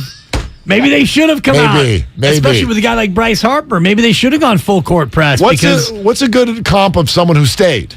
Major free agent recently, Major League Baseball, who stayed. I'm even trying to think of who that would be. I mean, there's just not that many names like an Aaron Judge. Yeah. But that's the comp. Like somebody who you fawned over them. I mean, it really does. It sounds like they're apologizing on a daily basis for what happened at the beginning of the year. As they should, if Aaron Judge was really bothered by it, and the reports are that he was. But I'm scratching my head about that because free agency's underway. And if the New York Yankees were Cheshire Cat, if they were so confident, by the way, this is the Yankees. The Yankees don't need to run around and start apologizing and begging people. This is the Yankees. But they're doing it. I've never seen them do this before. I don't see any team do this. Like the Dodgers right now, silent. Most teams want to lay in the weeds, and the Yankees sound like they're begging, and maybe that's just because maybe they are being forthright. I don't know the Yankees in their operations. That's why Chris Kirshner's going to join us in 6 minutes. But it's interesting to me that they're talking on the daily right now about we've told Aaron how much we love him. It sounds like they're begging. Well, I think they need to beg because they need him to stay. Ain't too proud to beg. 13, shout out the Temptations, 13 years now since the Yankees have won a World Series, which doesn't seem like a lot, but it's the freaking Yankees. This is the longest span they've gone without a World Series championship since it was 1978 to 1996. So they've been getting chips on the regular. Now it's been 13 years. And you're going to let the best slugger in the game walk to the Giants? Now, not happening. What's this about you and Bobby Estelea going to Mad Dog in the Fog next Tuesday? What is this? It's not Bobby Estelea. Okay. By the way, Chestelea was his official name because the big pecs on that guy. That guy. It's World Cup time, Mark. Roided up as they come. Next Tuesday, 7 a.m., Mad Dog in the Fog, which is on Haight Street here in San Francisco. We're doing a little viewing party. And, we'll be drinking some Estrella. Atta babe. some Atta Spanish babe. beer, and we're watching Mexico take on Poland. Lewandowski against El Tri. Team Mexico, baby. Come on out Tuesday morning. I'm low-key turning into high-key fired up about the World Cup. Like World Cup in November? Yeah. Right? Starts Sunday. The host nation, Qatar. We play Monday, right? Against Yes. Wales? Yeah, I Is that love it's right? we now. Oh, we. He's well, all come in, on. baby. It's always, right? I'm an American. We. Yeah, right. I believe that we will win. That's going to be my chant. 2 of the 3 teams in our group, Group B, we've gone to actual war with. And I don't know if we ever went to war with Wales. Let's but take them down. Well, we will on Monday. These 2 countries, they just don't like each other. Throw the records out. We've got England on Friday, Black Friday, and then we've got Iran in the finale in Group B. Chris Kirshner covers the Yankees very closely. Does the Rizzo signing mean something? Are the Yankees begging publicly on the daily? These questions and more coming up next. And what is next on the game is brought to you by Fremont Bank. Full service banking, no compromises. 888-957-9570 on Willard and Dibs. 49ers superstar tight end George Kittle joins Damon and Ratto today at 5. Garoppolo off the play action. Finds Kittle at the 35. Kittle with a stiff arm. Throwing the right hand. Hey, Dibble, don't miss George Kittle today at 5. Woo! Bang, bang, Niner gang. On 95.7 The Game. Hey, Dan Dibley here. What's the best way to deal with triple-digit and below freezing temperatures? Keep them outside. Golden State Window and Door understands the vast range in temperatures across the Bay Area. Thankfully, technology and style are ever-changing when it comes to windows, doors, and home siding. With assistance from Golden State Window and Door, you or your contracted clients can live comfortably year-round. You'll find modern options like Marvin's Ultimate Sliding French Door, which offers space-saving sliding design and is engineered for years of energy-efficient performance. Anderson's A-Series windows offer a wide range of popular designs and are the highest-performing, weather-tight products Anderson has ever offered. Get inspired by the many possibilities when you visit goldenstatelumber.com and click on virtual tours. Then talk with your builder or designer to see what might be a good fit for your home. Serving the Bay Area for 3 generations, Golden State. When you succeed, we succeed. My husband and I live next door to a haunted graveyard. It's a little creepy, but we manage. Just like we manage without home internet. Do I wish my mobile hotspot was faster? Yes, but I make it work. Kinda. Just like we make it work sleeping next to a 17th century burial ground. Honey, can you move your hand? That's not my hand. It's mine. Not having home internet? It's not that bad. Grab my hand. Wait, okay. No, now that's the stairs. We tried that last time. Run around. You can literally run through him. It is that bad. Don't settle for just mobile. Get Xfinity Home Internet for just $24.99 a month for 2 years with no annual contract and a free streaming box included. Go to Xfinity.com, call 1-800-XFINITY, or visit your local Xfinity store today. Restrictions apply. Not available in all areas. Requires paperless billing and auto pay with stored bank account. After 24 months, regular rates apply. Offer ends 12/21/22. Universal Studios Hollywood is where the holidays come together. We've tested it. Festive food with refreshing Coca-Cola. Family, friends, and fa la la. Dazzling lights cranked up to maximum merriment. The Grinch and his dog Max stealing your tree. All the science adds up. It's the awesomest celebration of the season. Save $20 on a Coca-Cola 2-day general admission ticket. Offer ends 12/14/22. Restrictions apply.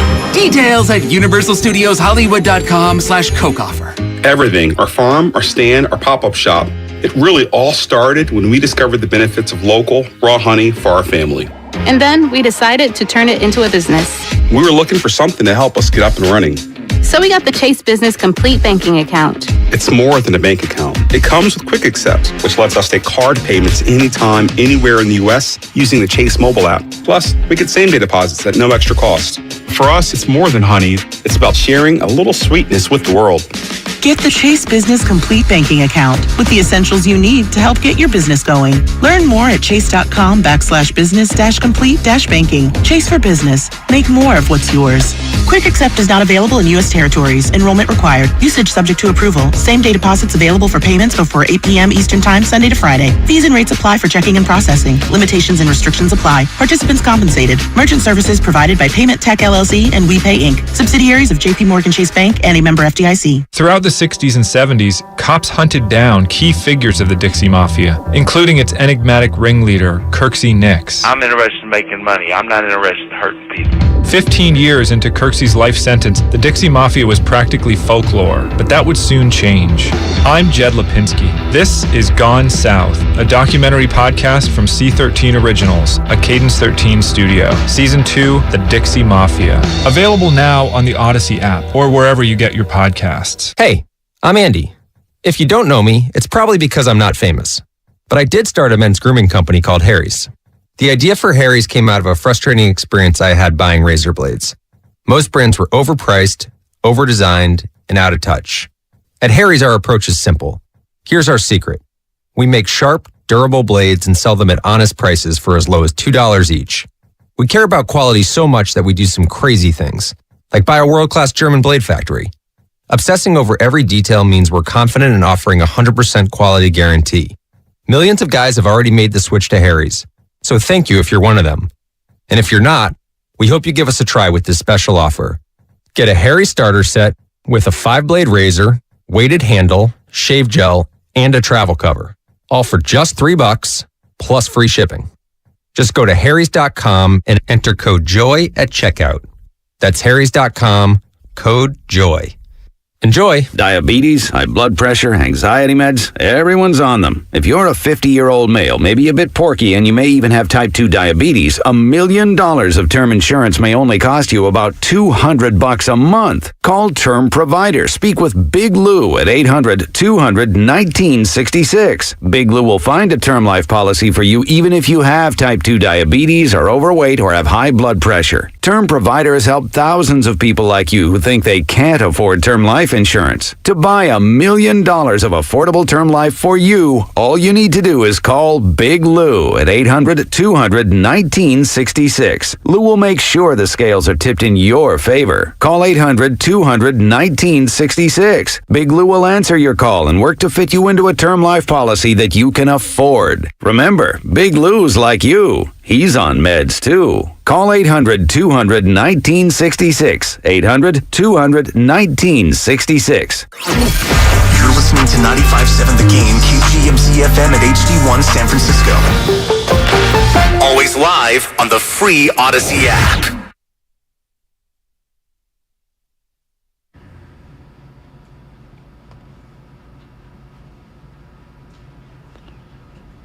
Now, back to Willard and Dibs on 95.7 The Game. Peter King was on this radio station yesterday, and boy, was there an interesting answer when he was asked if the 49ers someday will regret not drafting Justin Fields. We'll have that for you later on this hour. Also, Golden State Warriors take their 0-7 road record to Phoenix tonight. You'll hear it right here on 95.7 The Game, and we've got some very interesting things to pass along in terms of how different this team is on the road versus at home, and therefore what that may mean for your gambling pleasure. Like I think there's kind of a Warriors tax that people are paying right now. So we'll get into all of that. Willard and Dibs, thankful for your presence. 888-957-9570, and we'll get back to your calls shortly, but we got questions. We got some questions to ask right about now. Hopefully we got answers coming. I think we do, in the form of Chris Kirshner, who covers the Yankees like a glove. Chris, good morning. Thank you for coming on. How are you? I'm doing well. How are you guys doing? Yeah, we're doing great, except for we really want Aaron Judge to leave your beat and come be a member of the San Francisco Giants. So there are a bunch of questions. Let's start with this. The keeping of Anthony Rizzo means what in your mind for Aaron? I think it only helps the Yankees' cause of keeping Judge. Since Rizzo joined the Yankees a couple years ago, him and Aaron have gotten really close. You can pretty much call Rizzo Judge's co-captain. You know, he doesn't have the official captain title that the Yankees do, but Rizzo and Judge are tied at the hip. And the first thought that I saw yesterday when Rizzo re-signed with the Yankees is, oh, like this means good news for their pursuit of keeping Judge. So I think it only helps. I don't think it hurts at all. Hal Steinbrenner, the Yankees owner, actually spoke with a couple of Yankees reporters yesterday and said that any move that they make, whether they, I don't know, if they sign they trade for Shohei Ohtani, and obviously he's making $30 million. He was saying that no move that they make precludes them from signing Judge, no matter how long it takes. So I definitely think it's a positive that they re-signed Rizzo for their pursuit of keeping him. Yeah, I don't think it's a negative. I think you're right about that. But I'm curious, and Mark and I have been having this discussion about the public courtship of Aaron Judge. It seems a little out of character for the Yankees. Why do you think the Yankees are so public in wooing a player that they already have had? Because I think they realize that there is certainly a risk of losing him. I don't think it's a slam dunk that Judge returns to the Yankees. Going back several years now, when Derek Jeter was a free agent, I don't think there was any concern that Jeter was going anywhere. I think there's been concern with Judge leaving the Bronx and going elsewhere. I mean, I think it's been pretty much a two-team race now for Judge, with the Giants being the other team. So I think there's some concern, and I think that Hal Steinbrenner realizes that. He's usually one to not get directly involved with free agent negotiations, especially when it comes to retaining their own players. He wasn't involved in the Rizzo talks, but he's been involved with the Judge conversations. He had a one-on-one conversation with Judge. I don't know when exactly, but since the season has ended, he and Judge met in Tampa, where both of them live, and he pretty much told him, like, we want you. We will pretty much do whatever it takes within reason. We are going to build a title contender around you. We're going to improve the team. And I think that it was important for Steinbrenner to tell Judge, because obviously the Yankees have fallen short since Judge has been in the Bronx. They've gotten close with the Astros back in 2017. They were swept this year, not close at all. And I think improvement is very necessary. And I think Judge, even when he was going through his home run chase, the night he hit 50 homers, and I think that was late August, the Yankees lost to the Angels that night, and he was just talking about, like, doesn't really matter, all I want to do is win. So I think it's important for Judge to hear that the Yankees are doing whatever it takes to build a true title contender around him. Yankee reporter Chris Kirshner is with us here on Willard and Dibs, 95.7 The Game. Chris, couple questions come off of what you just said. Let me spotlight a quick one first. You said the Yankees and Giants are in a two-team race for Aaron Judge. Is that accurate? I mean, I think there are other teams involved. I think those are the two clear ones, with everybody else, falling behind them. You can't ever count out the Dodgers for doing something crazy. If the Mets want to spend and they have an owner who is willing to spend on any player out there, I mean, you can't count them out. But, from ever since I got on the beat, it's pretty much been, it's going to be between the Yankees and the Giants. And if he signs with any other team, it would be a very, very big surprise. So, yes, I would classify this as a two-team race. And Chris, the other thing that very, very interesting to hear you talk about how involved ownership is. I get part of that is just because it's Aaron Judge, right? This is a very, very big name, but it has at times translated to me in watching the Yankees talk about this so publicly every day. It feels like they're begging a little bit, like they're talking through the media to send messages to Aaron, or setting up their fan base for the whole, hey, we tried kind of a thing when I see this, because you don't see teams do that very often with free agents and talk about it so publicly.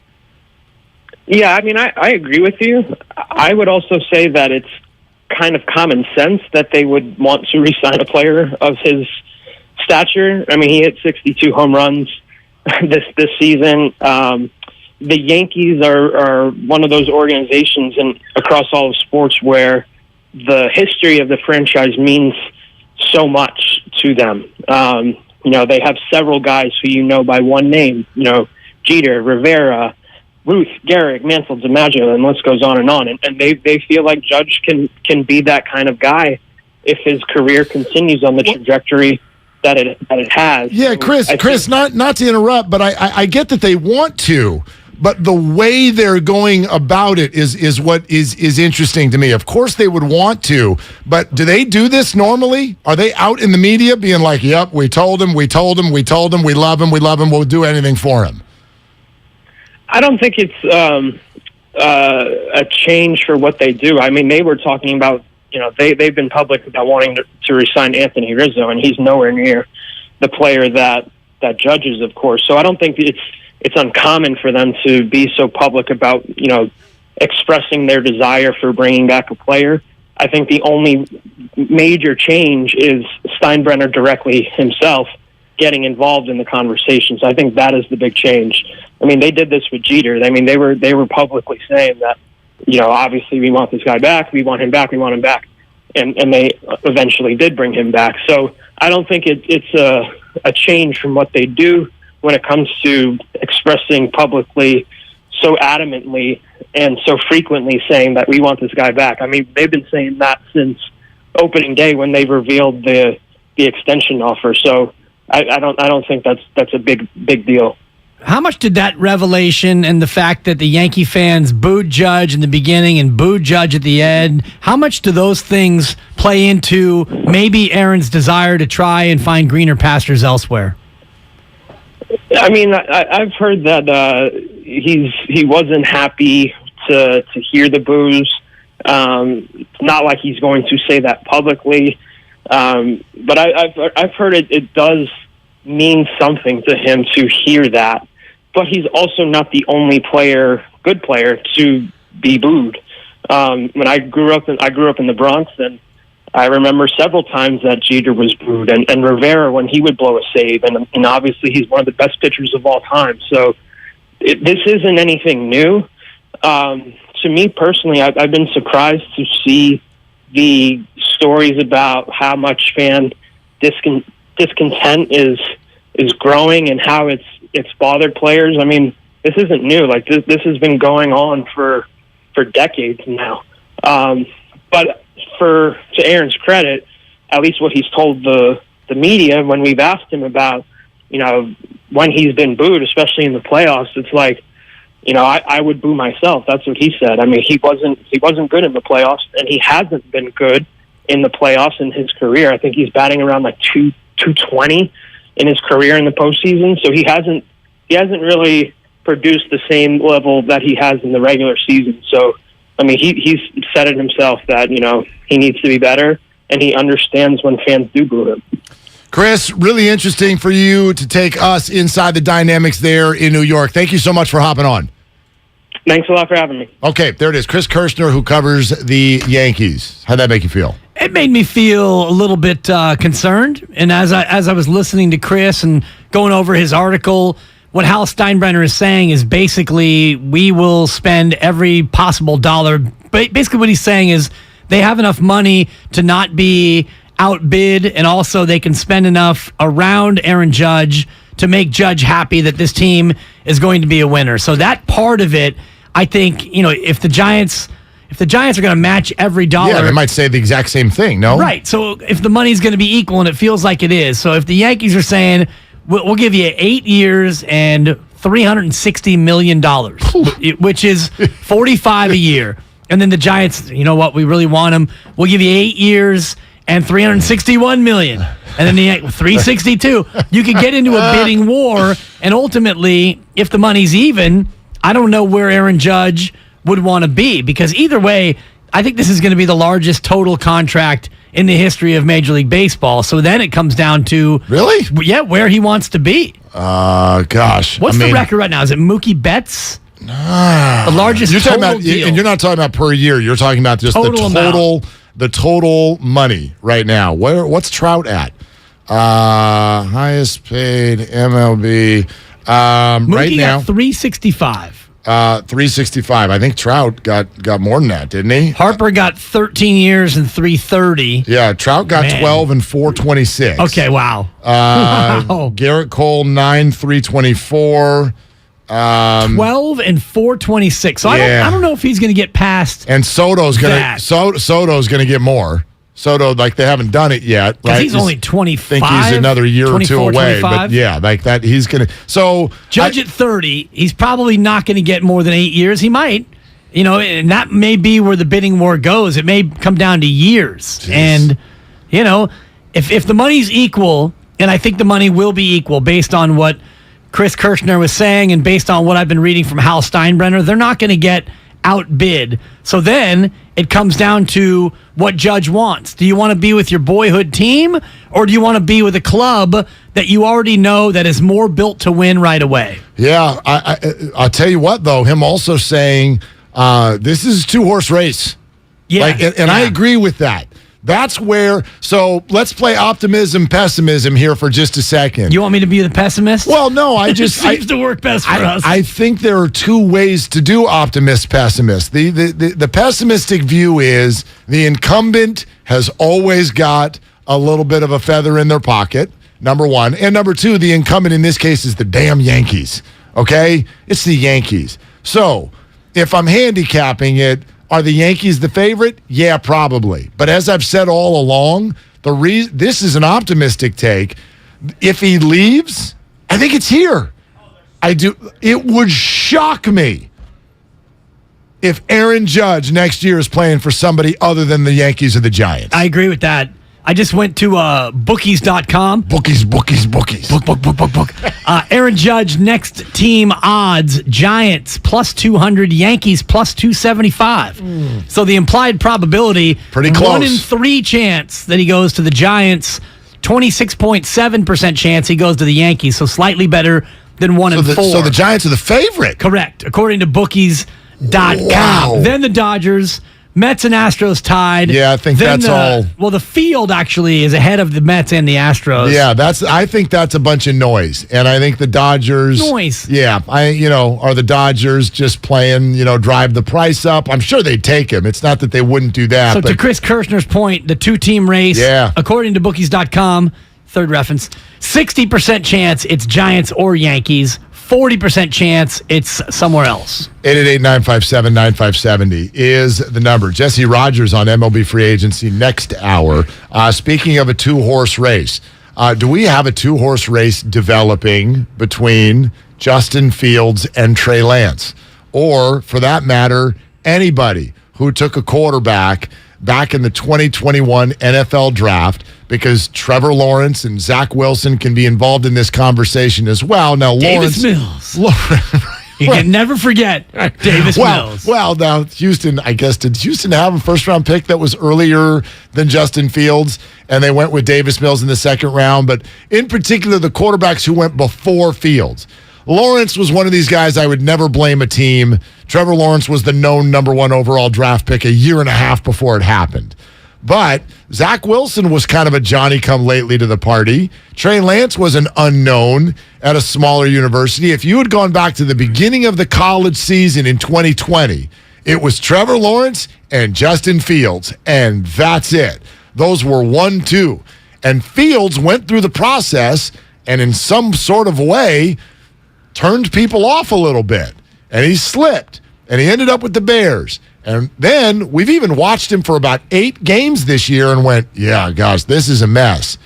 And then something happened. Something happened on Monday night against the New England Patriots 4 weeks ago. I don't know what happened. All I know is the Bears can't stop scoring points. They can't stop scoring points. Eberflus figured it out. And Trey Lance has ended up in just an absolute storm. This is like the start of the career could not be worse. You can't get Jimmy Garoppolo out of town, and your body betrays you on a number, even the smaller injuries. When he's been on the field, he's gotten hurt a lot in the first year and a half of his career. Peter King yesterday, 95-7 the game. Will the 49ers regret not taking Justin Fields?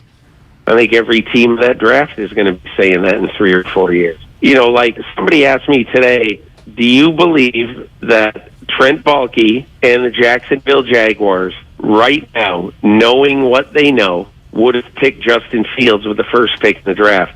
What I feel pretty confident in saying is if they knew what we know now, they would have traded down and gotten a lot of value for somebody wanting to trade up, for Trevor Lawrence, and they would have taken Justin Fields. And again, I don't think there's any need or any reason whatever to trash Trevor Lawrence.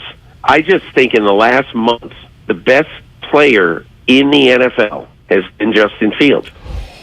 Peter King, best player in the NFL league, over the last month. Football League. I mean, go to his game log, okay? He's been incredible. And by the way, Houston's first pick in that draft was in the 3rd round, where they took Davis Mills, the 3rd rounder. There were a total of 10 quarterbacks taken in that year's draft. So for the sake of this discussion, we can throw out Kyle Trask, Kellen Mond, Ian Book. And Sam Ehlinger might be a fun one to throw in just because he was a starter for a hot second. For but a minute, yeah. We'll throw him out as well. If we redrafted the quarterbacks, just the 6 quarterbacks that went from Davis Mills on up, is Justin Fields. Peter King is now saying Justin Fields would go first overall if you just drafted the quarterbacks. Well, again, so much of quarterbacking is contextual. Yeah. Our fan base knows that better than anybody in the entire league. It is contextual. We've literally had Jimmy Garoppolo for 6 years, and at least half the fan base doesn't think he's very good. They think his success is what? Contextual. Yeah. So we get that. But this month, okay, from Monday, October 24th until now, November 16th, 2022. Here's the data on Justin Fields. 4 games, right? 4 games. His team's point total. Now, he's 1-3 in these 4 games. I was going to say, they cannot win. His offense's point total in those 4 games, 33, 29, 32, 30. It's pretty good, Mark. Okay. It's averaging 30+. And they can't win a game. They've won 1 game, averaging 30 points a game. Correct. Yikes. Well, not only they had a bad defense, then they traded away the only good players they had on that defense. Of them, yeah, Roquan Smith. All right, here are the completion percentages in those 4 games. 61.9, 73.9, 60.7, and 60. So still not great. Elite passing. Give me the rushing yardage. Yeah, 13 of 21, 17 of 23, 17 of 28, 12 of 20. They're still not throwing the ball a whole lot. Oh, but the rushing stats. Highlights. 82 yards and a touchdown. 60 yards and a touchdown. Man. 178 yards 78? and a touchdown. That's Kaepernickian. 147 yards and 2 touchdowns. Jeez. Hang on.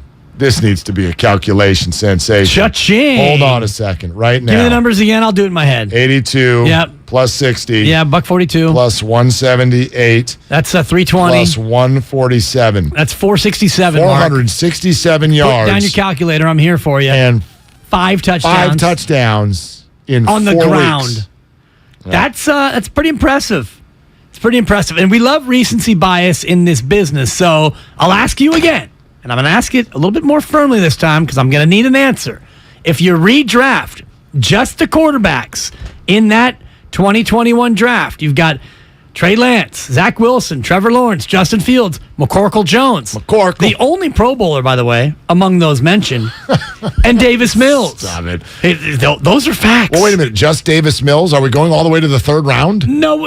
There had to be other quarterbacks in there. No, there was 5 in the 1st round. Yeah, just Trask in the 2nd round. We'll throw him out. Okay. Mond and Mills in the 3rd. Oh, Kellen Mond. Book in the 4th. Yeah. And then Ehlinger went in the 6th. Yeah, Kyle, what's going on? How do we feel about Pro Football Focus grades? I love them. Do you? I'm addicted to them. I'm looking at passing grade, just passing, not overall offense, but the passing category grade. Yep. Where do we think Justin Fields ranks this season? Oh.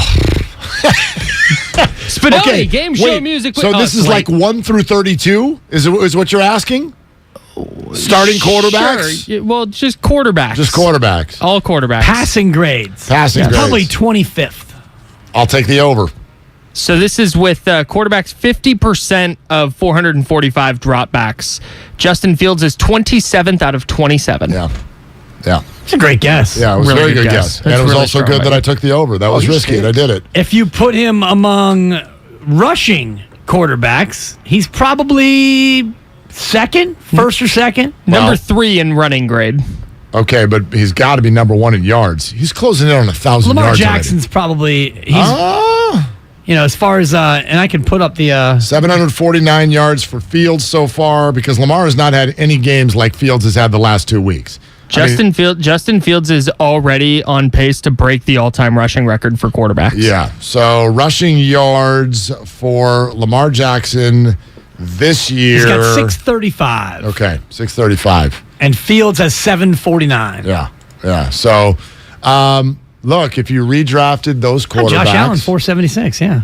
I mean, recency bias, but if you redrafted the quarterbacks right now, Justin Fields goes number 1.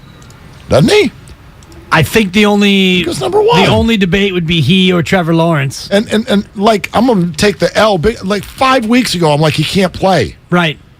And that, like, I get it. It sounds ridiculous, but if you drew a line 4 weeks ago, he literally had no good games in his career.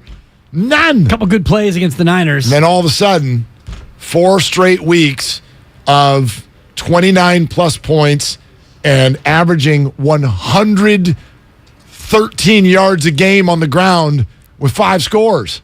Like, I mean, the athleticism has never been in question, but could you turn that into points? The answer had always been no. 4 weeks ago, they snapped a finger, and the answer has been unequivocally yes. Still can't turn it into wins, though. No, because his defense gives up 35 points a game. Yeah, Kyle. He's 6th in the league in rushing out of everybody.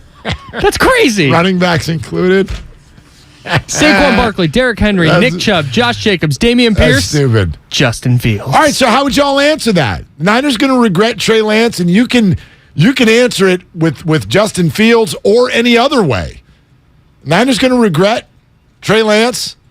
888-957-9570 is the number. It's sponsored by ChooseChange.org. Willard and Dibs, 95.7 The Game. Life is uncertain. It's okay to feel stressed, anxious, worried, or frustrated. CalHope can help. Access CalHope's free and secure mental health resources. Call 833-317-4673 or live chat at calhope.org. At Fisher Investments, we do things differently, and other money managers don't understand why. Because our way works great for us. But it may not work for your clients. That's why Fisher Investments is a fiduciary, obligated to put clients first. It's the highest standard for a financial advisor. So, what do you provide? Cookie-cutter portfolios like the rest of us? No cookie-cutter portfolios here. Fisher Investments tailors portfolios to meet each client's goals and needs. But you do sell investments that earn you high commissions, right? And make commissions when you make trades for your clients? No, Fisher Investments doesn't sell any commission investment products, and we never earn commissions on trades. So what's in it for you? Fisher Investments fees are structured so we do better when our clients do better. When it comes to helping clients achieve a comfortable retirement, we're clearly different.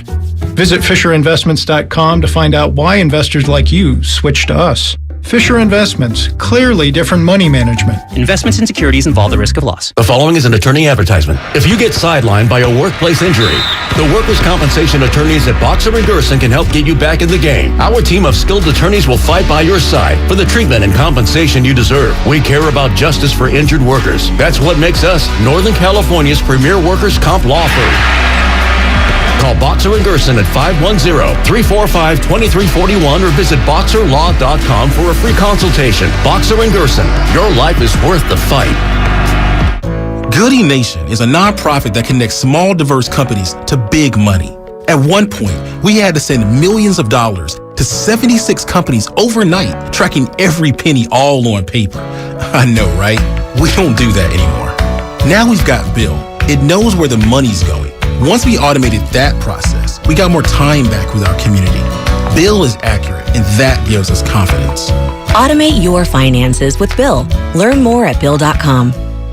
Hi, I'm Aaron, owner of California Deluxe Windows. Ever notice? When your neighbors get new windows, there is a large black eye of broken stucco, uneven plaster, and even mismatched paint. At California Deluxe Windows, we never leave a ring around the window. Why? Because we are one of the only companies in California who custom crafts every window and door to your home's exact measurements. Almost everyone else on the radio is a distributor. They grab a window from a warehouse, break open your walls, shove it in, and patch things up. At California California Deluxe Windows, we take pride in our work. Our installation technique is so precise, we do not break your stucco. Your house could be covered with potato chips, and we wouldn't crack one. Call now, and for a limited time, you get 30% off your entire order and 24 months of interest-free financing. 800-874-3600. 800-874-3600. That's 800-874-3600. California Deluxe Windows. Windows engineered for life. Certain terms and conditions apply. CSLB number 774518. Don't waste your time trying to sell your old car. Donate it to Cars for Kids. It's the easiest and fastest way to donate your car and get a tax deduction. Donate online at carsforkids.org. That's cars with a K. 1-877 Cards for Kids. Donate your car today. Hey, Bay Area, ready to cheer on the Mexican national team alongside Estrella Jalisco Beer? Because other teams might have an Estrella on their crest, but none of them have the heart like ours behind it. Win or lose, Estrella Jalisco and Mexican starting forward Alex Vega are bringing fans together to cheer on our team. Let's go for the Estrella on our crest with an Estrella Jalisco beer in our hands. Estrella Jalisco. Vive tu Selección. Vive tu Estrella. Enjoy responsibly. Estrella Jalisco, St. Louis, Missouri. You could save big when you bundle your home and auto with Progressive, but when we just come out and say it, it feels like it falls a bit flat. So instead, we're going to have someone else say it. Because for some reason, when a random person talks about how great something is in a commercial, it's more believable. I saved with a Progressive home and auto bundle. And there you have it. I mean, I'm not sure why she's more believable than me, but either way, you get the point about the saving. Progressive Casualty Insurance Company and Affiliates. Discount not available in all states or situations. I'm Bob Burke, founder and chairman of Burke America Parts Group, a family of brands that includes RepairClinic.com, an appliance and HVAC parts solution company that's grown into an international brand. Before AmericanEagle.com, we partially launched a new technology platform developed by another firm. American Eagle helped take our technology to a whole new level with digital marketing, software development, and business insights into our key markets, appliances, HVAC, and outdoor power equipment, and did so both on time and on budget. AmericanEagle.com has the resources, experience, and talent needed to produce solutions. Our new technology platform, developed by AmericanEagle.com, has produced tremendous results with higher traffic, conversion, engagement, and online revenue. If you have any home repairs you need to take care of, check us out at RepairClinic.com.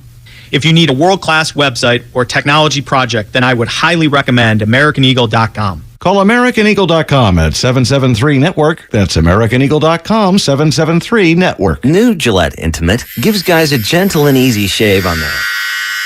And around there. And even under there. Don't treat your groin like junk. Respect it with Gillette Intimate, the best a man can get. Buy now at Walmart.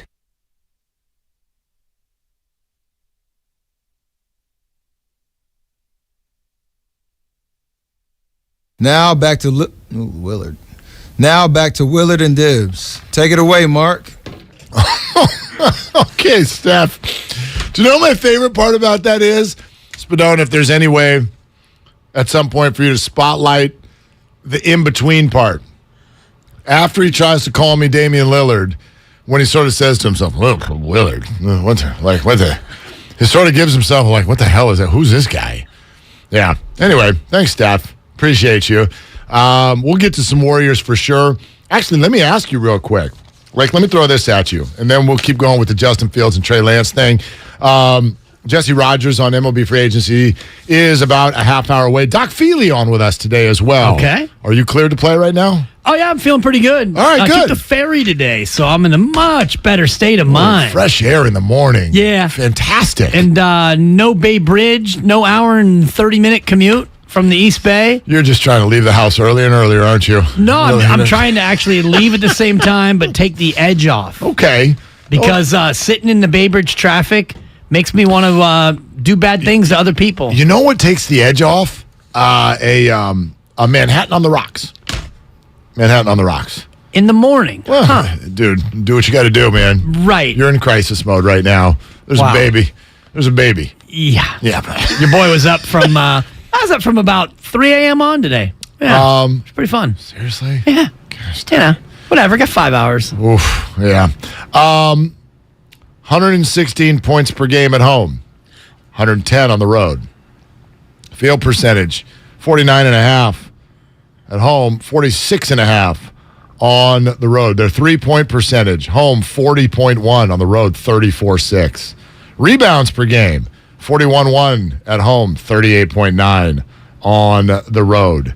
Assists are down. Fouls way up. Fouls at home, 19.7. Road, 25.3. Home plus minus, they're plus 9.8. Road, minus 10.3. Look, I don't know when this is going to change. I firmly believe that it will, but it hasn't yet. They are not a good basketball team away from Chase Center so far this year. You don't need me to tell you that. They are 0-7, and tonight, while a wounded Phoenix Suns team, they are still playing a good Phoenix Suns team. Yet the number is like 1. The number's 1, and it just, do the numbers for the Warriors right now feel like they're based on reputation? The spreads? Much more than reality. No, I think that the spread is representative of the fact that they can't keep losing on the road. And I know Phoenix is good, but Cam Johnson is out. Chris Paul is out. So it's not the Phoenix that we're used to seeing. And then there's the sense that they've got to be a better team. Klay Thompson, fresh and motivated. You remember Devin Booker and they went back and forth. Klay got ejected for the first time in his career. Klay coming off a game in which he sat, and all the chatter on these airwaves and many other shows about Klay Thompson. Is it time to bring him off the bench? You're going to get a highly motivated Klay, and I also think that the Warriors come out highly motivated as well because they understand, Mark, that they're 0-7 on the road, and this is not something that they're going to take lying down. Add to the mix the fact that you don't have James Wiseman in the rotation any longer. It seems like the Warriors right now are in a better spot than they were last time they headed out on the road. Put aside the Sacramento game, skip that one, but when they went 0-5 on that trip, this team feels different than that team. 0-7 is obviously ridiculous, but I can make you feel better for a second about the whole road thing if you want. Yeah, I'd like that. Yeah, game show music, please, if you would. Mr. Joseph, Spadone, Dan Dibley.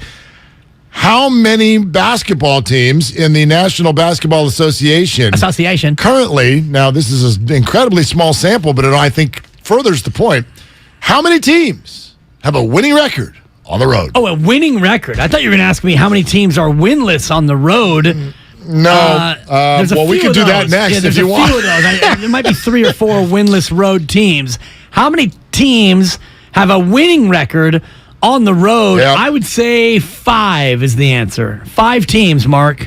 The answer is 6. Oh, okay. Somehow the Clippers have a winning record on the road, even though they're 8-7. That's weird. They have a losing record at home and a winning record on the road. But outside of that, yeah, it's the top seeds. The Blazers 6-2 away. The Nuggets are 5-4 away. Boston Celtics 5-2. Milwaukee Bucks 3-2. Atlanta Hawks 4-3. That's it. By the way, you were also right. 4 teams in the NBA are winless on the road. That would be Orlando, Detroit. Oh, what do they have in common? Oh, they beat the Warriors. They give their best punch when the Warriors are in town. Don't use that voice. Those are facts. Those are facts. They gave the Warriors the best punch, and the Warriors couldn't take it. They sure did. And I've been told they're athletic. Very. Yeah. Yeah. That's your patronizing voice, and I don't like it. I don't like any of it, to be honest with you. Do you know how offensive it would be to walk up to an NBA team in practice and be, well, look, guys, we didn't play very well yesterday, but that's okay because we're not very athletic. You know, I know you guys are being paid $8 billion to play basketball, but you're not very athletic. We're not as young or as athletic. Stop it. It's literally... And you got to say athletic with 3 syllables. That's my bad. Yeah. Honestly, the NBA, these are the best athletes in the world. This is a collection of the most athletic people. There are 7-foot people who can dribble. I mean... Some can even catch a pass when it's thrown to them. Boardwalk! Sometimes. That's a shot. The other winless teams on the road are, the Golden State Warriors and the Los Angeles Lakers. Tough time to be a Spadoni these days. Wow. You're a Raider fan, and they're a dumpster fire. You're a Laker fan, and they're 3-10. I'll say it, they stink. Dude. Sorry, Spadone. Dude. Thanks for the shot. Yeah, there you go. The A's will save it in free agency, though. Yeah. At least I made my shot, Spadone. So it'll change at some point. But and Phoenix, by the way, they're not the dominating team at this point that they were last year. And as you said, they're wounded, and I think the Warriors probably have something for them tonight. I just think in general, when you look at Warriors numbers, and I'll pull this up in a little bit, but like the NBA teams against the spread, you're betting on the Warriors to wake up. And that's a hard thing to do. If you do it 5 times in a row, you're like, you're going to wake up tonight, right? Okay, maybe tonight's the night you're going to wake up. Next thing you know, you lost 5 times in a row trying to put a little paper on the Dubs. It's tough. You know? I got him as a pick'em, by the way, tonight now. Really? Yeah, down to a pick'em. This is according to ESPN. And I get you the live line. It depends where you can get it. Either way, it's a toss-up kind of ball game. And I mentioned this yesterday, Mark. Warriors 32-46 over the last 2+ years on the road in the regular season. So we all look at this 0-7 and we want to pull our hair out. And it is a bit of a gross anomaly, but they have not been a good road team in the regular season the last couple of seasons. Yeah, Warriors +0.5 is the live Bet Rivers line right now, +0.5. I don't even know what that does for anyone. They don't have ties. It's stupid. So it's a pick 'em. It's a +0.5. Yeah, it's +0.5. It's +0.5 if you're going to get into the teaser market. Yep. So if you want to tease the Warriors, you're going to get 5.5 on 5-point teaser. I don't like a tease. I love a teaser. I don't want to be teased. A 2-team teaser usually pays the same as a 1-game straight-up bet. It's about even money, Mark. Okay. All So right. if you like the Warriors, but you think maybe they'll lose a close game, you'd get into the teaser market. You play a 5-point teaser. You get the Warriors +5.5. If they lose by 4, it's a win. Good uptick. Thank you. And we got some Wiseman stuff after listening to Bonte and Joe talk to Tim Roy this morning that we want to get to. But for the moment, even if I put Justin Fields aside, how would you answer that question? Do you believe the 49ers are going to regret Trey Lance?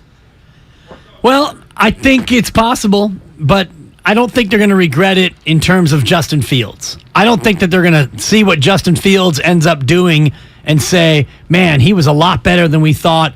We should have drafted Justin Fields. I think that they can regret Trey Lance based on what Trey Lance is unable to do. So it's kind of a non-answer. It's kind of a double answer. Because I think what you're asking me is, are they going to regret Trey Lance because Justin Fields is going to be so good? I don't think that's going to be the case. So, again, this is all off of the comments that Peter King made to Damon and Ratto yesterday here on 95.7 The Game. If you missed him, he was asked, are the 49ers going to regret not picking Justin Fields? I think every team that draft is going to be saying that in 3 or 4 years. Like somebody asked me today, do you believe that Trent Baalke and the Jacksonville Jaguars right now, knowing what they know, would have picked Justin Fields with the first pick in the draft? What I feel pretty confident in saying is, if they knew what we know now, they would have traded down and gotten a lot of value for somebody wanting to trade up, for Trevor Lawrence, and they would have taken Justin Fields. And again, I don't think there's any need or any reason whatever to trash Trevor Lawrence. I just think in the last month, the best player in the NFL has been Justin Fields. I'll redraft for you, just the top 5. Just the first round quarterback. Because Justin Fields went 11th in that draft. So Right, there but are I'm- 10 teams, to Peter King's point, 10 teams that have the ability to regret not taking Justin Fields. So if you're redrafted today, just those quarterbacks. Right. Number 1 is Fields. Number 2 is Lawrence. Number 3 is Lance. Still, wow. Number 4 is Wilson. And number 5 is Mac Jones. And then Davis Mills. Well, again, I'm leaving the third round. Okay. I know Davis ended up being a starter, so that's why you're doing it. No, but Davis Mills is not a long-term starter in this league. But Davis Mills right now has had a better career than Trey Lance. Well, of course. Trey hasn't played. He has played, but he's been unable to stay on the field because he's had a multitude of injuries. Okay, let's do that for just a second. Has Davis Mills had a better career than Trey Lance? Because Davis Mills' team is 1-7-1. So he's out there. They'd be 0-9 without him, Mark. Yeah. Would they? I don't know. I mean, they're terrible. Like, what is it you can say about Davis Mills? Well, he's there. He's got a helmet. He's a starter. Right? And he's not embarrassing. Like he can complete a pass. Fine. Yeah. But he's not going to be someone's answer for a long time. And that's why I do the rankings the way that I do. Justin Fields has shown over the last month he's going to be the Bears quarterback now for a while. He's going to be the Bears quarterback.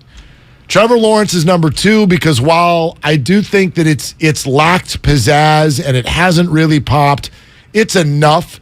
It's enough to sort of justify the pick. He's not going anywhere for a while. The Jags are not a good team, but they've lost. I mean, all of their games have been by 1 score. Again, he's shown some good things. For me, Trey is number 3 just because what I'll pick next is the unknown. Because as opposed to what we know with Mac Jones and Zach even Wilson. Zach Wilson. Like, I know the Jets are winning football games, but for all of you Jimmy G haters who looked at the playoffs 3 years ago and went, they're winning in spite of Jimmy. They're winning like they beat the Packers with 8 pass attempts. Okay, if that's where you're from, go look at Zach Wilson.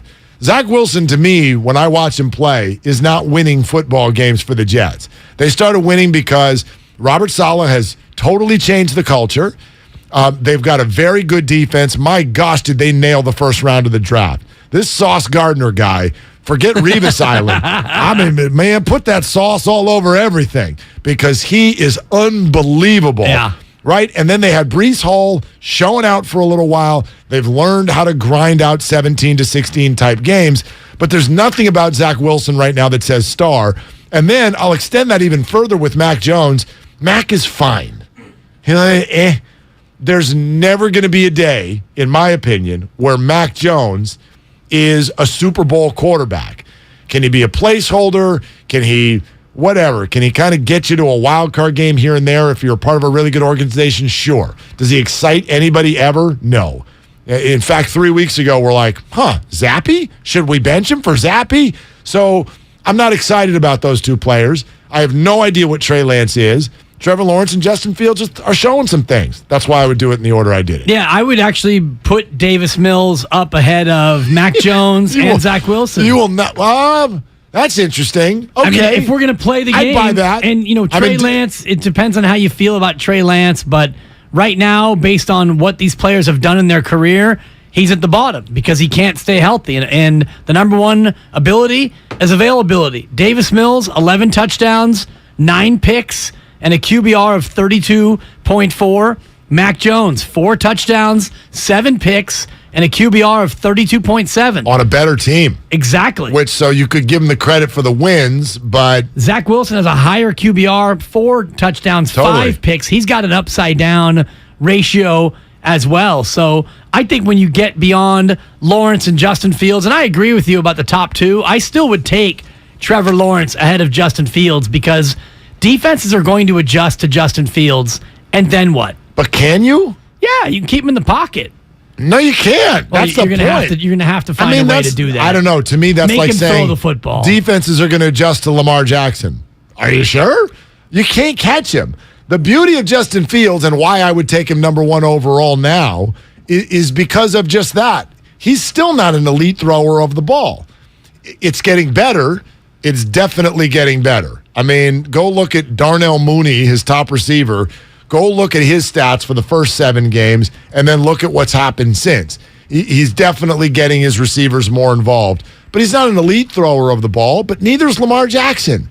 But you don't have to be an elite thrower when you are so good at navigating the run game. You are so hard to catch. Justin Fields is Lamar Jackson with bigger legs. He's just as fast, but he's stronger. He's breaking tackles. Like, I don't know how you game plan for that. Lamar, much better thrower of the football. I would say. And he's had more time to get better at it. 16 touchdowns for Lamar, 6 picks. Justin Fields, 12 touchdowns, 7 picks. No doubt. But and a lot of that coming in recent days. Right. In recent weeks, it's been much better. He's looked very, very Lamar-esque again, but there's nothing a defense can really do when the play breaks down and Justin starts to make plays with his legs. You saw Mike McDaniel a couple of weeks ago. Hey, Mike, what'd you say to Justin when he ran by? I told him to stop scrambling. Seriously. Because it was really annoying. And he wouldn't take the coaching. He wouldn't stop. He didn't listen.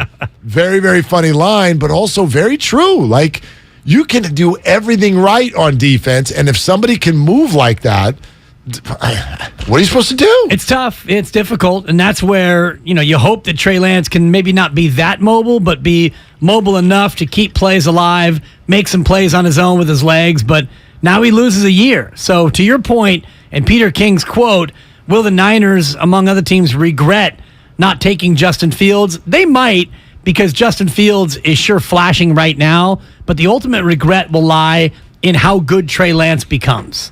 Speaking of the quarterbacks and where we're all heading, the Kyler Murray, Jimmy Garoppolo conversation earlier was a whole lot of fun. There is this from Jeremy Fowler. He just said on ESPN that Kyler Murray, quote, could miss another week or so.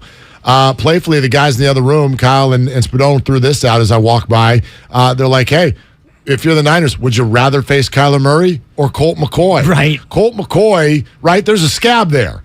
Don't pick the scab. But listen, because of who Kyler is and the way he plays, and also don't forget the way the Arizona Cardinals play this, especially with Kyler. Remember they did this a year ago, okay? Remember it was, we think Kyler might miss a game. The following week, Kyler's just not quite ready. But just, next week. And then you get to next week. Gosh. Kyler just not quite ready. This is the way the Cardinals play it. I'll say it right here, right now. It is 10:51 Wednesday morning on 95.7 The Game. Get your butts ready for Colt McCoy on Monday night in Mexico. I don't think Kyler Murray's playing in this football game. I think you're right. And especially when you look at what Colt McCoy did to the Niners the last time he faced the 49ers. And Colt McCoy coming off a win. So this is a little bit like the Dak Prescott, Cooper Rush situation where, even when Dak was close to being ready, Cooper Rush was the hot hand. So you rode him one more time. Dallas lost. Then you went to Dak. If Kyler's not 100% and you've got a veteran quarterback who's already shown that he can beat the Rams, and he's shown you in the past he can beat the 49ers, I don't think that you necessarily are that eager to go to Kyler Murray if he's not 100%. Well, there's an emotional side to this from the 49er perspective, too, which is that when you're playing a backup quarterback, all of a sudden, everybody just automatically expects you to crush the other team. Oh, my gosh, you couldn't beat them with Colt McCoy? Colt McCoy's not great. What he is serviceable, and what he also does is, while he does not have half of Kyler Murray's athleticism, he doesn't have half the danger that Kyler does. Guess what he also does? Makes a hell of a lot fewer mistakes. Like Colt McCoy, it's no different than when you watch Brock Purdy come in the preseason. What does he do well? Well, he can drop back and make a good decision and just make the throw that's right in front of him. So what happened last year when the 49ers got torched by Colt McCoy is they weren't buttoned up. When you're facing somebody that cannot offer great playmaking ability, but they can offer decision-making and what the defense gives, you have to be so buttoned up. Because if you're just like, it's Colt McCoy, I'm going to try to make a play on this guy, like, that's when he can beat you. Yeah. So, I don't know. There's less playmaking, but there are fewer mistakes when McCoy goes into the game. And I'm less concerned about that, though, this year with this defense, especially the way they've played. Last two games, putting up goose eggs in the second half. This defense is playing very well, playing very disciplined. They're getting healthy at the right time. I'm not as concerned about that aspect of it. I don't think Colt McCoy is going to have the opportunity to sit back there and pick apart this Niner defense. He can move too now, not like Kyler. Yeah, but he's not a statue. Move around. And Kyle Shanahan, can we have this conversation for 1 minute? Kyle Shanahan this week talked about, turnovers on defense and great defense start with the pass rush. It starts with getting to the quarterback, and I think we could do a little bit better of that. And he's absolutely right. Like, we love this defensive line so much, and Nick Bosa is so good. I think we've trained ourselves to be just like, the Niner pass rush is going to be there always. It has been good, not great, not always consistent. Yeah. First half of both games, you're like, where are they? They finally started to get to people, Stafford and Herbert, in the second half of these games, and they were able to pitch shutouts. But I don't know if it's the lack of Armstead being there. I know Ebicom is dealing with injuries, Amenahu dealing with injuries, but the pass rush has been good, not great. Yeah. And I think for this 49er team, for all these dreams of January and February, that pass rush has got to be elite. It's got to be better. Yeah, and you need to have everyone there. You need to be healthy, but and you need to have the other teams not hold Nick Bosa on every play. Shout out Cheryl Bosa, Wow, who joined us on Monday. they're gonna. Hold Nick on every single play. By the way, Colt McCoy, sneaky, he's 36. Is he really? Yeah, he's the seventh When did oldest that quarterback in the National Football League. Seventh oldest QB. He was the quarterback when Saban won his first title at Alabama. He was the quarterback in that game, Texas and Alabama, because Greg McElroy got knocked out in that first quarter. That was like 12 years ago. Was Colt McCoy? He was after Vince Young, though, right? Yes, it was him, and remember Sam Bradford. There was that whole those two were going out against each other. Yeah, he was after Vince Young. Didn't Colt McCoy get hurt in that game and Garrett Gilbert came in? Correct.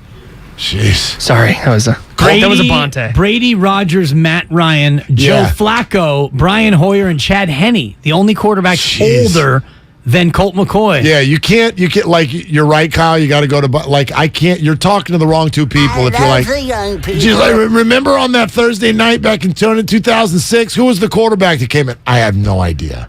I have no clue. I don't know. Joe is yelling at his radio right now, driving around somewhere. He knows. Colt McCoy got hurt in the game last week against the Rams too, didn't he? Didn't Trace McSorley came in? Yep. And then Colt McCoy came back in, and then they beat the Rams. All right. What's up next on the game is brought to you by Fremont Bank. Full service banking, no compromises. Don't forget, tune into Warriors Live on 95.7 The Game, presented by Xfinity. Supercharge your home with supersonic Wi-Fi, unbeatable internet, only from Xfinity.